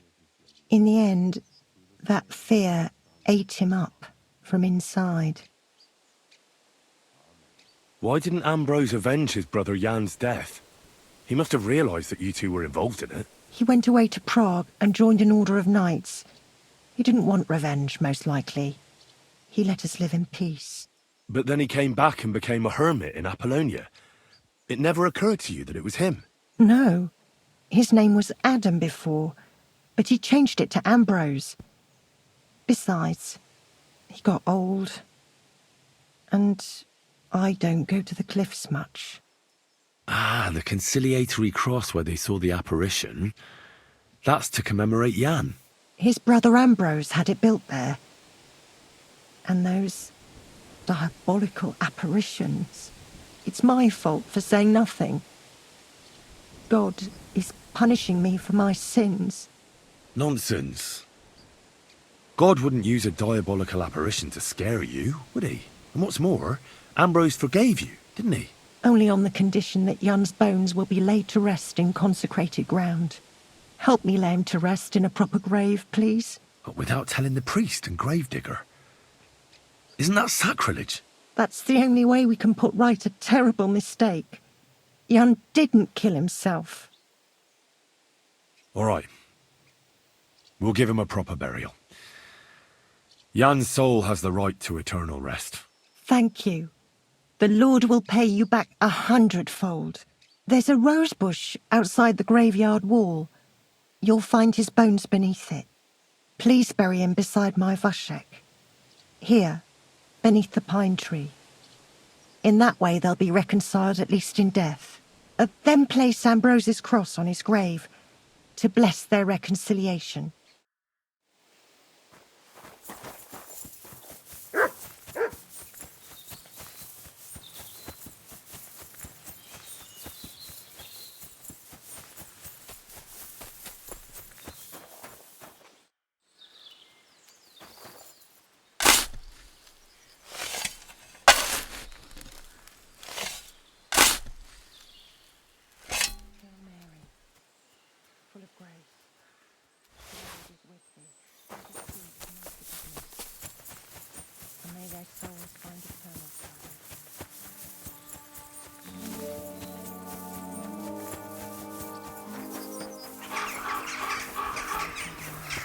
Kingdom come, thy will be done, on earth as it is in heaven.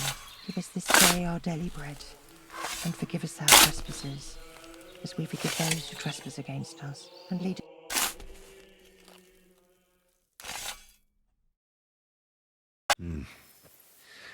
Your journey ends here, Jan. I don't know what you have on your conscience. But rest in peace. I don't know much about prayer in these situations, but... Our Father, there are many sinners in this world, but in the end, we all face your judgment for what we should have done, but lacked the courage to do. So forgive me this little sacrilege. You know better than anyone that it was the right thing to do. Thy will be done, on earth as it is in heaven, and deliver us from evil. Amen.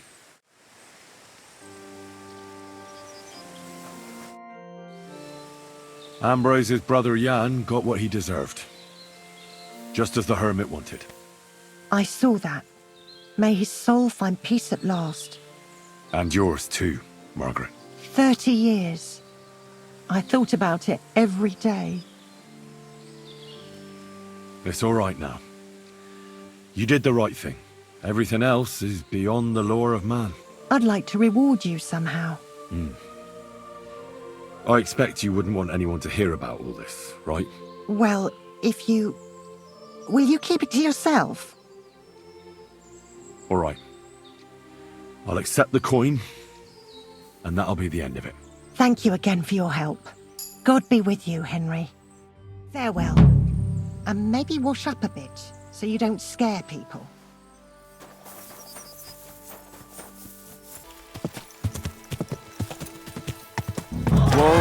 Whoa! Mata misericordia. Hey, fella! Listen, we need help. Ave Maria. What happened? We are Knights of the Cross with the Red Star. Good brothers in Christ. I'll explain everything, but there's no time now. We have to act fast. Our brother Glesgan is dying. The crazy fool shot him. Help us. Jesus Christ. I don't know you. So why should I help you? He won't help us. Help me. What's he doing here anyway? He's bound to be in league with Conrad. At him! Quick! Don't let him get away! Fuck you, whoreson. A weapon? Jesus! I'm here!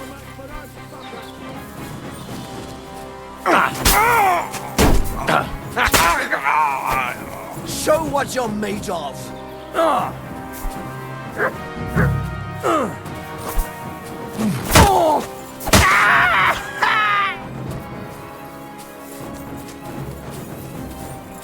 Come on, then. You're a man! You got him! Put that away. Damn it. What was that all about? I think I owe you an explanation. Yeah, you're right. Let's hear it then. And what is it you want to hear from me? Why were they trying to kill you? I had proof that our Grand Master's Denyak had betrayed the Order and was conspiring with the Prague chapter. But it was turned against me. Damned Inquisition. First they chased out Ambrose, and now me. Where can I find Ambrose's broken sword? It's not far. At the edge of the meadow up there are 2 entangled birch trees. There's a grave beneath them, and the sword is on the grave. That's all I need to know. And that's an end to it. This is in return for your silence. Thank you, but no. On the run, you'll need the money more than me.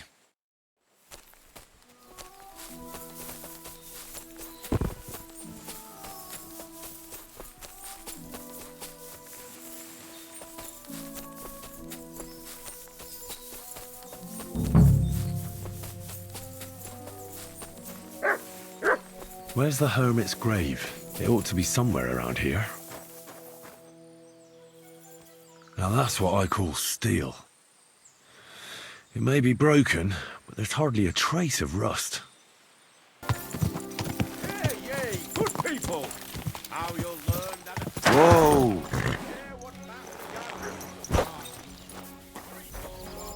Greetings. What do you need? So I'm back, Master Blacksmith. Excellent. How did it go with the hermit? He's dead. What? Did you... No, not me. It just got a bit complicated. Anyway, it turns out old Ambrose really used to be a knight. And this really is Toledo steel. You were right, Blacksmith. God's nails. That's quite something. First class welded steel. Ambrose must have broken the sword himself, deliberately. It wouldn't have just happened in battle. That's exactly what we need. See now, youngster. My clever plan worked out nicely in the end. Right. Well, thank you very much for your, clever plan. You haven't disappointed me yet, lad. So I'm sure forging an exceptional sword won't be a problem for you either. Wait, I thought you wanted to do it yourself. I'm just your assistant, after all. Not at all. I trust you. One day you'll become a master. That is, unless you lose your head first.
Christ, what a day.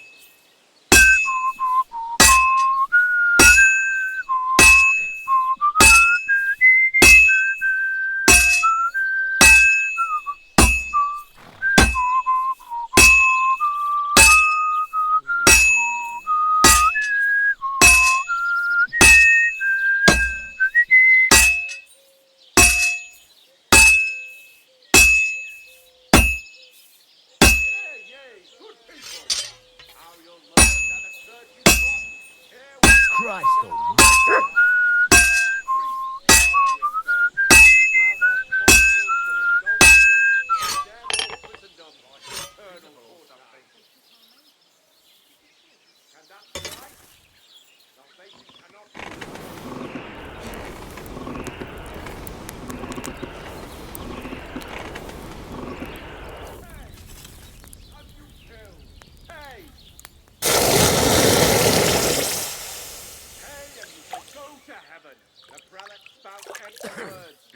Their bellies may be full, but their heads are empty. Fat arses and empty spaces where their hearts should be. They offer salvation to anyone who fills their cup. I've got something for you, blacksmith. God's nails, you weren't bullshitting. I'd say it looks pretty much like a sword, eh? Looks like. This is a damned fine piece of steel. Damned fine. Thanks. I was glad to help, but now there's something I need from you. I'll pay you, of course. And if you want to do some smithing, I won't throw you out of my forge either. No, you know full well what I need. I have to get to Samin's wedding. Why is it so important for you? It'll just be a lot of people stuffing their faces. You can find that anywhere. I have my reasons, and you don't need to know them. God's nails, lad. You're full of mysteries. But whatever, that's your business. I don't mind taking you to the wedding. Nothing to it. We can set off once you're ready.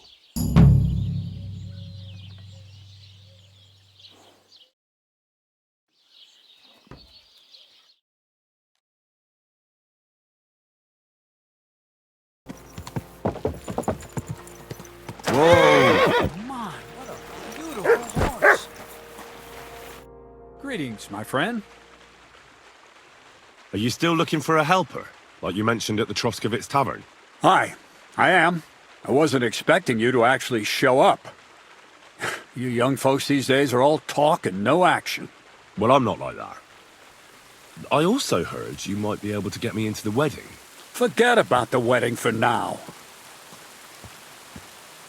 All right. So what kind of work do you have for me?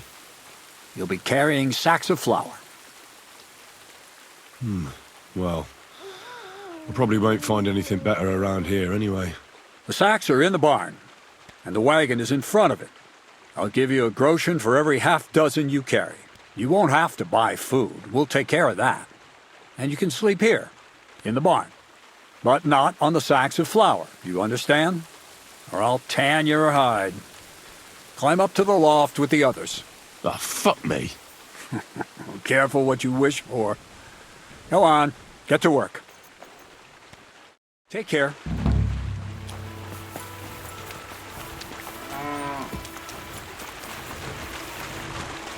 Won't even break a sweat at this rate.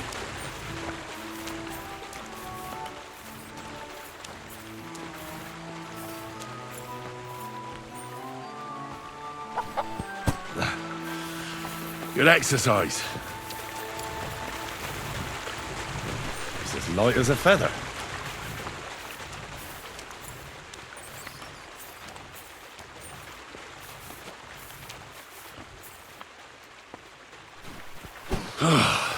Isn't getting any lighter. Have to be careful not to drop it.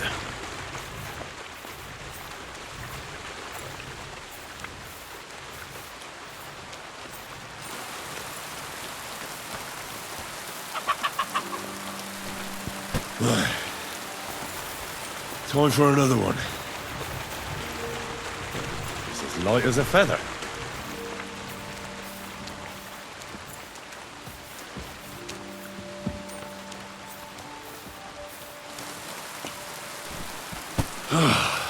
Isn't getting any lighter. Won't even break a sweat at this rate.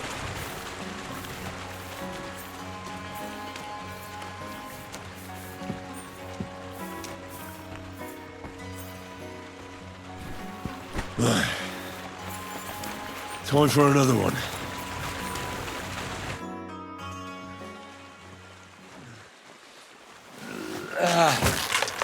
Kurwa. What the?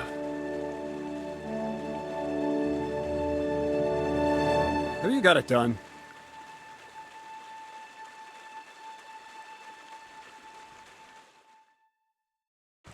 I said, are you done? You're milling some pretty peculiar grain here, Miller. It's got a bit of a metallic flavour to it. Kurwa. Can't you be more careful? Tell me the truth. What are you really doing here?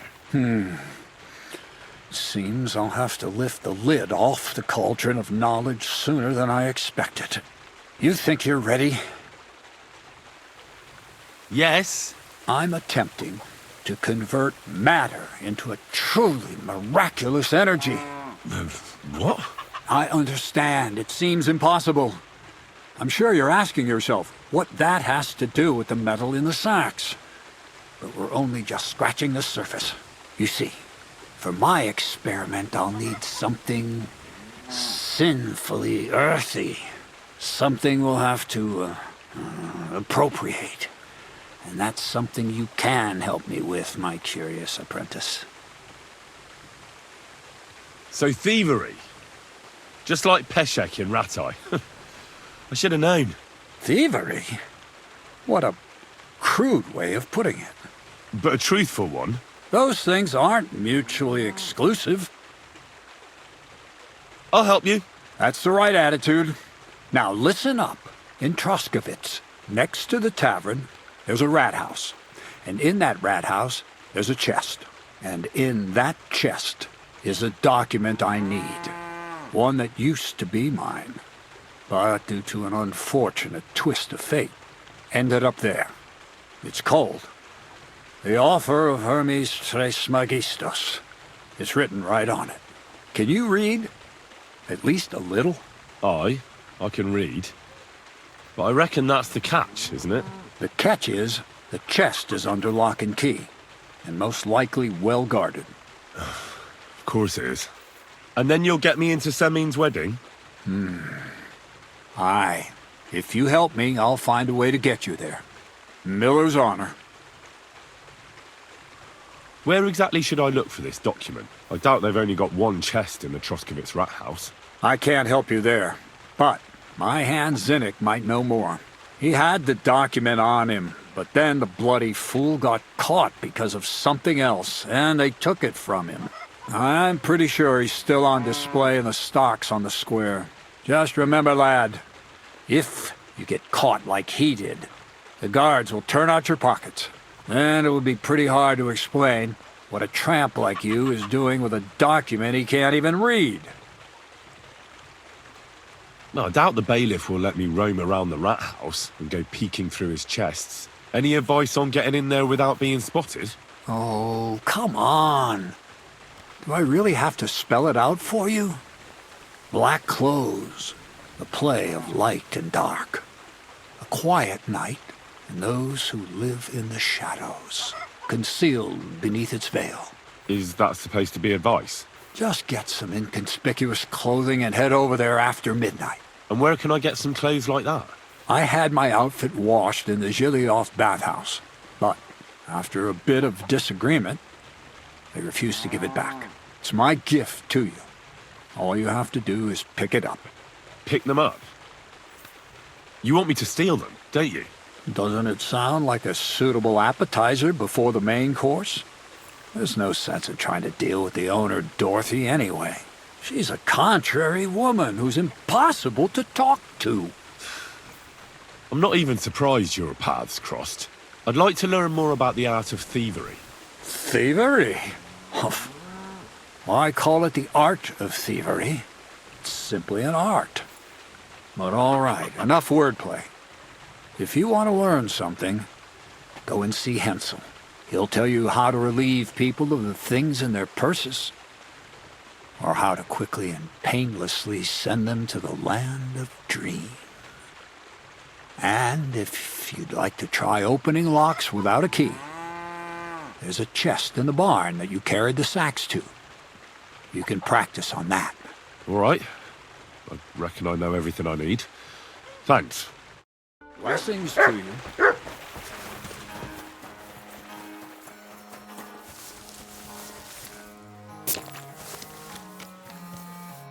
Welcome, sir. What can I do for you?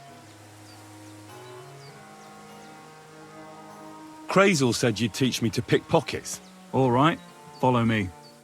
So Krezyl took you on just like that? Surprising. Krezyl hardly trusts anyone.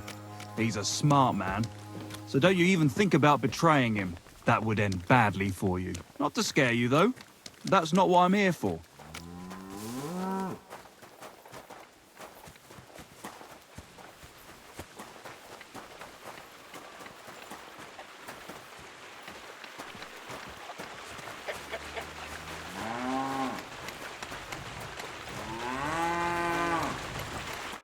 Let's begin.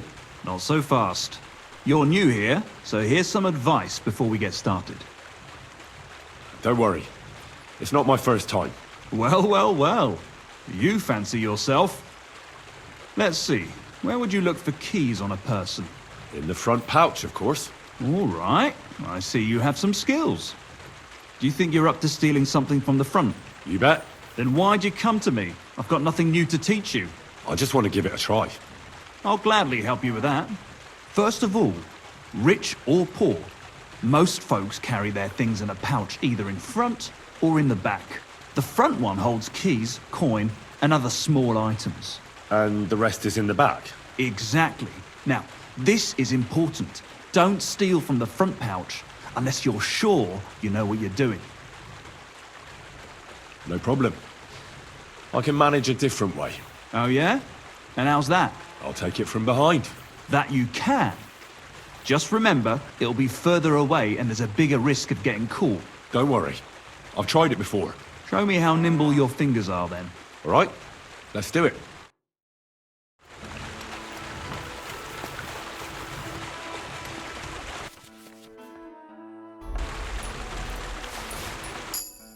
Done. Very nice. I didn't notice you at all, and that's exactly what you want. Now give back what you took. Here you go. What now? That's it. It's a simple art. But if you want, you can give it another try. I'd rather try takedowns. Why not, since we're here? Well then, it's easy. Sneak up behind me and choke me out. I won't fight back the first time, so you should have no trouble. Just remember, you mustn't let me see you. All right, I'll give it a try.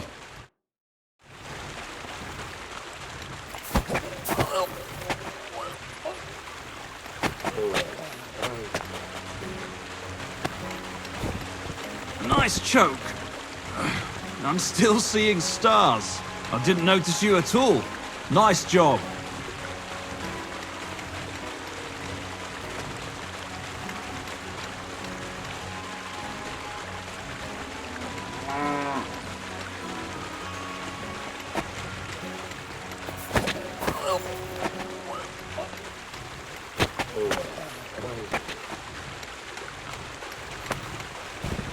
Ouch! You took me down nicely, in such a way that I don't notice. That's how it should be.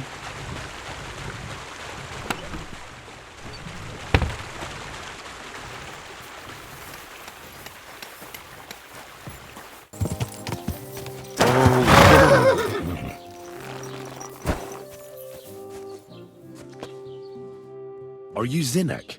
Yeah, look, mate, I really need to piss. Can you let me out of here? Krezyl sent me. He's looking for some document the bailiff took from you. And what's the password? Hermes Trismegistos? I'm just shaking your pizzle. You should have seen your face. They caught me at night when I was robbing a merchant, and then they make any distinction between what I stole and what I already had on me. They took everything, including that document, and locked it all away in the chest of stolen things in the rat house jail. You could get into the jail from the courtyard behind the rat house. It's right under the guardhouse.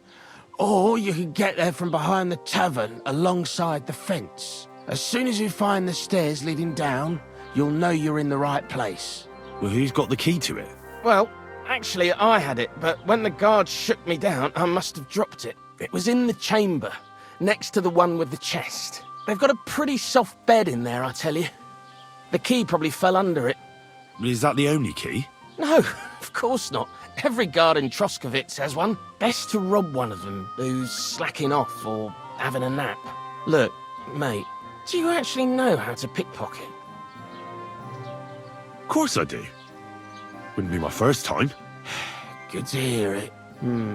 They'll let me go soon, so if you get caught, you'll have nobody to keep you company here. Keep that in mind.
These are some fine thieving clothes.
The offer of Hermes Trismegistos. That's Krezyl's document.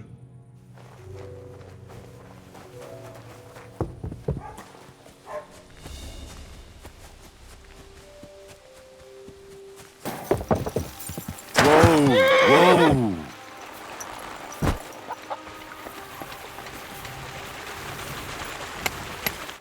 Greetings, my friend. I have that document from the rat house for you. Excellent. I knew I could count on you. Judging by the contents, it seems like you're dabbling in alchemy here at the mill. That's not a bad guess. But don't forget about astrology, theurgy, transmutation, and a smidgen of demonology. Although that's something anyone with a grain of sense should avoid.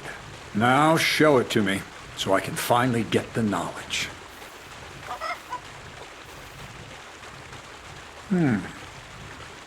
Good. Good. This will come in handy.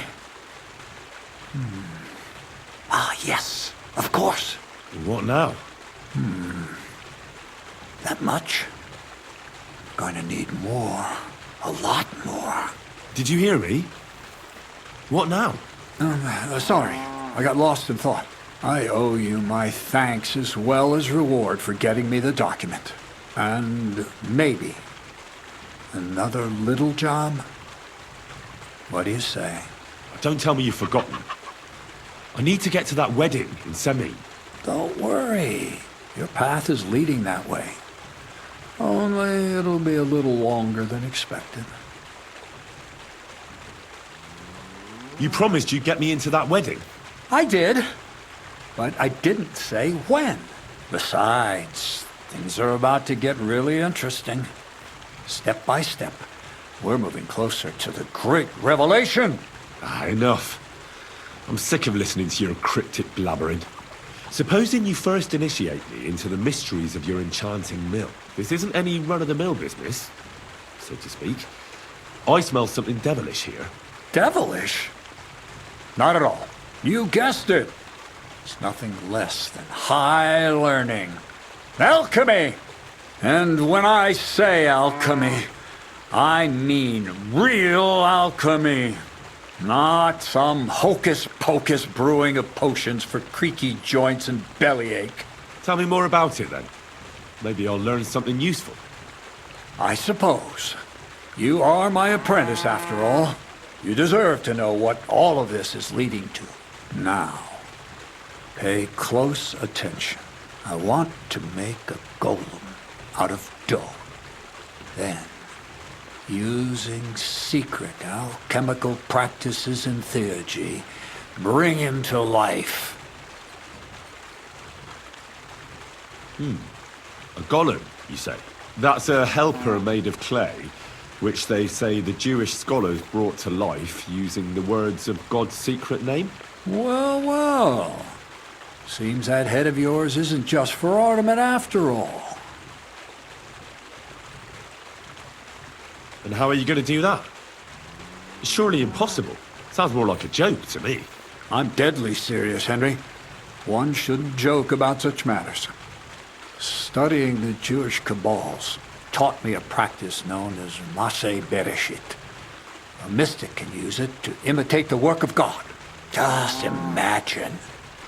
You know how helpful a golem would be at the mill? Carrying sacks, pulling wagons, standing guard. He wouldn't be much smarter than Zinnik, but he'd have the strength of 10 men.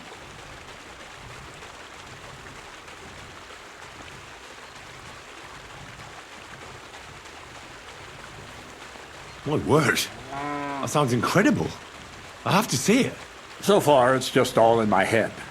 But if you're patient and help me, you'll see soon enough. It's in the interest of the advancement and prosperity of mankind.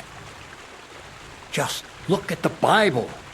Moses could command the waters and speak to God through the element of fire. Jesus brought the dead back to life.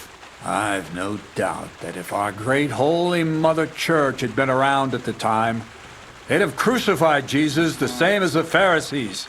All the apostles would have been burned at the stake. So a golem, you say, made of flour? For the good of mankind? Exactly! And what about the good of me? You promised me a reward. You already know that you can learn the practical application of certain useful skills from me. But for a few groschen, we could discuss the art on a more, let's say, theoretical level. I'm overwhelmed with gratitude.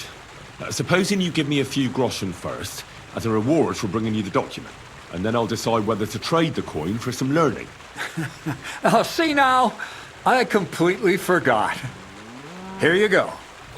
So you don't go around saying that Miller Krezyl is a pinch purse. I added in what I owe for those sacks you carried. And if you want some more work, there's plenty. What's this next job all about? I need to find a saltpeter pit. Never a wasted word, eh, Krezyl? Short and to the point. That's my credo. And how long will it take before you tell me what a saltpeter pit is? A saltpeter pit is a pit in which saltpeter is formed. Saltpeter is niter. That I know. They're white crystals similar to salt. But I have no idea what you might need it for here at the mill. Or is it supposed to be some peculiar Krezyl wedding gift for a young Semming? Nothing of the sort. The Kabbalistic doctrine speaks of saltpeter as a vessel for the inexhaustible essence of life. Those white crystals are said to contain the very essence of being. That's precisely what we need to give life to our golem. Thanks to the ingredients from Hermes Trismegistos, his feet will never get tired and his fists will have the power to smash rocks. But saltpeter is the most important thing. Saltpeter will be the golem's heart.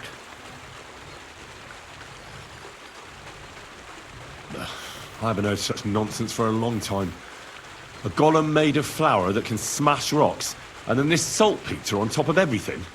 I think you want to add weight to your flour, and you're just trying to fool me with clever talk. Why would I add weight to flour with such a rare commodity? You genius. If you don't want to believe in the golem, then don't. But I need that saltpeter, and I need a lot of it. That's why I want you to find me a decent saltpeter pit. Do you understand? I was hoping I'd learn something useful from you.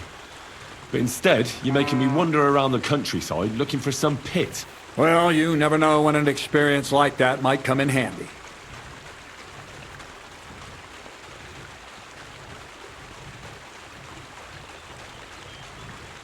All right then. I'll look around for that saltpeter pit of yours. I just hope you know where to look, that you can point me in the right direction, and also that you'll get me into that wedding as a reward. Yes, yes, and yes. Bonnie has a lead. She's a damned handy girl to have around. She can do anything you ask of her. But for you, the most important thing is that she knows how to look for niter, or saltpeter if you prefer. So this Bonnie is some kind of witch who's in on this golem stuff. Bonnie is someone I trust without question, and you should too. Not only will she teach you how to find saltpeter, but also how to differentiate it from common salt. The main difference is it has kind of cooling taste. Hold your horses. You want me to taste that nasty stuff? If you don't taste it, you could confuse it with some nasty rot. You don't want that. Damn right. Don't be such a lily liver, Henry. If Bonnie can taste saltpeter, so can you. She'll tell you the rest herself. You'll find her in the lair. That's a secret storage space I have here just by the pond. Only my best people can get in. How can I get to this lair? There's a bridge over the mill stream towards the southwest. Take the path to the left, just behind it along the pond. From that path, you turn right, uphill, between the rocks, and you'll find yourself right in front of the lair. You can't miss it. Oh, and so I don't forget. You could pick some herbs along the way to see Bonnie. It would make her very happy. She's just been through some tough times. Her dog died, and on top of that, she has to spend time with that blabbermouth, Zinnik. On the other hand, Zinnik might be holding his tongue for a while after his encounter with the Troskowitz stocks. If Bonnie spends time with Zinnik, she may want some spirits rather than herbs. Bonnie? Never. Being a decent Christian, she avoids alcohol like the plague. Right along, so you're back as soon as possible. To the lair.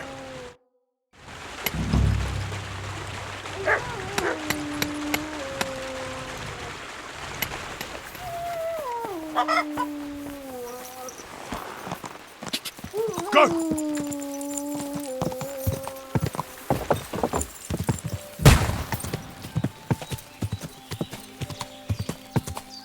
Whoa! Whoa!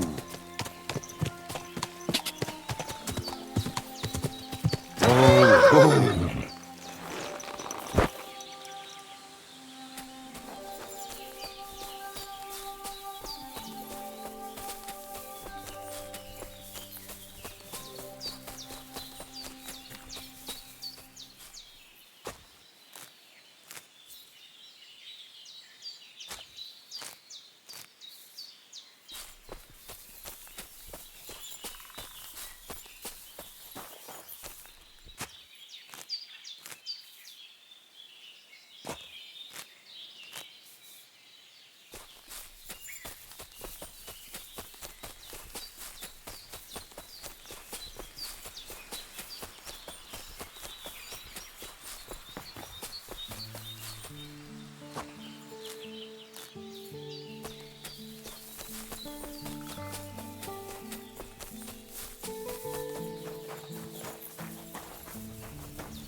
Lord be with you.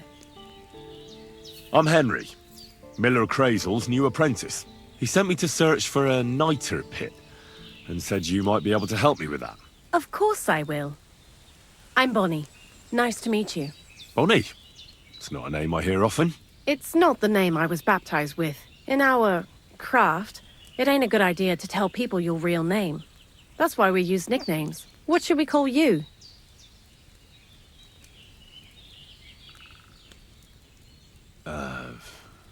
The Wolf of Skalitz. Well, that's not very creative. You know what? I'll come up with a nickname for you myself when I get to know you better. Did you bring me something from the mill? Actually, Krezyl said you'd appreciate some herbs. He's right there. Do you have some for me? I've got something here. My word, that's exactly what I need. The ingredients for the magic ritual. What kind of magic ritual? The kind where Zinnik finally gets some sense into his head and stops making stupid beginner's mistakes. Just so you know, that mess with the author of Hermes Trismegistos would never have happened to me. Not me. While we're on the subject of rituals, did Krezyl tell you about the golem? He did. And what do you think of it? If that beast doesn't slay us as soon as it comes to life, then sooner or later some Inquisitor will find out about it. I think it's all witchcraft. Playing with fire. Playing with fire. If you only knew. But don't worry. I'm sure it'll be a peaceful golem, just like Krezyl imagines it. Calm and humble, and it'll help all of mankind. But that's enough of that. We're not going to stand here talking about flower golems when we've barely just met. I'd like to chat with you too, Henry. Get to know you a bit. But if you're in a hurry to find Krezyl saltpeter, I won't keep you.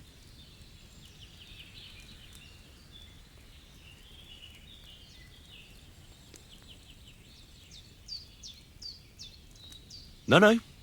I have plenty of time. But where to start? You know what? I'll start. When they caught Zenek in Troskowitz, I was scared out of my mind that they'd catch me and clap me in the stocks. I had to hide out here for a while, so I haven't had anyone to talk to. Life in the lair isn't all fun and games.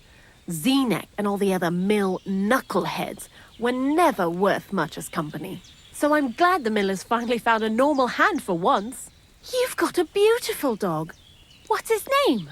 Mutt. What a cute fella. How did you find each other? He belonged to this girl I knew, Teresa.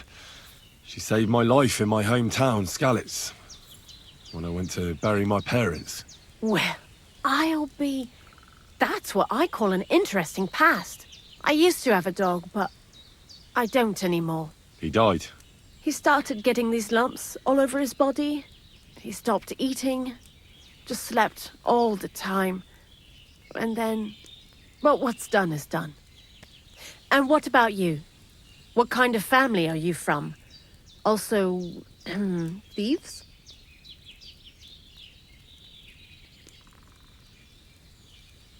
No. Pa was a blacksmith. I inherited something from him, I hope. Oh, really? Would you teach me how to make, maybe, barrel hoops? Those are pretty hard. Wouldn't you rather start with, maybe nails? Sure. I'm pretty quick to learn and patient. That is, with one exception. When Krezyl starts spouting off his alchemy theories, I'd rather run for the hills. What do you think of the old miller, anyway?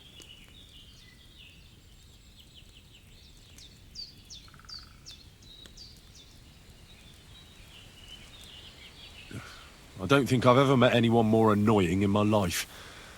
Most of the time, I don't even understand what he's on about. Once he told me there's no such thing in the world as a man and a woman. Only mercury and sulfur. What are you supposed to say to that? Best to keep your mouth shut. Thanks for talking to me. It really is good to have someone to pour my heart out to. But now, about that saltpeter. Before you came, and before Zenek fucked up with the manuscript, we collected saltpeter all over the place, mainly in sties. It has to be scraped from the walls. Horrible work, time-consuming and annoying. I'm not going to lie to you. We also looked in a few chests, just in case, you know. Anyhow, now all the sties in the region are scraped clean and we're sitting pretty on a nice barrel of saltpeter.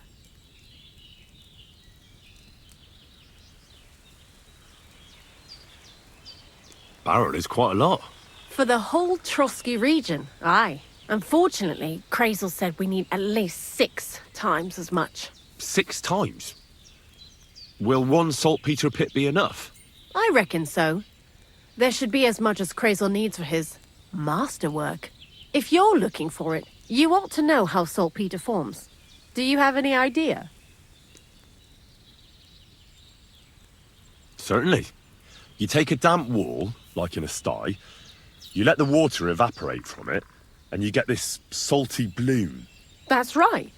But like I told you, all the sty walls in the region are scraped clean and we can't wait. Don't forget that saltpeter crystals are formed in places where something is rotting. It can be shit or carcasses. Well, a saltpeter pit is actually nothing more than a mass grave. The best natural saltpeter maker. Krezyl said saltpeter is a vessel for life energy. I get it that it's left over from dead bodies, but how do you get it from shit? God's mysterious ways. You know how it is. And he also wanted me to taste it. That's nonsense, though, isn't it? Unfortunately, it isn't. Otherwise, you won't know if it's saltpeter or some other shit. It feels kind of cold on the tongue. Jesus. And you know where to look for such a pit full of carcasses, do you? Not exactly, but I have an idea. Times are evil and there's plenty of corpses. A person who's digging holes and throwing dead bodies into them and doesn't even know he's got a a saltpeter mine. The local gravedigger? Exactly. And the one we have here in the region is also the knacker. Ah, the gravedigger Ignatius. I've already met him. He lives outside Troskovitz in the direction of Apollonia, right? Aye, that's him. So I'm in for a walk to the cemetery. Seems like it. Too bad you couldn't have walked around the county with us before. It was fun. And pretty useful experience. I learned a lot during that time, and I won't keep it to myself. I'd be happy to teach you something, if you want. I'll keep that in mind. That old gravedigger will be suspicious, so I'd bring him some kind of offering. He's always dragging those carcasses, so I'm sure he'd appreciate a slab of fresh meat from Troskovitz butcher. Good idea. He lives a short way from the cemetery, so at least the meat won't go bad on the way. Lots of luck, the Wolf of Scarlets.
Why do you work for the miller?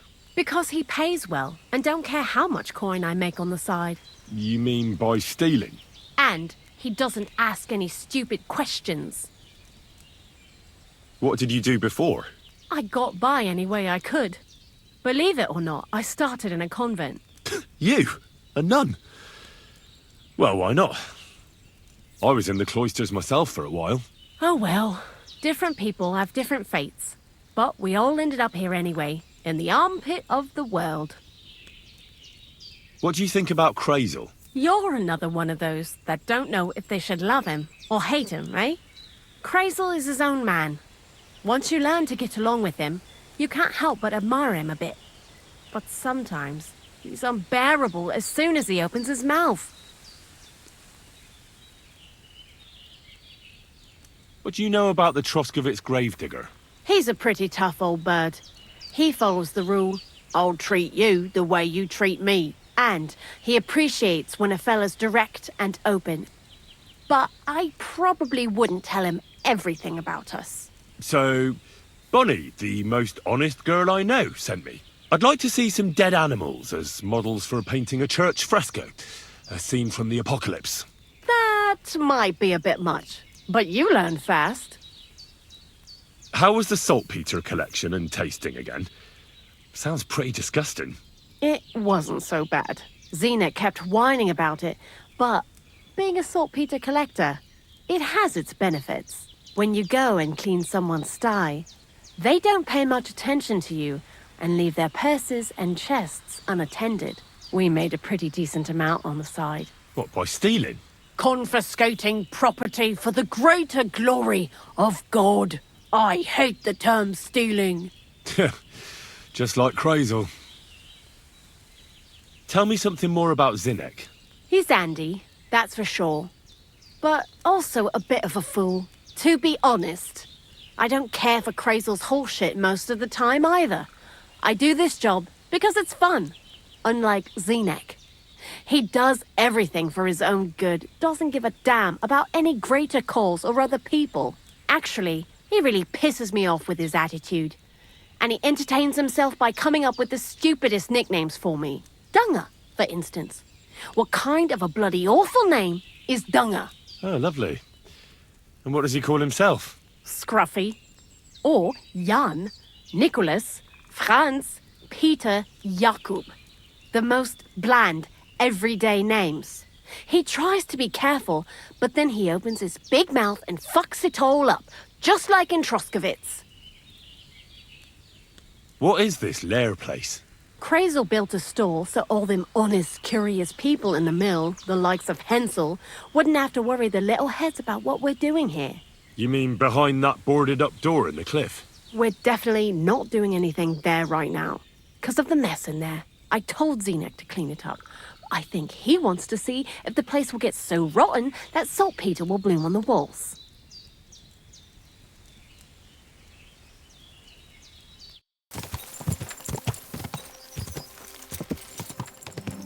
Whoa!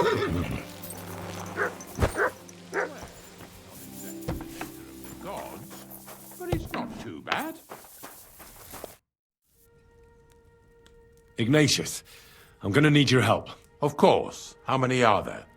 Where do you want to bury them? Shall we grind the teeth up, or do you want to take them away in your purse? None of that.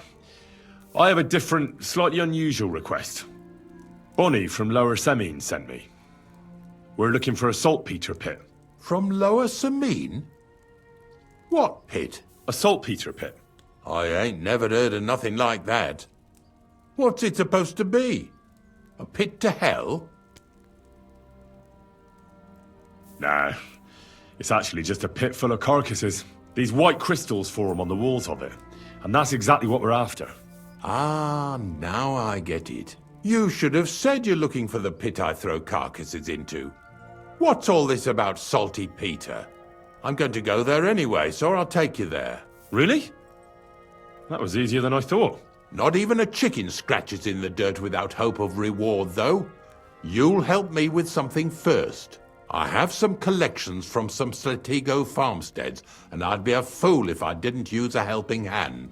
At least one day I can take it a bit easy. You want me to help you with your grave-digging business? Why not? You look like a strong fella. You'll be a good helper. Oh, dragging carcasses around isn't exactly a respectable job. But so be it. I'll help you with it. What else can I do? Grave digging is a job like any other.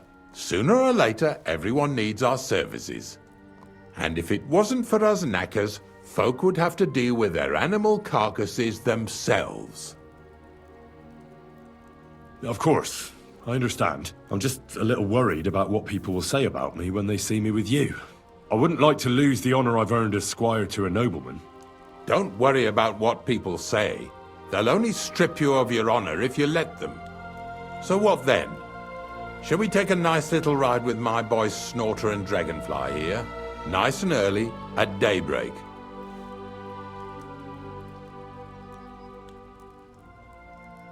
I'll have to think about it. I'll stop by later.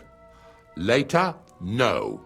I head out nice and early at the crack of dawn, so make sure you come on time.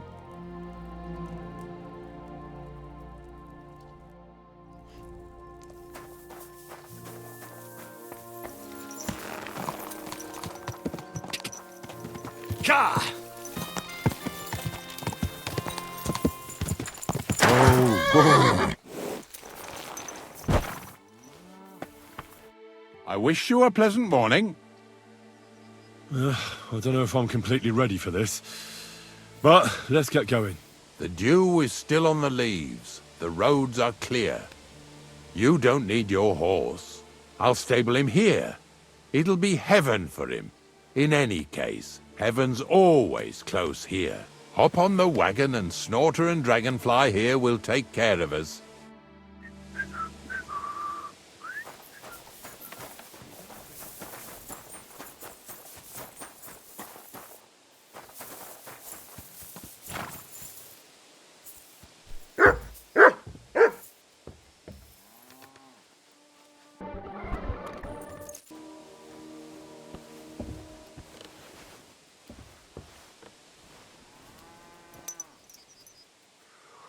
We've got a long journey ahead of us, so get yourself comfortable so your arse won't hurt. So, you say you're from Lower Samine, eh? Well, you could say that. I help the miller with whatever I can. I got a place to sleep there. Soon I'll be able to call the miller uncle. I remember Krezyl when he was still a wee lad. Even then he was a great big smart-ass. When I buried his parents, he was traipsing somewhere through the world. Maybe you heard what they say about Lower Samine round these parts. Krezyl don't sell short measure, not that. He looks out for his reputation, but his helpers have been seen often in the villages after dark, looking fishy. Or during the day, in the pillories. Don't that Bonnie of yours belong to that gang too? Bonnie's an honest girl, and her friend Zinnek is too. Krezyl only sent them to scrape saltpeter off the walls of the sties, so that's just what they've been doing. From what she told me, they had nothing else in mind. Lower Samine's a thorn in the side for a lot of folk. Some on account of the competition. Some is just rubbed up the wrong way by that Krezyl. Either way, all they need's the slightest excuse to grab their pitchforks. Go and grab the miller and shove his face right in his own millstone.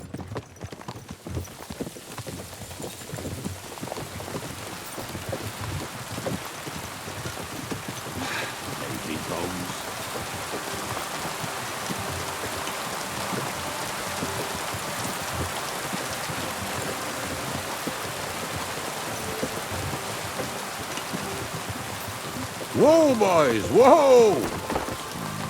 Oh, come on! Are you deaf? Oh, they're acting stubborn again. Now listen, Henry. Here on the left side, you'll see the ruins of a cottage that's been abandoned for a few years. Looks mysterious. What treasures might be hidden there? You'll soon see. I have a trap set inside the cottage. I wanted to lure a wolf into it, but that didn't work out. There's a deer rotting there unnecessarily, so hop in there and bring it to the wagon. Finally, at least we're not blocking the road too much.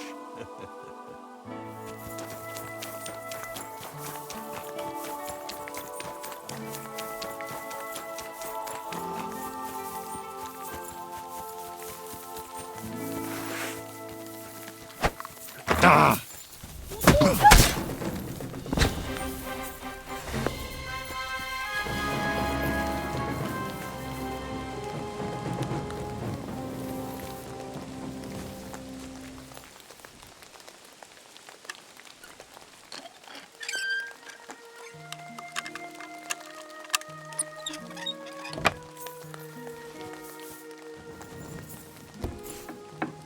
Oh, Jesus, what a stench. Better quickly throw it in a sack and take it back to the wagon.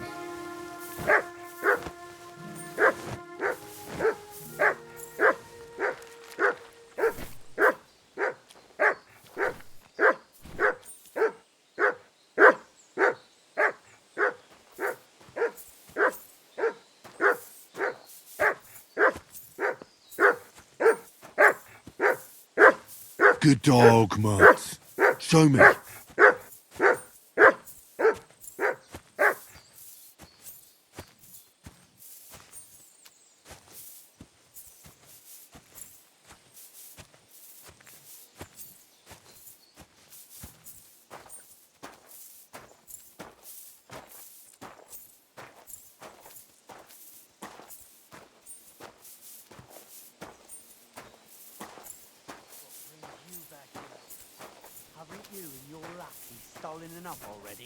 What do you mean already? What lackeys? This fella's with him for Put sure. that carcass Look. down and get over here. You hear me? What's going on, Ignatius? Ah, I'm trying to explain to these fellas we've got nothing to do with no thieving around here. They should go to Lower Samine to complain. 2 stinking pieces of shit was sneaking around our sties and cellars and lining their purses with silver too while they was at it. Some scruffy and dunger. You must be scruffy, eh? I'm Henry, and those, names mean nothing to me. Like I said, if it's rotten carrion they're after, they should have come to me. A passion for knacking is the only thing we have in common. Is that so? So prove it then.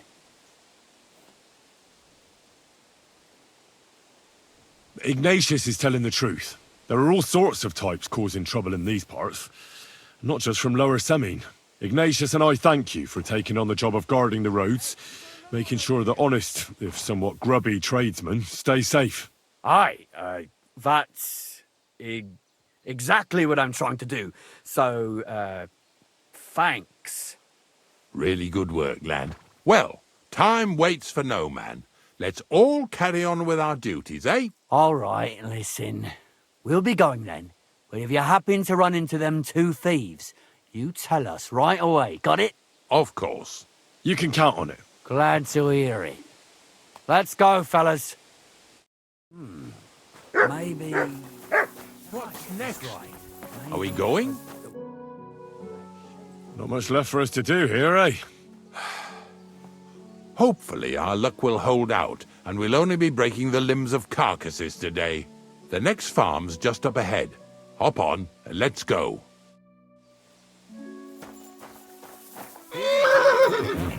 Don't worry.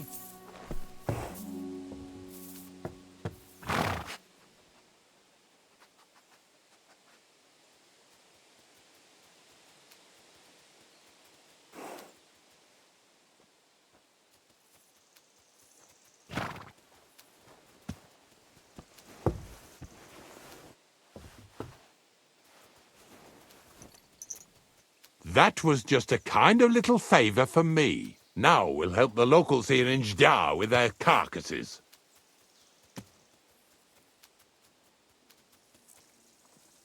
So far, I've just carried sacks. I already did that for the miller. Yesterday, the good wife from that farm came and told me both their pigs died.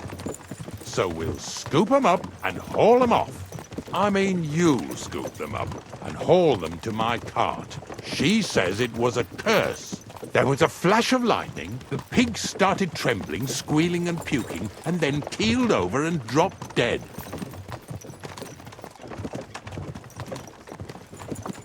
All right, that's what you get. People sin here in their seclusion, thinking they're out of sight of our Lord. It ain't my first day doing this job, so I could see right off them pigs had been poisoned. The good wife swore them pigs were happy as, well, pigs in shit. She said they even let them go to a nearby stream to have a wallow.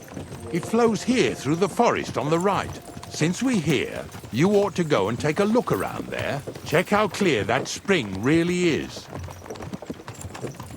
All right, I'll see what's going on there. And I'm going to enjoy having a helper. At least for one day. Maybe I'll roll around in the grass here with Snorter and Dragonfly.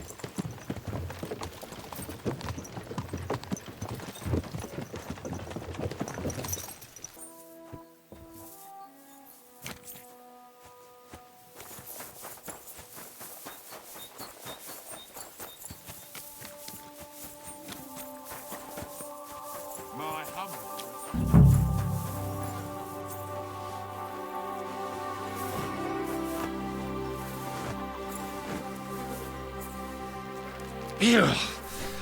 Is this really worth it?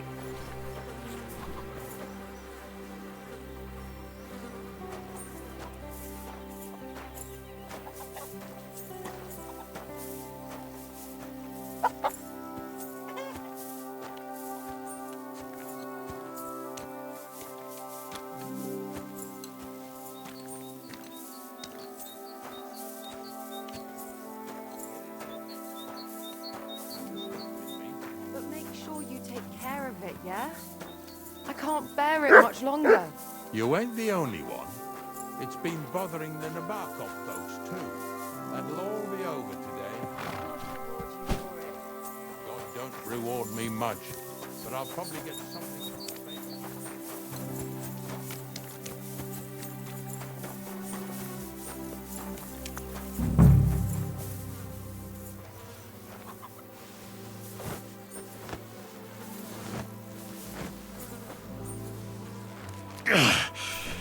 I'd rather go back to sacks of flour.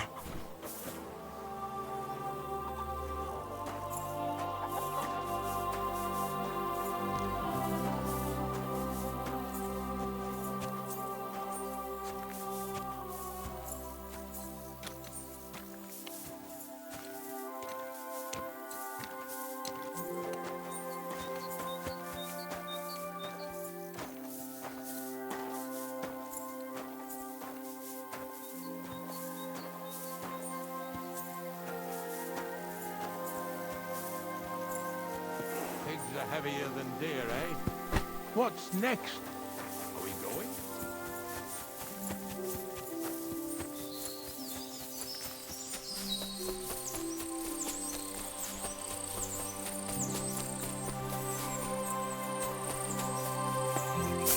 Those pigs came here to drink.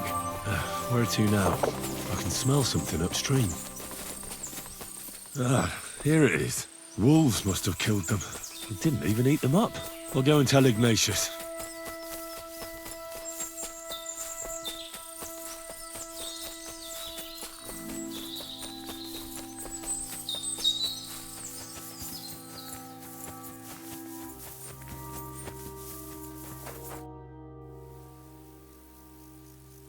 It really wasn't a curse. There are rotting carcasses in the water upstream from the watering spot. No wonder the pigs caught some disease. Well, what do you know? I was right. I'll give you a hand. It'd take you all night on your own.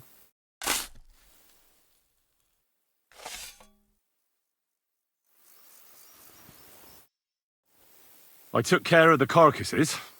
We can drive on. Nice work. There's even a bit of meat left for me. Yeah, you'd eat that.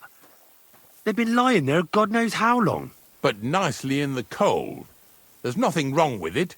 Anyway, you won't be eating it, so don't worry about it. Let's keep going.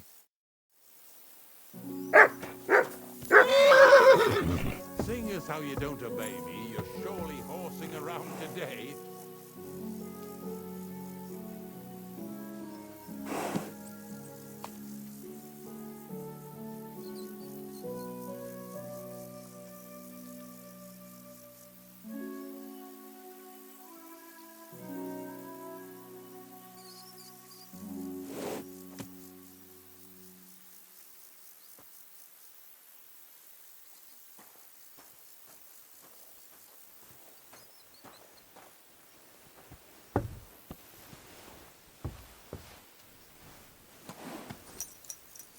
So far it ain't that bad, eh? You don't have to take down no hanged man or bury an unbaptized child. Well, ever since I started working for the miller, all I did was carry sacks. The sack makers here in the region must live like kings. Of course it could be a lot worse. I like having to carry sacks full of thistles. Now listen to me closely. You won't be carrying anything at the next farmstead. Instead, you'll have to make one carcass there. See, the work of a knacker ain't just about clearing away dead animals. Now and then you've got to put down some creature, so it don't suffer. Or, like today, to put it down so everyone around it don't have to suffer. In this case, we're talking about a dog. Well, what can I do? But I doubt I'll feel good about it. That cur belongs to the greengrocer, Vizar. I've heard they're both pretty fierce. Don't draw too much attention to yourself at the farmstead. I'll give you some Aesop potion to drink first, and some meat and bane. Soak the meat with the poison and throw it to the dog. He'll probably be locked in a pen somewhere. As soon as it's done, we'll disappear before anyone notices anything. I got paid well for it from the neighbors, so don't fuck it up for me.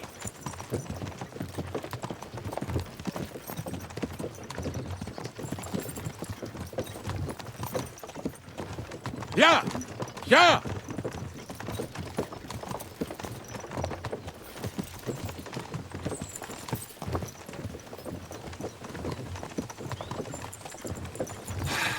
filthy bones.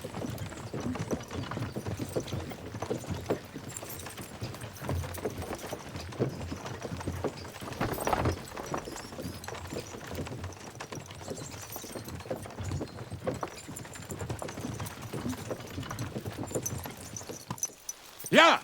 Yeah!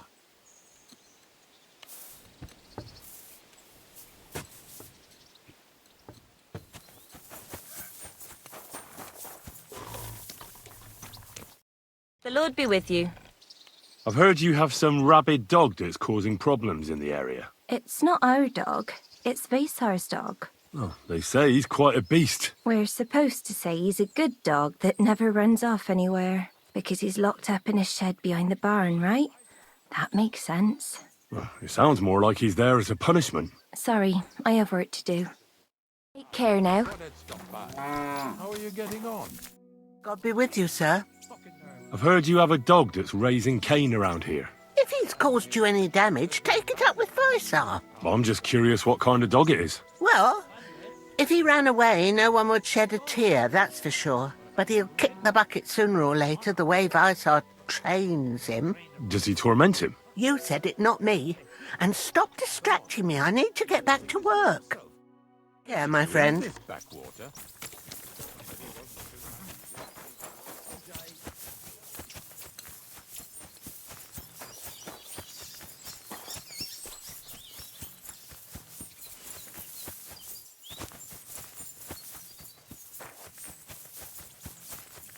Oh, Sakra! The dog isn't here. The door's open. Where did he run off to?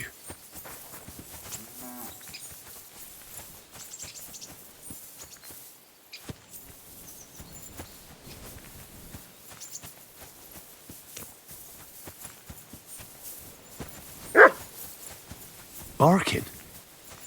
He's coming from over there.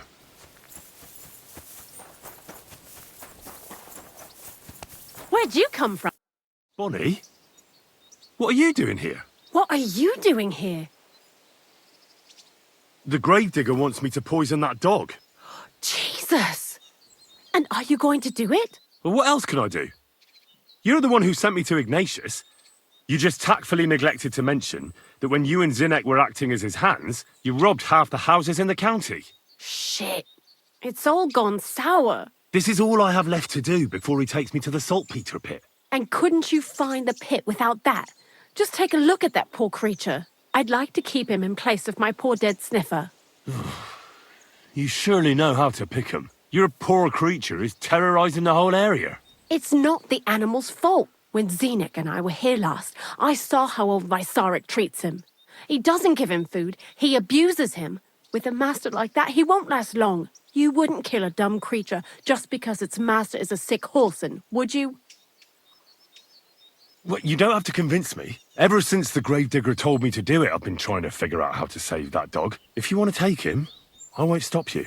You're a much better Christian than I thought you were. I'll take him to the lair. We'll meet there. Hurry off now, before someone sees us together. Come on now, boy. You'll like it in the lair.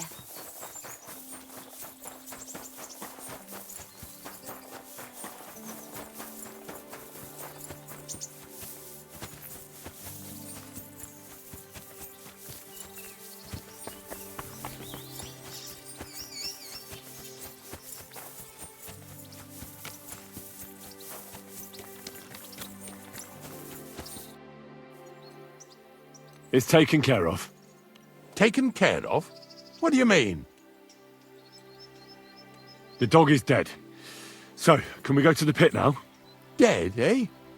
And what are you so nervous about? Well, it wasn't pleasant to watch. I did it exactly how you told me. I poisoned him. Oh, aye? And how did it go exactly? I dipped the meat in poison. He ate it. And peacefully departed to doggy heaven. So, it all went how it should. I use a real strong mixture so the creatures don't suffer too much. He's done for, the beast. Finally. Let's go before we start looking suspicious.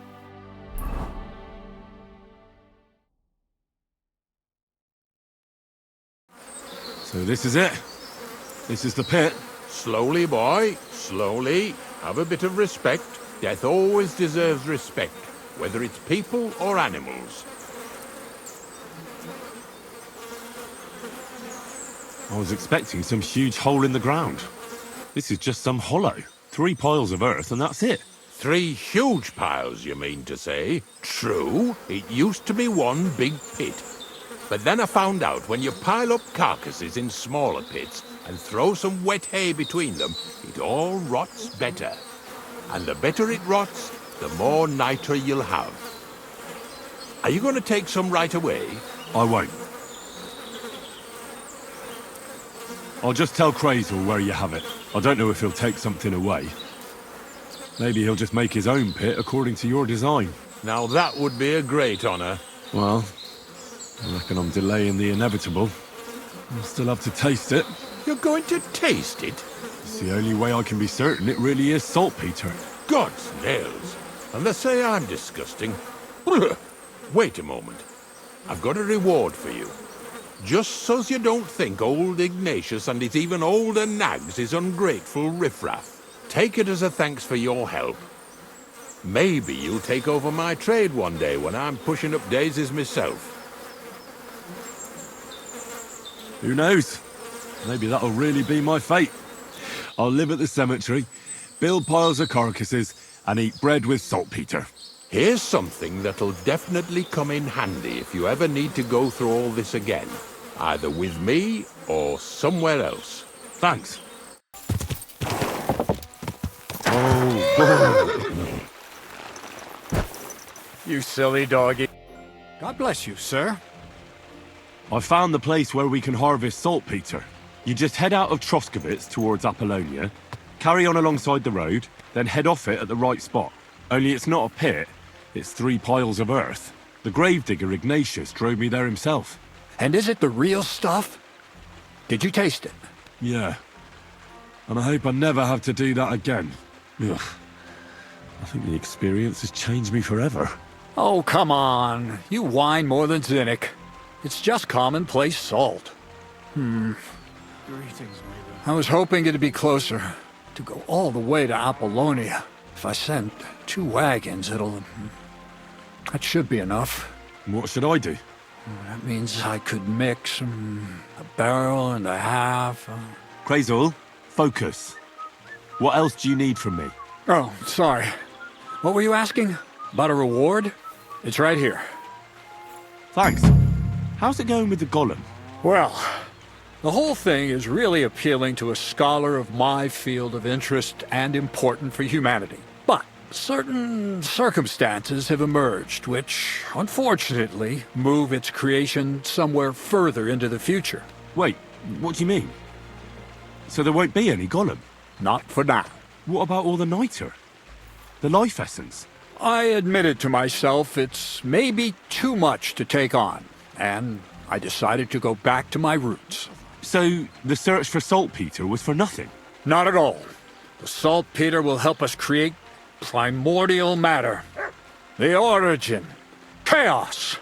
Materia prima. God. Here we go again. As alchemical scholars, we actually have only one task before us. To penetrate the diaphanum and find out where it gets its disposition and power from. Only then will we understand the nature of the shadows. Eh? I'll explain it to you. Tell me then, what's the next task then, Krezyl? From behind the closed gates of Trotsky come quiet whispers, carried by the wind, all the way here to me in the mill. Do you hear it too? No. I reckon my ears aren't that good. Scribe Erezine received a trunk from Prague, and in that trunk was... The document of Hermes Trismegistos? No, a book. And from an author more venerable than Hermes. It's thin, with a sand-colored cover, embossed. Ordinary at first glance, but the treasure's inside. You might say it's kind of an alchemical cookbook. So I'm gonna have to pick some locks again, eh? And in the castle, no less. I'd like to know how I'm supposed to get in there. Trotsky is shut tight. For some. The gates of Trotsky may appear to be closed to us, mere mortals. But why try to force your way in when there's a person they'll invite in themselves? What person? Hold on, we'll get to that. We've got the Samine wedding coming up. I can't wait to try out my new potion against drunkenness there. What about you? You still need to get there? Certainly. It's why I decided to work for you. Or have you forgotten? I hope your promise still stands. Of course it does. What do you take me for? Start getting ready. I see you've already got a fine outfit. Ad charisma tuendum. St. Paul would be pleased. So you'll really get me into that wedding? Am I dreaming? No, you're not. But before you start celebrating, we won't be going by ourselves. We'll have company. Or, to be more exact, the two of us will be accompanying a certain person. Me as a friend and host, and you as a bodyguard, loyal servant. Call it what you will. It'll be some female, right? Correct. But not just any female. A true lady will come to the wedding with us. Radiant as the morning star, refined as pure gold. All will be stunned by her beauty, and she'll be our lockpick that will find the weak spot in the gate to Trotsky. All it'll take is a little push, and clunk! The lock will open, and the book will be mine.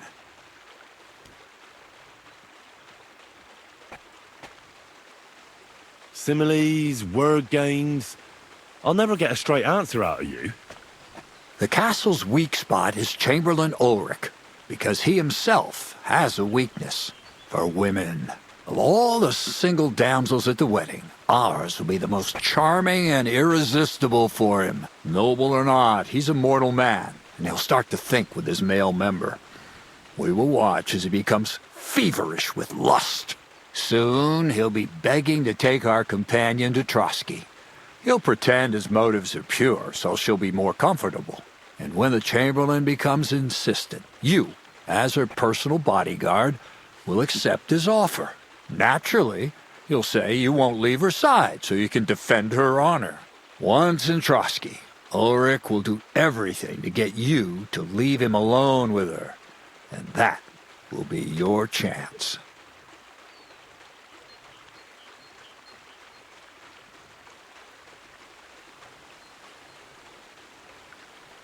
It sounds suspiciously easy.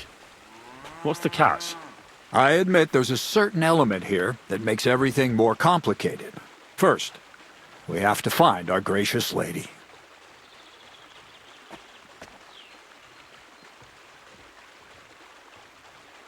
What? Look, she doesn't have to be a lady per se.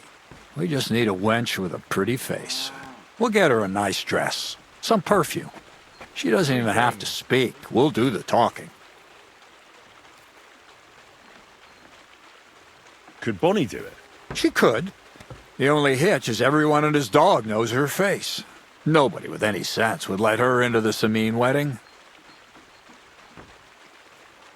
I'm not a matchmaker. Who's talking about matchmaking? You go and show what's on offer. That's all. Nothing improper will happen, most likely. But even so, we need a woman who's ready for anything. You can find lots of capable girls at the Zhelyov baths, including some who aren't so well known. It's true, Dorothy can be a bit unpleasant, but you'll be giving her an offer she can't refuse. Dorothy owns the bathhouse? Aye, next to the alehouse there. You'll tell her I'm offering enough groschen to buy 2 cows, or a small cottage. That should soften her up. All right. I'll take care of it. Excellent. You're a talented, likable youngster, like Knight Roland of yore. I have complete faith in you. And don't forget, we're going to need to dress the girl up and make her smell nice so she comes across like a real lady. So, stop off at Troskowitz as well and get her a nice brocade dress and some long-lasting perfume. Mintha would be ideal. Where can I find the dress? Where do you think? The butcher's? Go and see the tailor. Bartoszek has just the thing in his shop. A beautiful red dress made of Tyrolean brocade. Why that dress exactly? Because red is the color of love and passion. And rich Tyrolean brocade is just begging to be touched. Ulrich won't know where to look. The dress is likely to be pretty expensive, but that's no obstacle for you, right? Where can I find the perfume? Emmerich the apothecary might have something. They say he makes some perfume for his wife. Or ask Betty the innkeeper. She may be a god-awful battle axe, but a nice-smelling one. Or get hold of the recipe and make your own mintha. As an alchemy apprentice, you should be able to manage. I'll be going then. Once you've got everything ready for the wedding, we'll meet in front of the fortress gate. There, I'll let our lady in on some other details of our plan. But that won't be for your ears. Anyway, you'll be rehearsing your speech to Lord von Berghoff then, won't you? I can't wait. The last person I saw this hammered was the priest during Easter. You silly doggy. What would you like? Krezyl has an offer for you. What does that old goat want this time?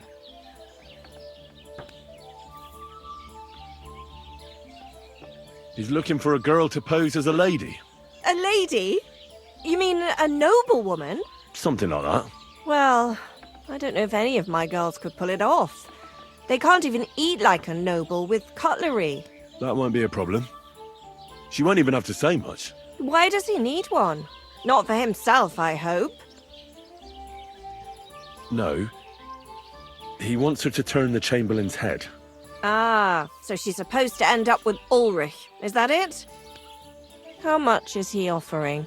He says he can offer enough groschen for you to buy 2 cows. Or a small cottage. It's quite a lot for our usual services. And that's not all.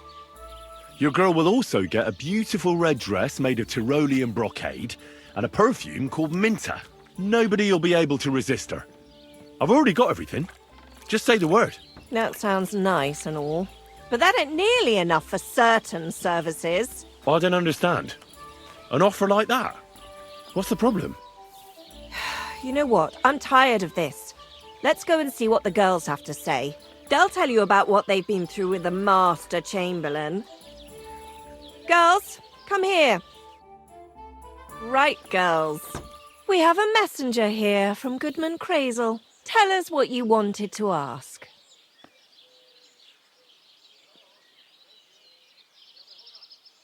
Well, it's about the Master Chamberlain.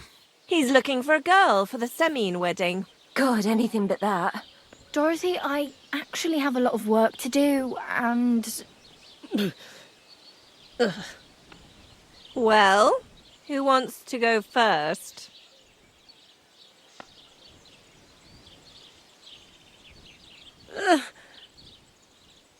Anna. What should I say? What should she say, Tell me, why don't you want anything to do with the Chamberlain? Well, the Lord Chamberlain invited me to Trotsky, and the girls warned me that it would be different to what I was used to. So I asked him if I should take a different soap or something. Or does the Master Chamberlain not like silk? Or if his bed is hard and my back will hurt. If only. But they said I'd have to do things that... How'd you put it? Things they haven't even thought of in hell. I thought the Master Chamberlain might be of a different religion, and that fucking a Christian girl would be a sin. But he believes in the same God as the rest of us. Which makes it all the worse. Then I thought maybe he was cruel to the girls, but I hear that's not the case either. It's not what he wants to do to us that's against God. But what he wants us to do to him. I thought he had leprosy. Tell the girls how much Krezyl is offering. Enough that you'll be able to buy a small cottage. Or 2 cows. Not bad, eh? Well, Is anyone willing to go with the Chamberlain? Not even for a golden goose. I'd rather be celibate. I thought he had leprosy. Aye, but it's a tidy sum. I reckon I'll have to choose one of you myself. Dorothy, I swear that I'm not going anywhere. You can't make me. Dorothy, I'll scrub all the tubs here for the rest of my life, I swear. All of them, every day. I'll do that too, and I'll even take care of the outhouses. Girls, come now. I'll go then. If I can handle it a second time, it'll be a miracle. And maybe they'll even make me a saint. No, you can't. Dorothy, please don't make her do that again. Dorothy, for the love of God. Calm down, girls. Don't worry. I'll never send you to the Chamberlain again. I just wanted to show Krezyl's lackey here what you've been keeping from me for so long. Christ almighty. I was starting to accept my fate. God in heaven. Oh, I feel filthy just thinking about it. I'd like to jump in a bath. So, in case you didn't get the message, lad, no girl from Zhelyov is going with the Chamberlain. I still don't get it. What's so terrible about him? Weren't you listening? What he demands is just heathen it is. It's worse than if he had leprosy. Does he like it when it hurts? If only. That would be a doddle. I'd go with him twice if that's all it was. You don't want to know, believe me. All right. What am I supposed to do now? Do what you like. We've said our piece. Go and find some heathen girl. A harlot like that came here recently, asking for work. She was from them nomads. Aye, I remember her. Nose in the air, talking fancy like some scholar. She introduced herself as Enelin of Winterthur, like she was some noblewoman. I didn't trust her for a moment. She was pretty, though. There's no denying that. I wanted to give her a chance, but she asked for so much coin. I thought I must be hearing things. Try asking after her in the camp. Maybe she's got a stronger stomach than my girls. Poor thing. I'll pray for her. Well, thank you. We need all of the outfits. What do you mean? Greetings. What do you want? Are you Mistress Eneline of Winterthur? Winterthur, Lyon, Vienna. It doesn't matter. What do you want? I'm Henry. I was sent by Miller Krezyl. We have a job offer for you. Huh. How did you find out about me? Your reputation precedes you, miss. All the way? You're only saying that to please me, aren't you? But it's sweet of you. But be that as it may, what's the job? To go to the Semine wedding with us. As a companion. A wedding, you say? The last time I was at a wedding was in Nevers, France. I had to sing there. I'd like to avoid that this time. You don't have to sing. Or even say much. All you have to do is behave like a lady. Behave like a lady? Do you mind? I am one. Or hadn't you noticed? Sorry. I didn't mean it like that. All right, then. How much? Krezyl's offering enough to buy a little cottage. A cottage? I was offered an estate for my services in Antwerp, and a 30-foot gondola in Venice. Although this is only Trotsky after all, I can't expect too much in this backwater. All right then, I'll do it. But first, tell me this. What can I expect at this Semine?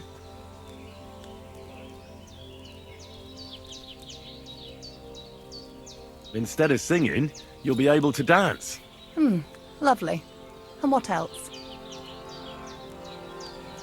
Now that Trotsky is closed, there's no more prominent stronghold in the region than Semine Fortress. Someone will surely give you a tour and show you the magnificently decorated chambers. Tempting. Tempting. And what else? I even hear Lord Otto von Berghoff will be there. The Lord of Trotsky. Someone will surely introduce you to him. Well, and wherever von Berghoff goes, he's followed by the second most important man in the domain. The Chamberlain of Trotsky, Sir Ulrich von Schaumburg. The Chamberlain. As in the castle caretaker.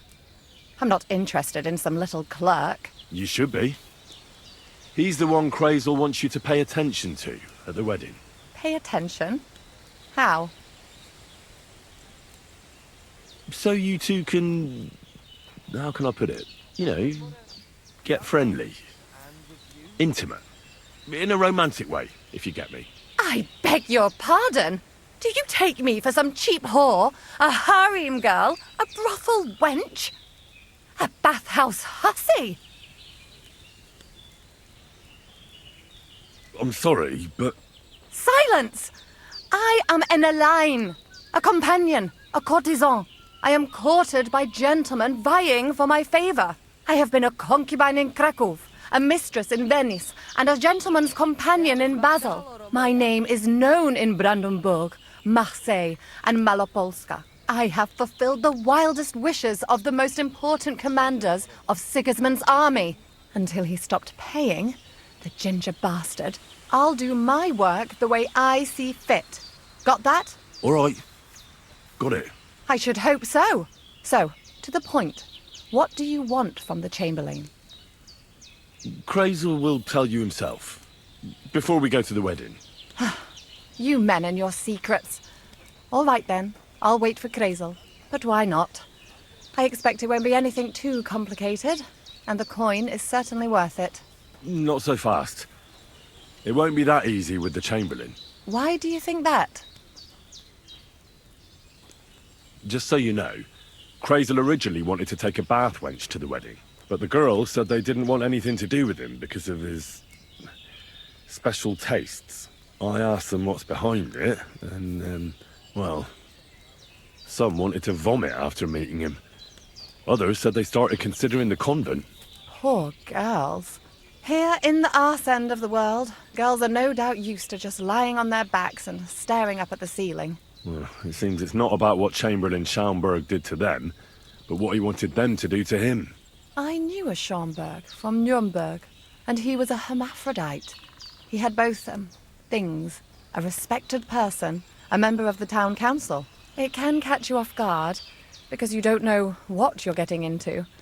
Maybe it's also the case with the local bathwenchers, but I don't want to make fun of the girls. Not everyone wants to try new tricks, if you know what I mean. I must say, I'm quite curious about the Chamberlain now. We're agreed, then? Certainly. Believe me, it takes a lot to put me off. And just in case, there's this potion I carry around. A couple of drops and the Chamberlain will sleep like a log. Except I've run out of wine. I should have some at hand, just to be sure. I can find some wine for you. I'd manage somehow, but I won't complain if you see to it for me. There's one more thing, though. I don't think anyone will believe I'm a lady in these old rags. Don't worry about that. Krezyl told me to get hold of a dress and some perfume for you. What dress? A red one. Tyrolean brocade. Brocade. I like it. Krezyl clearly knows what he's doing. I've got hold of the dress for you already. Clever boy. I can't wait. Are you going to the wedding as well? As your bodyguard. About the things for the wedding. Yes. I have a dress for you. What do you think? My, oh my. That is very pretty. Fine handiwork. I'd tidy up the seams a bit, but so be it. We're not in a city, let alone Innsbruck. Thanks. I have some perfume for you. Will this do? My God! It smells just like the yellow headband I wore in Pisa. It brings back memories. Thanks. I brought you some wine. Oh, you remembered. Thank you. A trifle. I brought you everything you asked for. Are you ready to leave for Semi? I am. Once you're ready, just say the word. Can we go to Semi now? God have mercy, boy! Wearing armour? To a wedding? Are you out of your mind? You don't understand, woman. What if something happens? Look, take it off now or I won't go anywhere with you.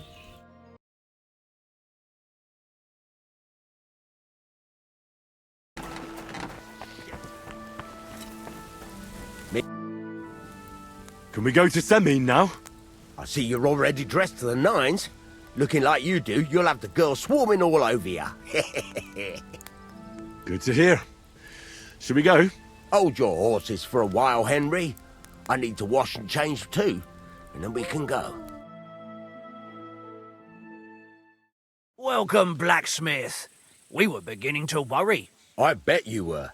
I'm bringing a wedding present. Look who's finally here. Welcome, Radovan. And Henry. Sir? Well, do you have it? Of course. Your son deserves the best. You can take it. No, hold on to it. I'd be glad if you gave it to Older yourself. I'd be honoured. Has Lord von Bergov arrived yet? Henry, that's none of your business. It's all right, Radovan. I understand his curiosity. Lord von Bergov isn't here yet, but Chamberlain Ulrich assures me he'll arrive any moment now. Sir, could I ask you to introduce me to Lord von Bergov? God's nails.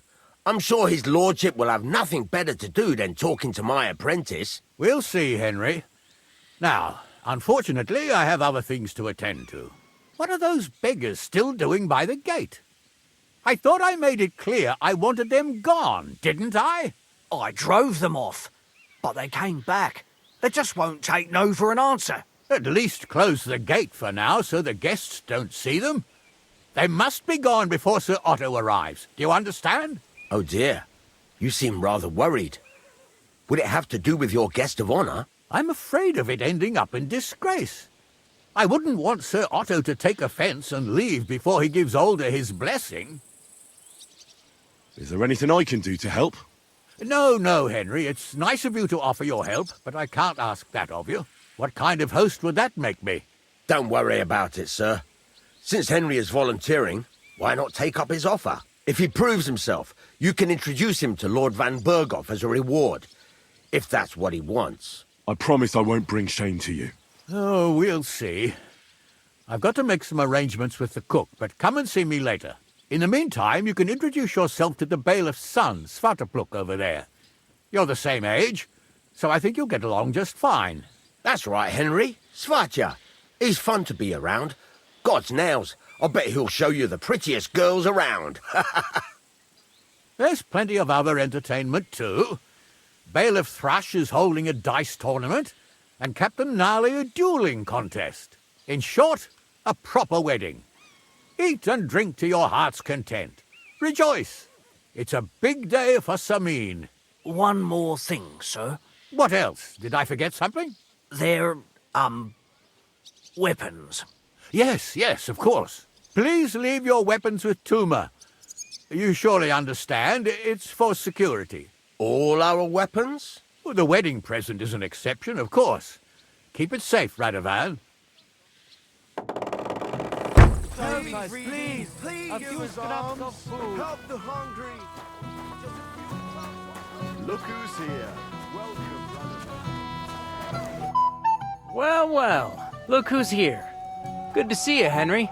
This is Vitek. We know each other. Henry saved my pa's hide from the wolves. I heard about that. First the wolves and then the injured leg. And that was just the beginning. Aye, that's my pa, and his drinking. Well, I'm afraid he's not going to fare much better today. He was asking after you. Did you talk yet?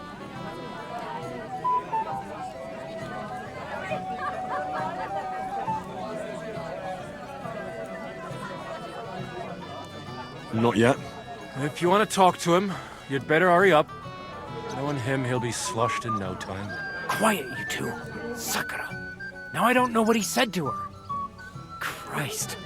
Look at her face. Whose? Look over there.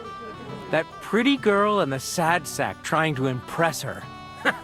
That's our friend, Wojtek. What's it about? When some poor lass catches his eye, we buzzes around her like a wasp. and makes an incredible fool of himself. And who's the girl? Mishka. Her ma is old Samin's cook.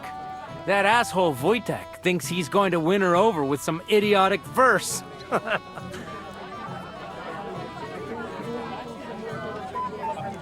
What a dolt. So, you could do better? You can bet. Jesus Christ, there's an idea. Let's bet on who has a better chance with Mishka. Vulgar Wojtek or handsome Henry. I'd like to see that. You're on. My money's on Henry. 10 groschen. So off you go, dust off your hose, tuck in your shirt, and go and win her heart. I'll wager 10 groschen he fails. I'm in. Whoa! I didn't expect you to agree right away. You're an animal. You and I will get along just fine. Well, you get along with everybody. Well, that is, if you don't punch them in the mouth at first sight. What's Wojtek even saying to him? So we can dance then. Oh, you just never give up. Oh, Mishka, dearest. You give me no rest. Really? Isn't it the other way around? You keep me awake at night. You poor thing. Try a decoction of Melissa and valerian. How I long to hold you tight. I can hardly breathe as it is. Greetings. How I long to kiss your lips. And, put my hands on your hips. Enough. I can't listen to another word. That makes two of us. And you are who? I'm Henry. What do you want here?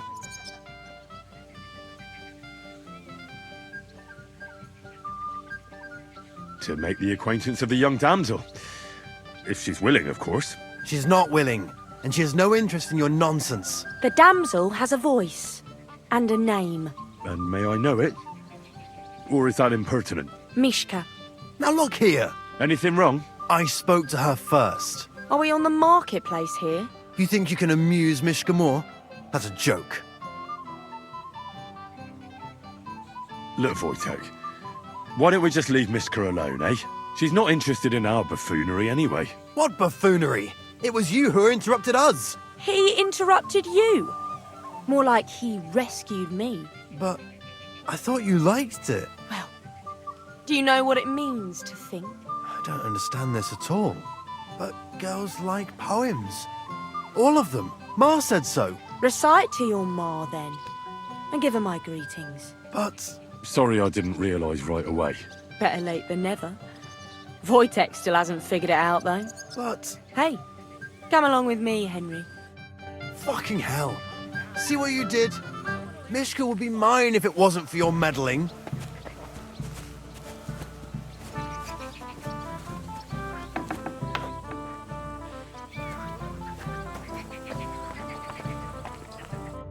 Isn't it better here? It's a nice place. Thanks for showing it to me. It's definitely quieter here. I come here when I want to be alone. Or when I'm washing laundry. Enough of that. I'd rather hear about you. Like, where you're from. What you're doing here. You're not a local. I'd know you if you were. Where am I from? Unless it's a secret, of course. I'm from Skalitz. And what's this Skalitz of yours like? They call it Silver Skalitz, because they used to mine the stuff there. And they don't anymore? No. Skalitz was torched to the ground, and we had to flee. Oh, I'm sorry about that.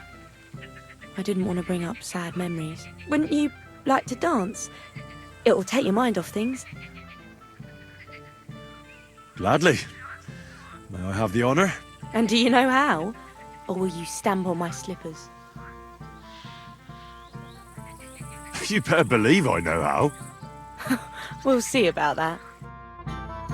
Care to dance? Twit. So, and 1, 2, 3, and off we go. That'd take some balls.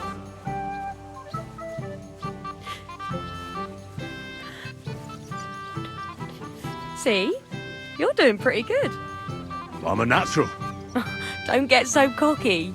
But you haven't stepped on my feet so far, which I can't say for many. I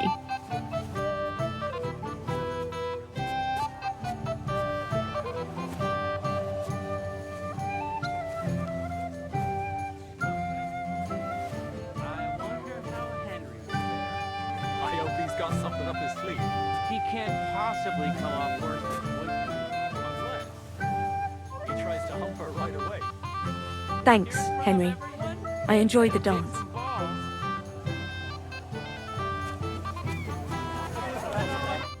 Would you look at that? The return of the prodigal son. How did it go? Mishka's a nice girl. I'm glad I got to know her. I don't doubt it. Where did you two go? Took you a while. We danced and then parted ways. Nothing more. We saw you dancing. But where were you hiding before? We were just talking. We went somewhere quieter. Talked, eh? That's the best story you can make up? Give him a break. Not everyone's a blabbermouth like you. Either way, it looks like I won the bet, Svatya. That's true. Oh well, we have to drink. To the newlyweds' health. That's what everybody here drinks to. Let's drink to us, fellas.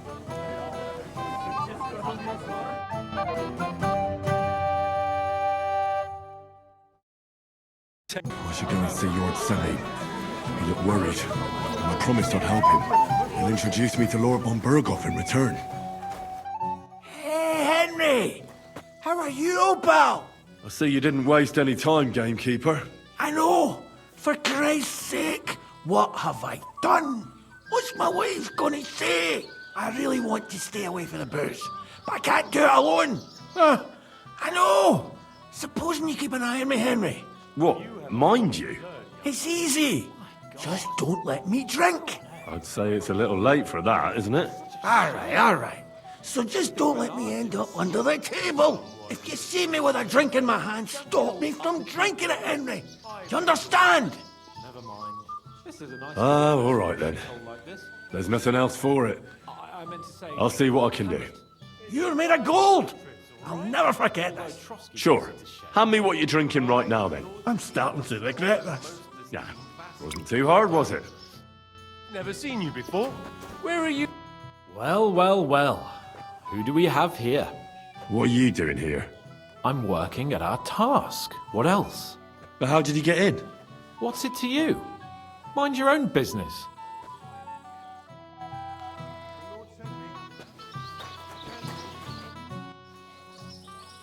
I hear you're in charge of the sword fighting tournament. That's right, Henry. What is it? Would you like to try your hand? First, I want to ask you something. What do you want to know? What are the rules? Very simple. It's not hard. Everybody gets a wooden sword, and whoever wins first, wins. Whoever beats young Lord Alder, Svatopluk the bailiff's boy, and Lord Semyon himself takes it all. And what's the price? Let it be a surprise. You don't know, do you? True, I don't. But I hear our master's being very generous, so you won't be disappointed. Who do I fight first?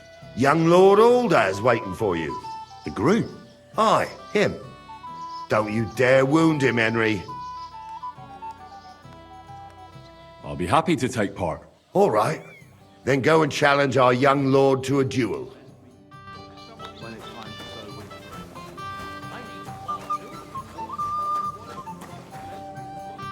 Have you come to play dice? Of course. Tell me, what's the wager? Look what I've got. A gold badge? That's right, and it can be yours. All I have to do is beat you at dice. So what are we waiting for? Easy, youngster. It's not that simple. You have to earn that chance. That means first winning against Radovan the blacksmith, Emric the apothecary, and Ulrich the chamberlain. Why does it have to be so complicated? I'd rather play with you right now. Don't complain. You can win badges from them too. A gold one, too? Chance would be a fine thing.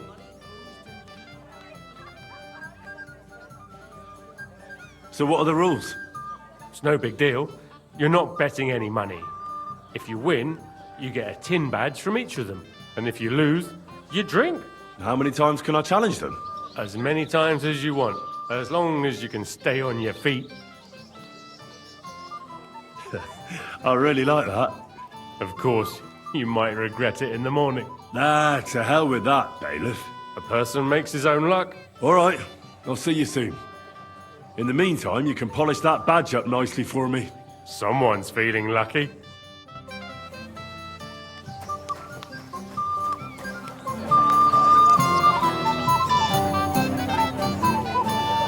You lad!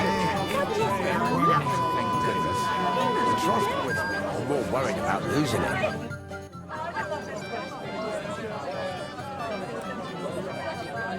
Let's play dice. For a badge? That's right. Shall we drink to that? Why not? That's what I like to hear. Down your neck. Cheers. And now we can play.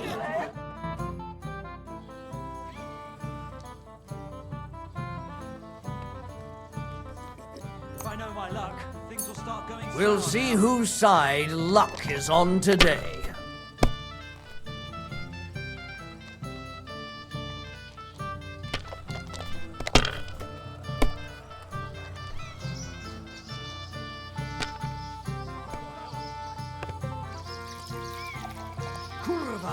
It's a good thing you don't throw like that all the time.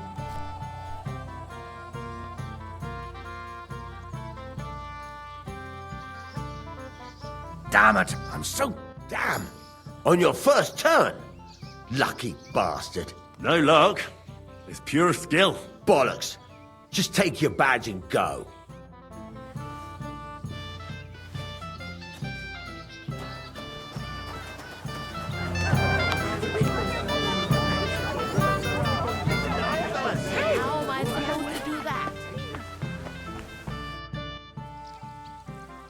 Where's your bride?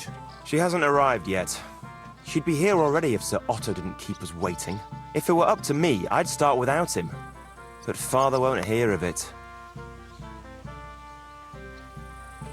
And where's Lord von Berghoff? How should I know? But I doubt he'll come anyway. Oh? Why's that? Because he couldn't care less about us.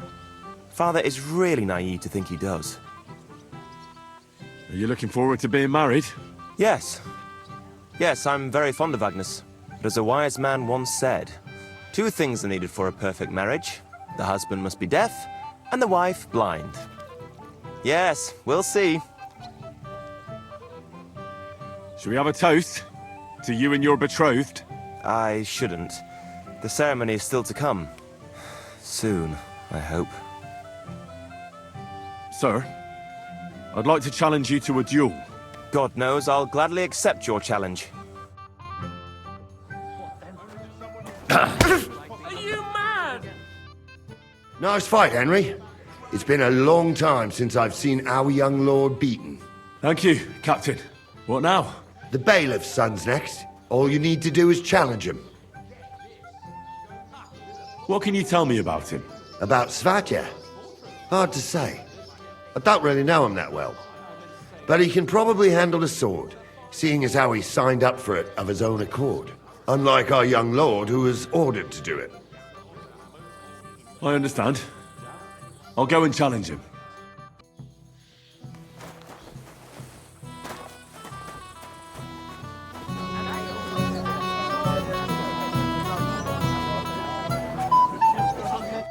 Young man, would you dance with my daughter?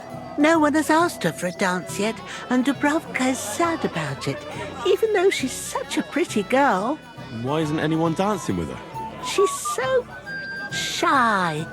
She always sits at the back waiting to be asked for a dance. The cheekier girls always steal all the boys, so the poor thing is left alone. Isn't there something more to it? Everyone with 2 legs dances at a wedding, and young girls are always in demand. So there must be something else. Or am I wrong? All right. I'll tell you. My girl's just clumsy. She dances like she has 2 left legs, and she kicks and tramples every partner's feet. Indeed. Why wouldn't I dance with her? So what if she's not good at it? Well, you're a good lad. Thank you. She'll be so happy. She's sitting there by the fire, the girl in the purple dress. But if she asks who sent you, you better not tell her. She's a sensitive girl, you know.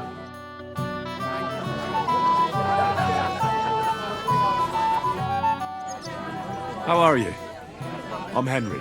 I'm Dobravka. Would you like to dance with me? Dance?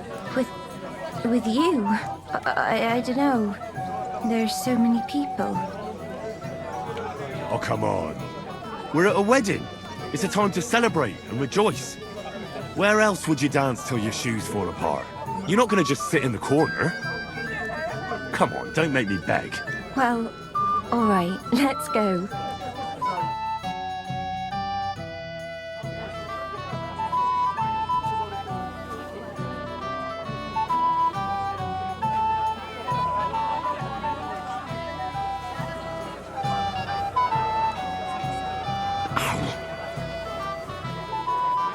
The bottom foot was mine. Ow.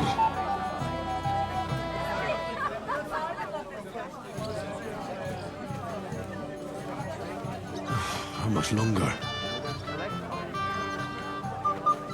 The bottom foot was mine.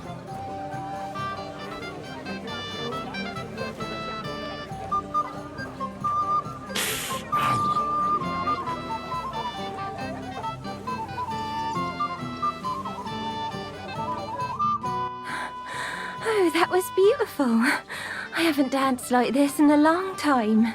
How did you enjoy it? You dance like a fairy, Dobravka. Truly? No one's ever told me that. I find that hard to believe. I'm serious. You're the first. Thank you. Well, I think I'll be going now. But maybe we'll meet again.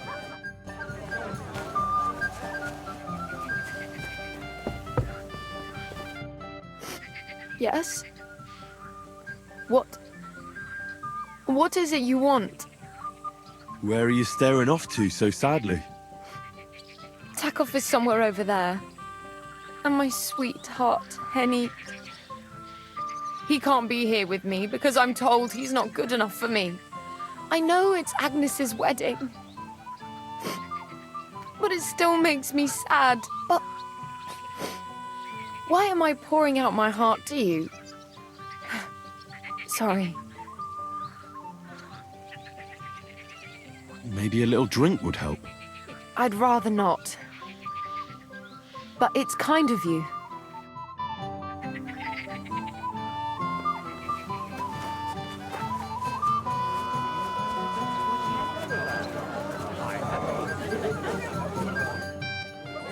I'd like to play dice for your badge.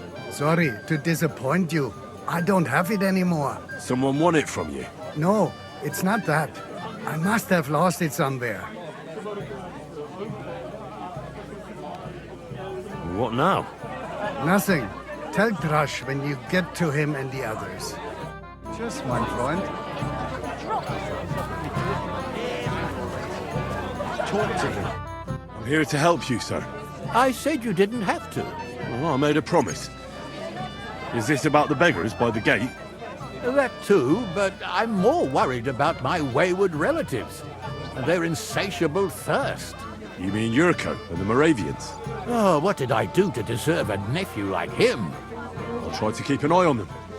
Maybe I'll be able to keep them in check. You'd be pulling a thorn from my side. But don't get your hopes up. Getting between them and booze is asking for trouble. And what about the beggars, sir? Try asking Tuma, the guard on the gate. Maybe he's figured something out already. I'll talk to Tuma and we'll work something out. Well, try to be done with it before Lord von Berghoff arrives. Of course. Thanks, Henry. I appreciate it. How do you like You're Henry, right? The one who came with the blacksmith? The one and only. You came to help me with them beggars? Lord Semine would be glad if we got rid of them. I was told you'd know how.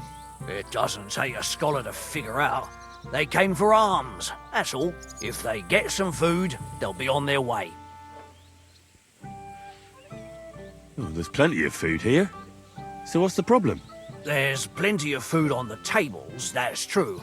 But that's for the guests. I can't go round taking food off the tables. How would that look? Then I'll do it. Well, I suppose you could. But you'll need a pile of food. Folk will take you for a glutton. Besides, you'll spoil them with such fine fare. I reckon some kitchen scraps should do. How about giving them a few groschen? Wouldn't that do it? Christ, don't even think about it. If word gets out among the beggars that we're handing out coin, there'll be twice as many of them tomorrow. Never, ever give them groschen. Better let them starve than that.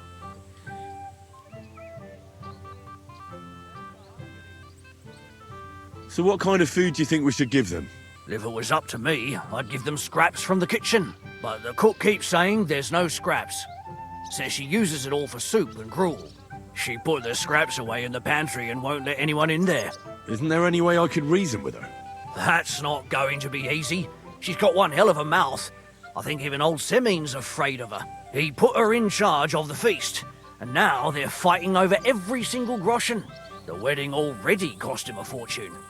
If he starts giving to the poor as well, there'll be hell to pay.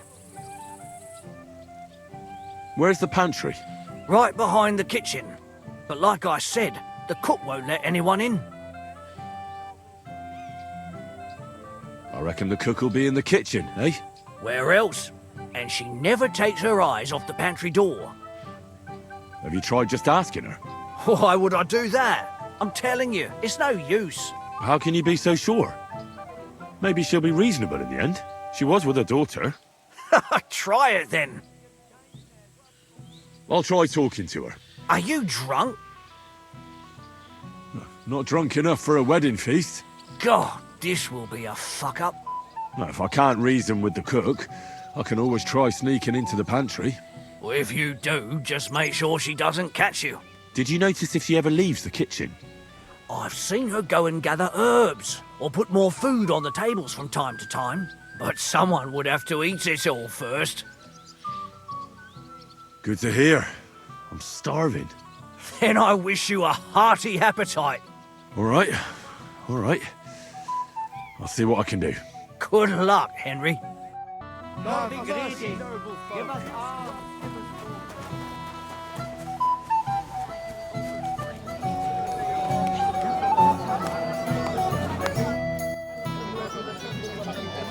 Mishka, would you help me with something? With what, Henry? I need you to get your mother out of the kitchen for a while. Should I even ask why? I need to get to the supplies in the pantry. I want to give something to the poor people in front of the gate. What? Give away what isn't yours? But, you know, they're hungry and... I'll pretend I didn't hear you. It is kind of you, though. Thanks, Mishka.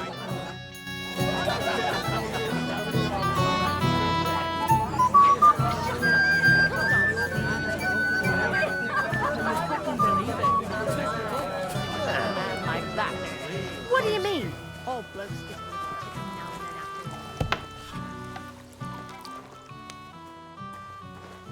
About him is true. Stop dilly-dallying, Betty. Either tell me to...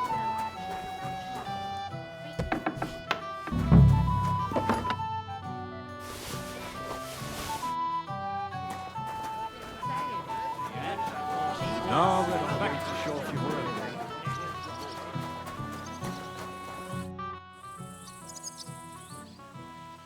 Look what I brought from the pantry. You're not serious? You really sneaked in there? To be honest, I really didn't think you'd succeed. That's that then. Thanks for the help. And you know what? Wait for me here. I'll throw it to them, and then we'll drink to our success. And no excuses.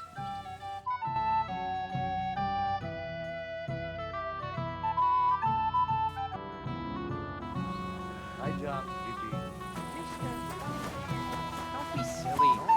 turned him down again. Henry, you're a fine fella. You know that? What's this I see, gamekeeper? You didn't hold out for long.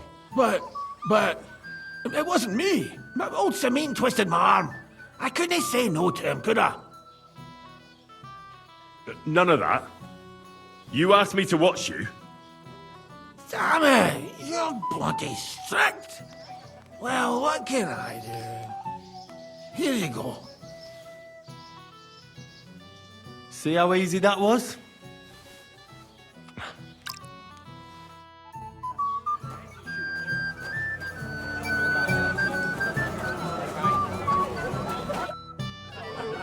I'd like to challenge you to a duel, Svatya. Well, how could I refuse? You might come to regret it, though. But first, have a drink.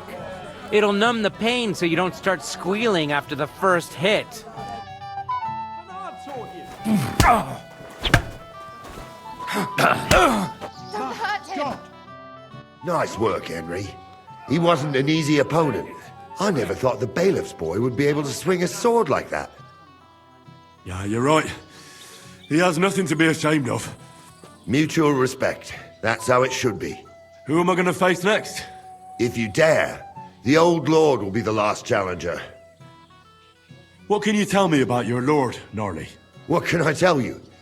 He's got a lot of experience, but a lot of old man's aches and pains. Be careful, though. Don't underestimate him. As you saw yourself in Apollonia, his age is deceptive. All right. I'll go and challenge him. Just don't wait too long. Excuse me. Right. What's the hold-up?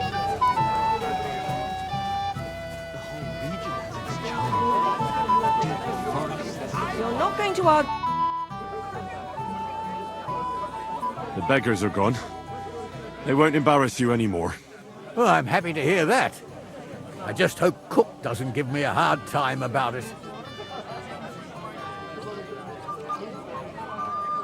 And does it matter? You don't know her. Sometimes I'm not sure who's in charge here, but what's to be done? Spilt milk. Where's Lord von Berghoff? Why hasn't he arrived yet? I don't know. I asked the Chamberlain, but he couldn't tell me much either, though he said he expected him to arrive soon. I hope he's right. I hope so too. He promised me he'd come to my son's wedding. I don't think he'd dishonor me like this. Lord Semin, I'd like to challenge you to a duel. I'll gladly accept, Henry. But bear in mind, I am not the youngest. I saw how you fought in Apollonia, sir. And I'd be a fool to make allowances for your age. I had to try, though. So, what are we waiting for?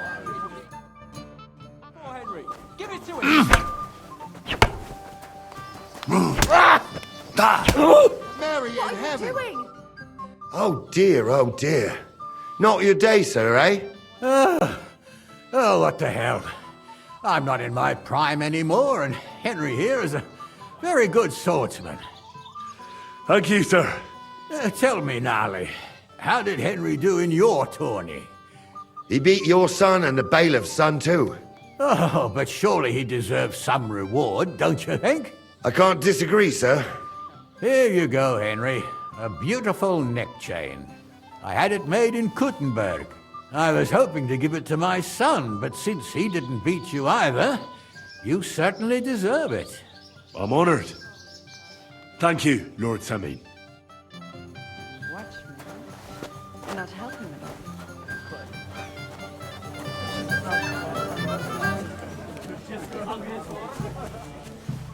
The whole region has its charm. Deep forests. Them already? Thank you, lad. I haven't seen Dubravka this happy in a long time. You're welcome.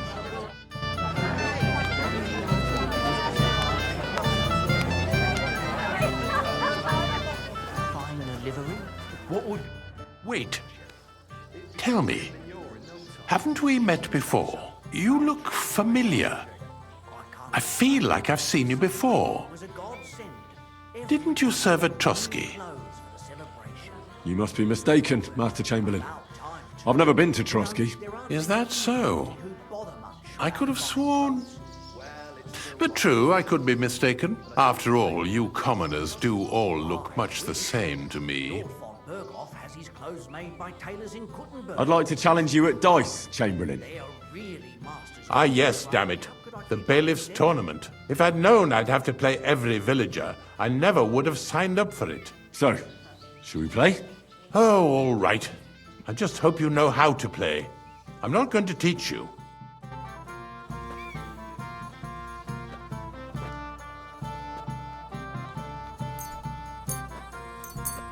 Today's my lucky day. I can feel it in my bones.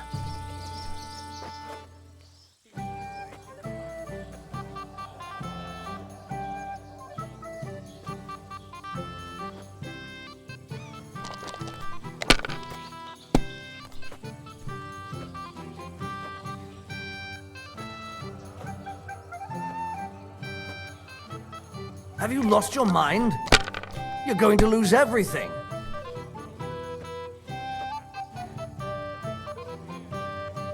Let it be now. I want to play too, you know?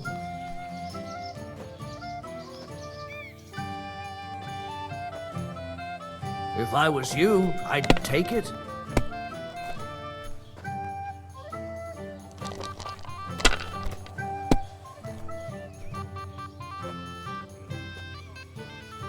Here.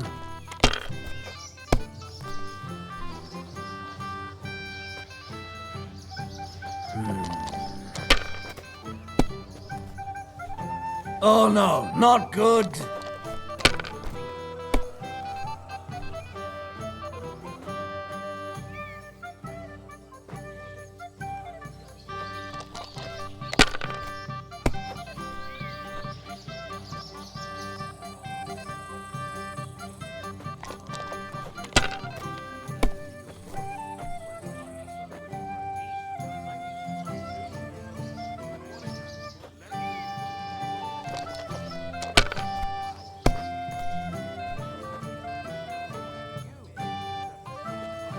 These ones here.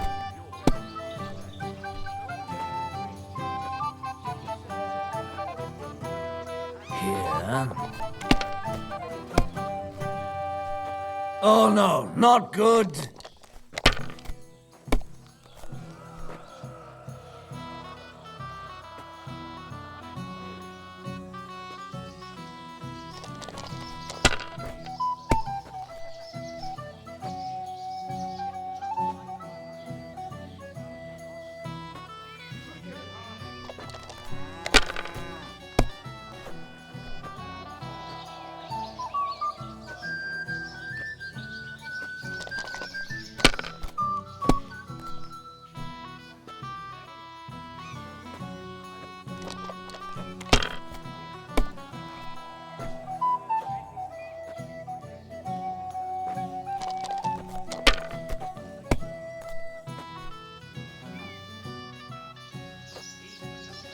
These ones here.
My God. Very well. Here's your badge. At least you'll stop bothering me and I can get back to my companion.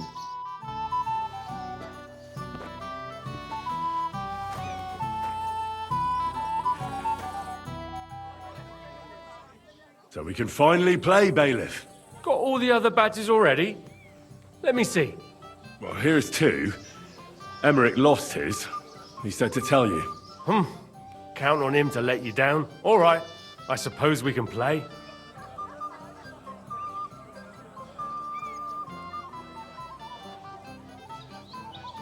So what are we waiting for? Let's play. Yeah. What's your hurry?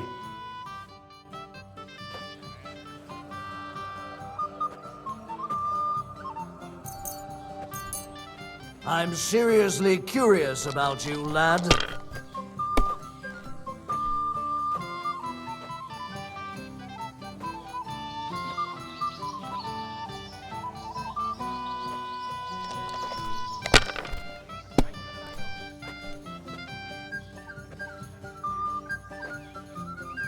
Well, you're not afraid of anything.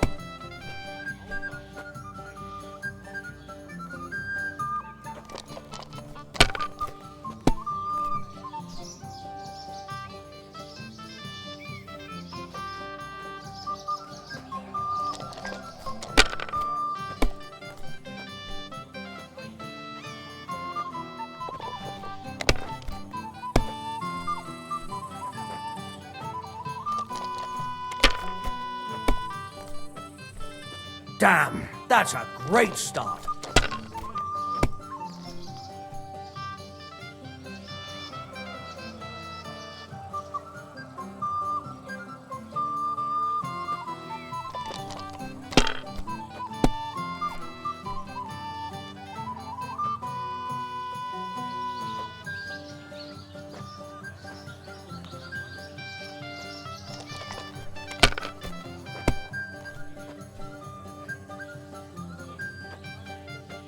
Aye, that'll do.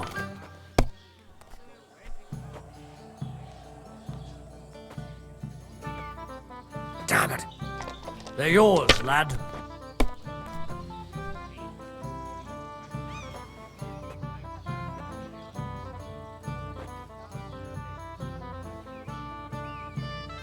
Good game, friend. Sakura, you won! I can't believe it. Well, come on. It's not that bad, is it? It's just a badge. Just a badge? And I don't have it. Very droll, Bailiff. You don't want to part with it? No, I really don't have it. I lost it to Betty, the innkeeper. What? How come? I won the tin badges first, you know. She came up to me and started taunting, the mouthy goose. She kept on about how she'd bet a week's earnings against my badge. Wouldn't leave me alone. I couldn't help myself. Why didn't you tell me? What was I supposed to say? That a woman beat me? At my own daughter's wedding? The shame of it. What now? If you really want my badge, you'll have to win it from the innkeeper. And will she want to play for it? I don't think so. Well, that's just great.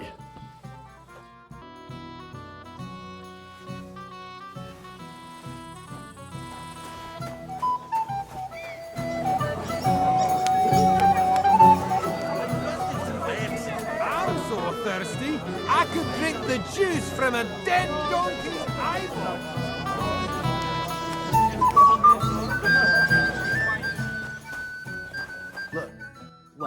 Well. How did you get in here? Greetings, innkeeper. I came with Radovan. We forged a sword together for Lord Semin. So you can do something besides brawling? Don't worry. I'm just teasing you. I hear you won Thrush's gold badge. Aye, that's right.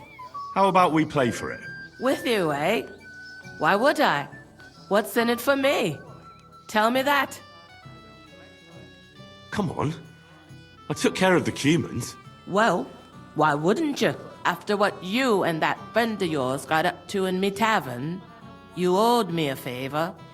And if I added a bit of coin? That's more like it. And how much would you like? To make it worth me while, At least this much. All right, let's play. First, I want to see you have something to bet. Here you go. I'll pluck you like a chicken.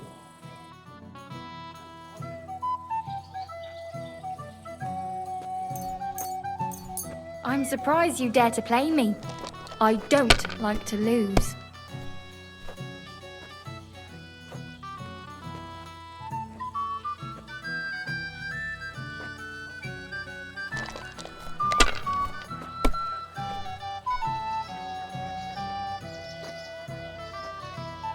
Well, you're not afraid of anything. Let it be now. I want to play too, you know.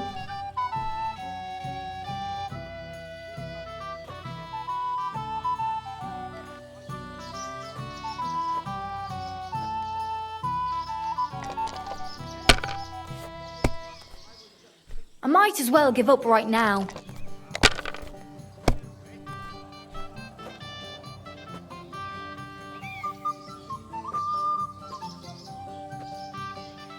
Sakra! Sakra! Why did I agree? Where's my badge? Here you go. Now pay me back my last wager. Oh, all right.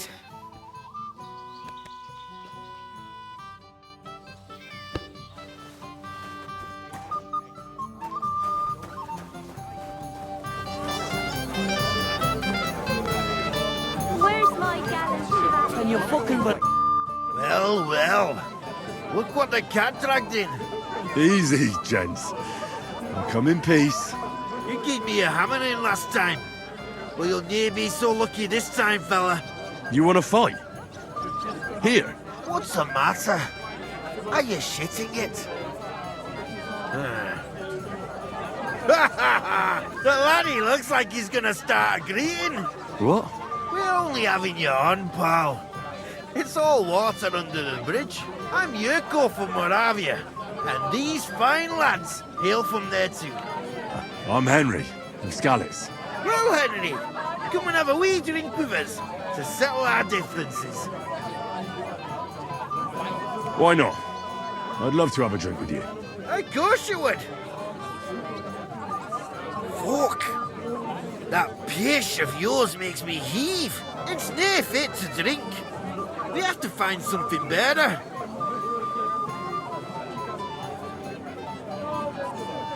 You know why Lord Samin won't give you anything better? Because he's afraid you'll get drunk and start a brawl. Now look here, you bampot.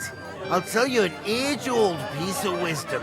A dry Moravian is 100 times more edge than a drunk one. So, if you didn't want this place smashed to pieces, bring us some decent liquor. I see. This is getting serious. And where would I find something? Something, my ass. We want the good swally we brought from Moravia. Seeing as we can't there be naught but pishy. But old Samin took it from us and hid it in the fortress dunnies. Dunnies? The cellars. That old boddock even put them under guard with our liquor inside. All right. But how will I recognize this stuff I'm looking for? I'm sure you'll be able to tell. It's a wee jug. Well, maybe not all that wee. And who's guarding the cellar? A guard, of course. He's holed up in there like a badger, gawking at the door and not moving an inch. I don't think there's much I can do about the guard. Do you have any ideas? I didn't care. Just get rid of him. Make up some geech so he fucks off. I'll let you in there. I'm sure you'll figure it out. All right, then. I won't let you down. That's the way. You're a canny lad, Henry. You're not going to argue here. You're just in.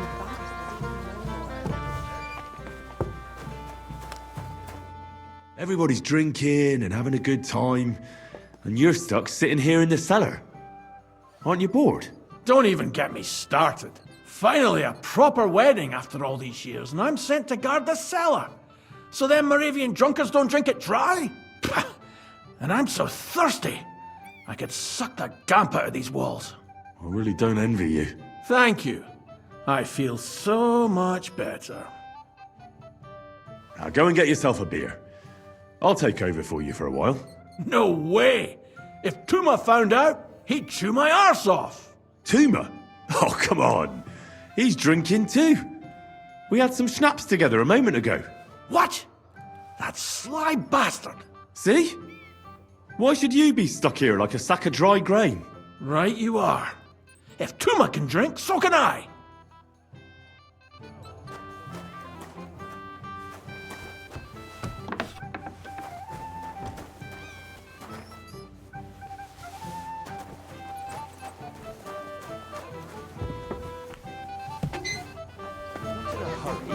I'm just tired of the endless delays. Look what I found for you. Well, hooray! Bring it on! Ah.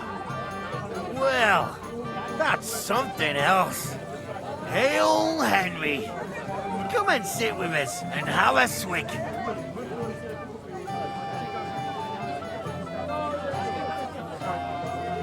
Well, I can't say no to that, since I brought it to you. I knew you know Egypt. To health, God, and Henry. And to the newlyweds. To them too. Bottoms up.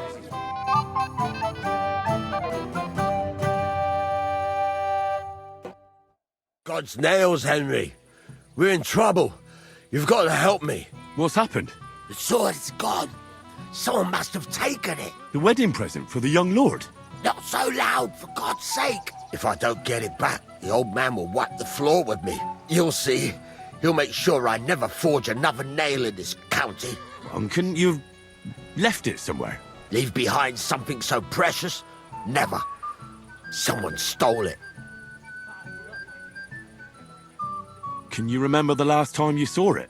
I don't know. Maybe when we came? I showed it to old Semine. He told me what a masterpiece it was. I was there. What did you do then? Then I ate a little something, drank, and went to take a piss. And you had the sword on you the whole time? Why would I go to piss with it? I put it down in the grass by the wall. Aha. Let me guess. You haven't seen it since then? I've been looking for it ever since. Did you show the sword to anyone else? Well... You know, I had to show off a bit. It was such a lovely piece of work, and for Lord Semine himself. You were pleased with yourself, eh? Everyone is, when their work is praised, aren't they? Well, no wonder you didn't know which way was up. The praise made the blood rush to your head. And maybe elsewhere, too. Don't you worry about my head, damn it. We have to find the sword. Who were you showing off that sword to? A few people came to me to see it. A couple of girls. Young lads, too. Young lads? Aye, it's true. And one of them was a bit cocky. What did the lad look like? I don't know exactly. With all the commotion around here. He was kind of young, you know, a fop. Like a lot of fellas around here. Well, that could be any one of a dozen. If I knew exactly which one it was, I'd go and see him myself. Don't you at least remember how he acted? Something that sticks in your mind? Well, as I say, he was just cheeky-like. And he had these strange manners. Like one of the nobles. He's been strutting around to impress some wench. The one that lewd Chamberlain brought here, I think. Ah, I see. I know exactly who we're looking for. You do? No, actually. I have absolutely no idea who you're talking about. And what was he wearing? Try to remember. I know that. He was in yellow. He was well dressed, all right. I'll try to find the lad. Maybe he'll know more. If you find my sword on him, hang him by the balls right away. You know, I'm kind of glad things have settled between us. So am I. A year ago, our fellow yours jumped. Hey, Henry, my friend. Come on, gamekeeper. You can't do that. But, it wasn't me. Old Samin twisted my arm. I couldn't say no to him, could I? Forget that. You'll get drunk again. Yeah. I made my bed. Now I have to lie in it. Here you go. See how easy that was? I don't know what the talking anymore. I'll shoot her for you. Just put it by the Lord. Henry, I just saw Yurko, and I think he's pretty soused. I thought you were supposed to watch him.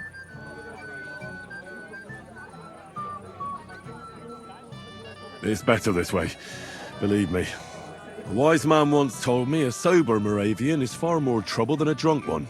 That sounds like Yurko talking. Indeed. And he ought to know about Moravians. Oh, to hell with it. I have to admit Yurko seemed a little less surly right away. If only he didn't have to sing. Well, I suppose you can't have everything. Well, since you've served me well, I'll introduce you to Lord von Berghoff when he arrives. If you're still interested, that is. I certainly am. I'd be honored. I'll just introduce you to him, nothing more. Lord von Berghoff is a distinguished nobleman, and as such, and don't be offended now, he's not that interested in commoners. I don't mind. What matters is that I finally get to meet him.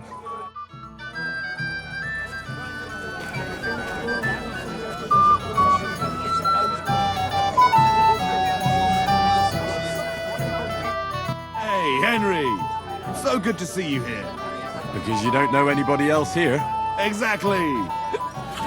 And that means you're the only one who'll drink with me. What do you say?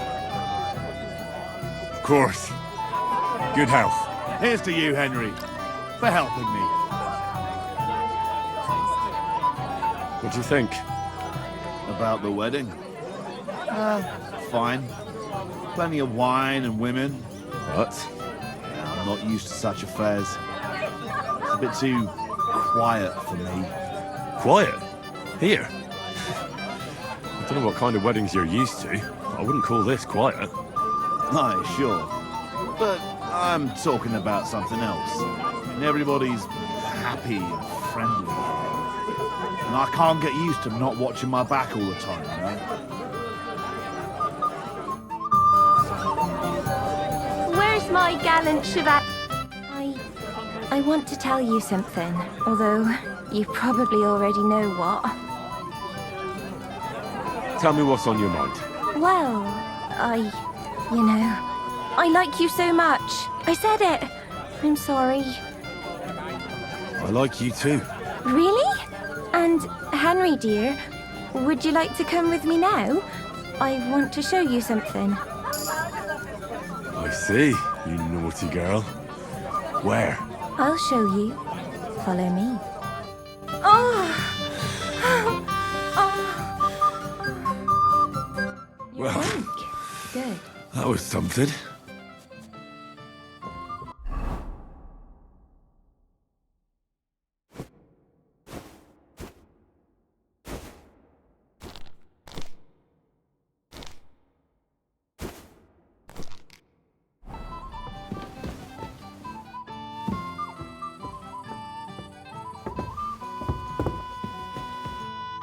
Henry, what is it?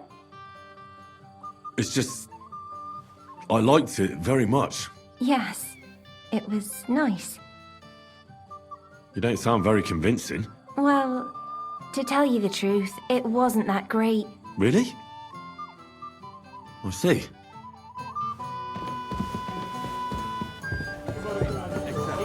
I don't have a bullet.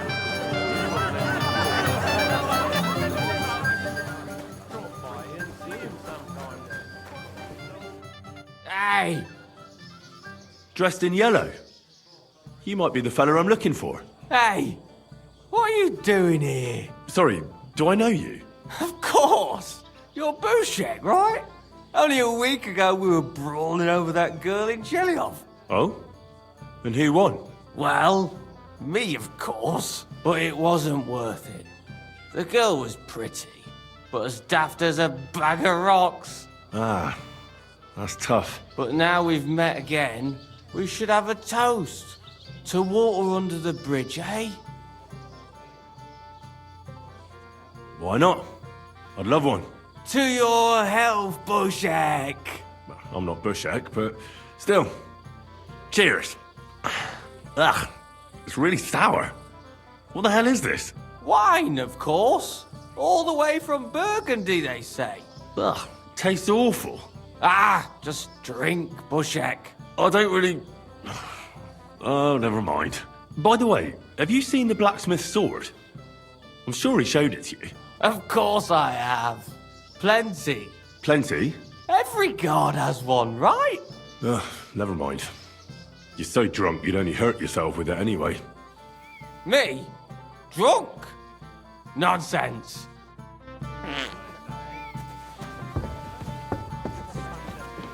What are you doing here? I might have known. Where there's trouble, Lord Capon is never far off. You two know each other? Unfortunately. What do you want, Henry? Can't you see I'm busy here? I'm glad you're still alive and kicking. You were worried about me? Well, no. I mean, Henry. No. I just wouldn't want to explain to Sir Hanush why I couldn't keep an eye on my living ball and chain. Watch your tongue. Like a pair of little boys. What are you even doing here? Radovan the blacksmith has lost the sword he made for the groom as a wedding present. Well, that's a bit of a fuck-up, eh? But I'm not really surprised when he was shoving it under everyone's noses and telling them there's none better in the county. So you think someone nicked it? I don't think so. I'm sure of it. The bailiff's son, Svatobluk. What? Svatya? Nonsense. What's going on here? You again? Who is this drunk? This is Wojtek. Keep my name out of your mouth. And you? What are you doing here with my... girl? I am not your girl. That is certainly not only yours. And it's a few years since anyone called me a girl. Did you hear that? Scram. Nobody's interested in you. So you've ganged up on me, eh? First you make a fool of me, and then this prick.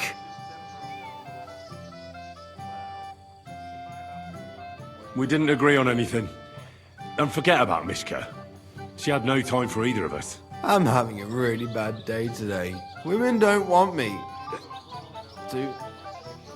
My friends, I'm a joke. All that's left is the booze. Booze never lets you down. Well, each to his own. I was afraid you were going to start a fight. You don't have to be afraid with me. Hold up. No change in the subject. What did you mean about Svatya? Like I said, he took the sword. And how do you know it was him who took it? Because I saw him. Oh, Jesus Christ. Do I have to drag every word out of you? Where did you see him? The blacksmith went to the latrine and left his sword outside. The blockhead. Svatya had his eye on him the whole time and just seized the opportunity. Why would the bailiff's son take it? He and Semi will be family soon. Why don't you ask him yourself? But from what I hear, the Samin's really sticking his craw. Why? I don't know. You'll have to figure that out for yourself. What did he do with the sword then? I have no idea. I had better things to do than follow him around.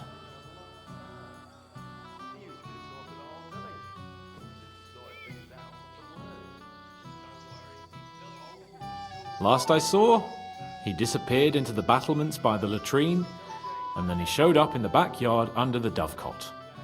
He didn't have the sword anymore. All right. I'll take your word for it and try to find the sword. Finally, you've come to your senses. And, Henry... Yes? Just don't fuck it up. We need to talk to von Berghoff.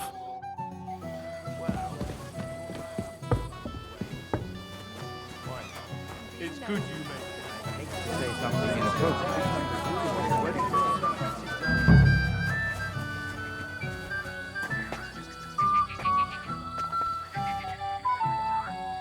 So Svatya threw it in here.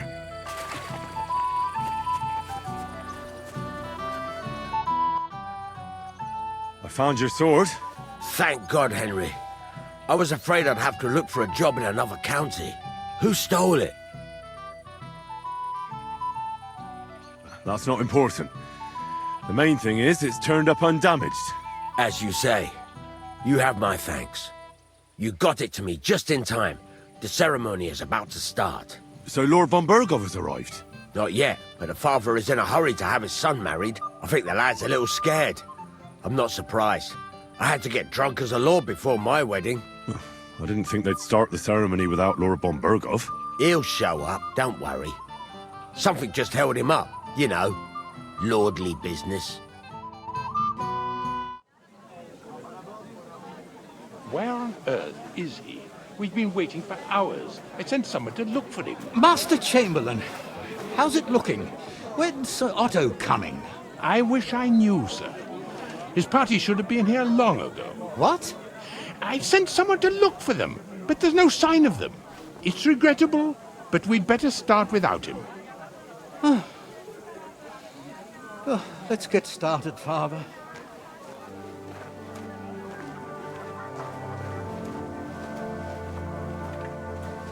Damn it.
Dearly beloved, we are gathered here to witness the sacred union of Agnes and Alda. I ask you before God and His holy church to make your holy vow of matrimony, love, honor, and fidelity. Do you so swear until death do you part? I do. I do. I now pronounce you man and wife. You may kiss the bride.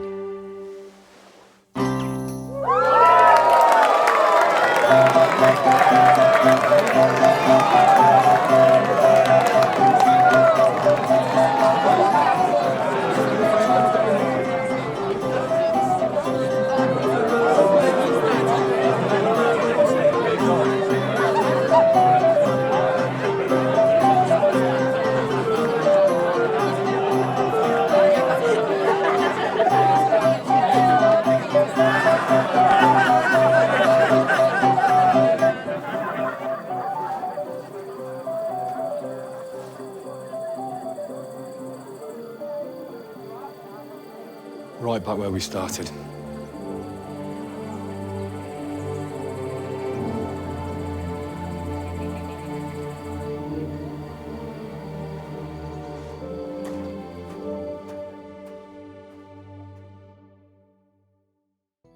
Von Bergov's not coming, so why stay here? I'll congratulate the newlyweds and go.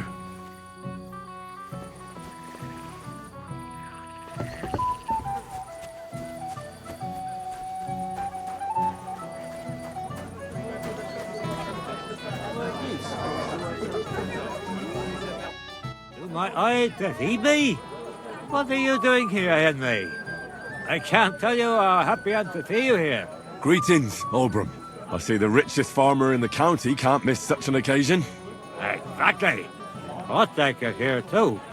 He'll be glad to see you. I'll go and get him. But only after you've had a drink with me. Understand? We'll have a cup. Sure. To your health, Oldbrum. To yours, Henry. To yours. your help, neighbor. To what's all finally being satisfied. What would I do without you? Have you seen Alder and Agnes? No, but I am seeing two of you, laddie. Hey! Pig. So what? We're at a wedding, are we not? We're drinking to the health of the newlyweds. And anyone who doesn't drink is only wishing them grief. So get boozing, laddie. Thanks for nothing.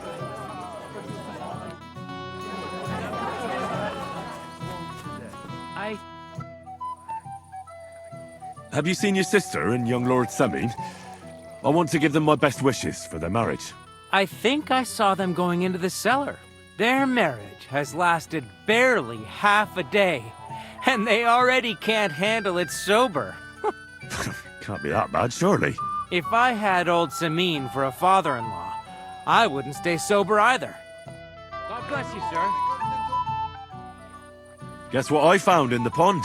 What? A sword. And not just any sword. Damn it. So you're the one who found it. So you know how it got there? If you must know, yes, I do. Why would you even steal the sword in the first place? I wanted to humiliate old Samin. For the way he treats us. If the present for his son got lost right under his nose, he'd look like a demented old fool. Oh, poor Radovan would be the one who'd get the worst of it. And I'm right behind him. You didn't think of that? I'm sorry. After tonight, you and the Semines will be one family. If I were you, I'd rather forget those grievances. It's easy for you to say. You don't have to put up with their condescending horseshit every day. But you're probably right. Damn it. Take care, friend. Your ma.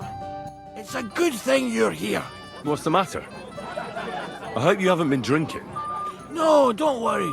Quite the contrary. I wanted to thank you. I didn't believe it, but I'm not drunk yet. Usually, I'd be under the table by now. It's not even worth mentioning. Oh, but it is. But that's enough. I won't bother you anymore. I believe I can do it on my own now. Are you sure? Well, we'll see. All right. Just be careful, eh? Aye. And Henry, I'm really grateful. And I'll never forget you for this. But there's something else I'd like to ask you. Not right away. Don't worry. Just stop by sometime when you're around. All right, gamekeeper. I'll stop by your place when I can. Your mom has hands of gold. Not even the king. Lord be with you. I heard you were talking to the bride. Do you know where I can find her? Agnes? Well, she mentioned she needed to take a break from the crowd for a while. And then she set off towards the fortress. I suppose she's looking for Alder. She's at her wit's end with him. Thanks. I'll go and have a look for them.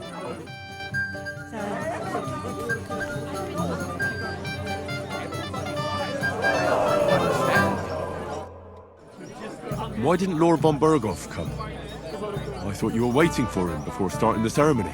If I did, my son might never be married. I don't know why he's not here. The Chamberlain said he'd sent someone to look for him, but they found no sign of him.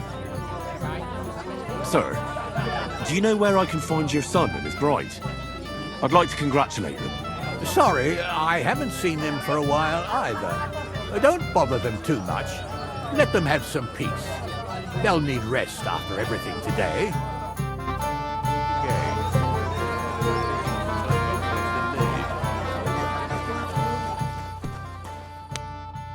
Buongiorno, Enrico. Henry, old pal. Good to see you. I'm glad to see you too. You didn't expect to see us here, did you? No. I thought you were on your way to Kuttenberg. Well, we were, but after you helped us with the loot, word got around that we can play. So Bailiff Thrush had us brought back and even invited us to come and play here. Have you listened to us yet? Not yet, fellas. But you have to. When this awful wailing stops, it'll be our turn. So don't miss it.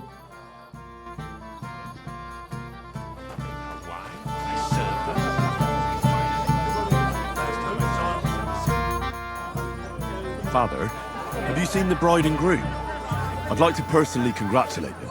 I haven't. Now that you mention it, I haven't seen young Alder since he made his vows. And the bride? A few moments ago, Agnes was talking with the cook's daughter. Thank you, father. I won't disturb you anymore. God be with you. Meet again.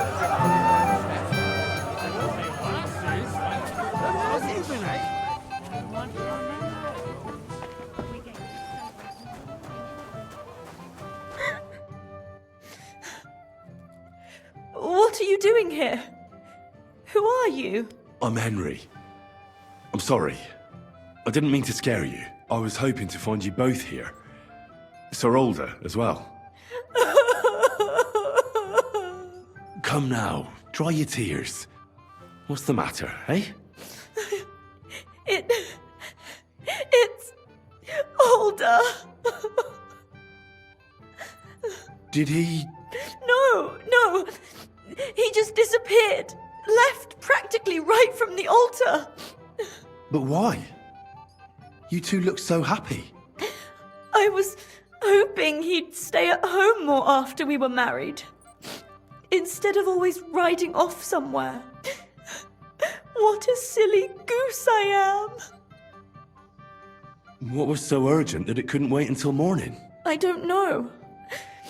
He didn't tell me, but he often rides off in a hurry. Didn't he at least tell you when he'd be back? No. Sometimes he comes back in the evening. Sometimes he's gone for days. He doesn't want to talk about it at all. Don't worry. He'll be back soon. Nobody would leave a pretty girl like you alone for long. He couldn't care less about me. His father arranged the marriage mainly for the money they're getting from my pa.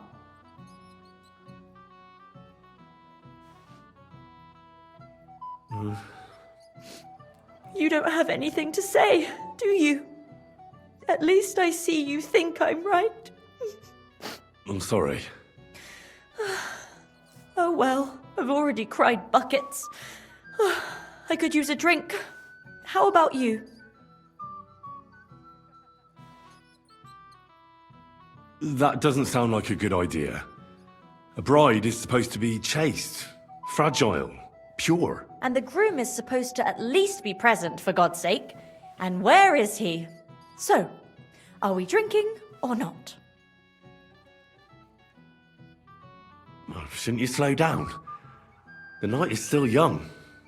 Maybe Alder will come back and you'll have... duties. Mother said all a girl has to do is lie down and hold on. I can do that drunk. Let Alder do all the work. Wow. Where is the booze?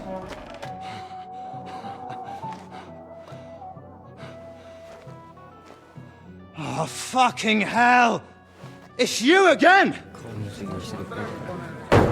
Oh, Wait! fuck off me! You wanna fuck the bride, huh? It's not what you think! What are you doing, you drunken fool?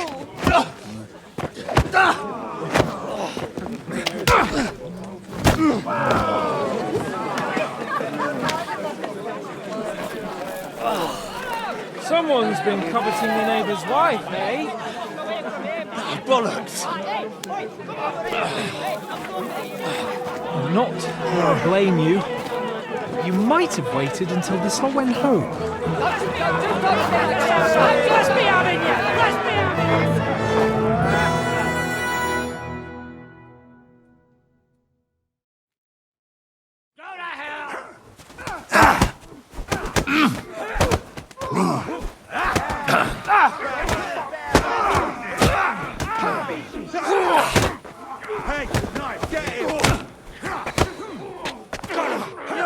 To take another one like that. Finish this off with hands. I need a hand here.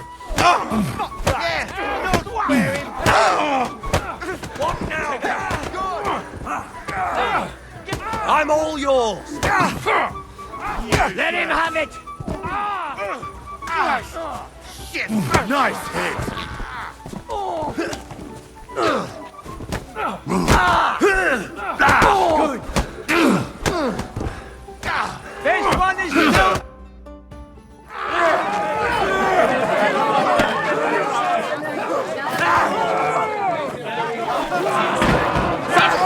For the love of God, sort out this rabble before they turn everything into firewood!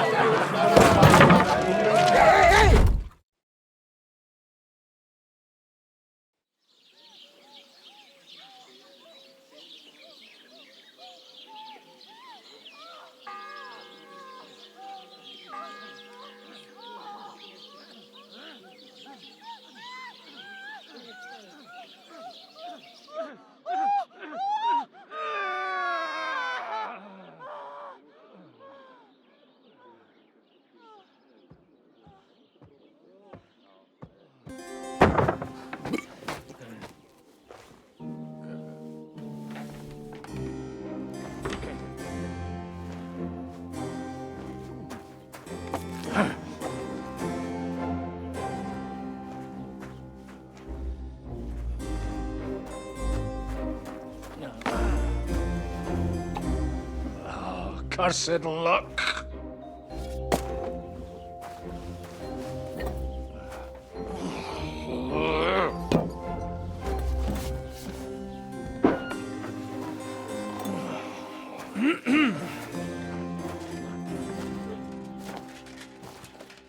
Well.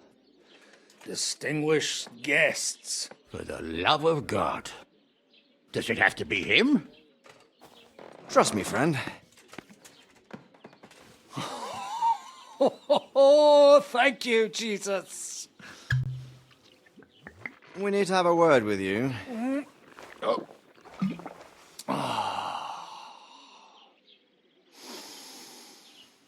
Would your graces care to sit? I think not. What brings you to my humble rectory, gentlemen? Are you all packed, Godwin? I heard you got kicked out of your humble rectory. Your concern is really touching, Hanush. Did you come to see me off, or to help me do my laundry? Watch your mouth, priest. You might end up losing more than your parish. Easy, my friend. Don't let him get you all worked up. I'd like to teach him a good lesson. But that's not why we're here. Bah! Well, why are you here, then? We have a secret mission for you.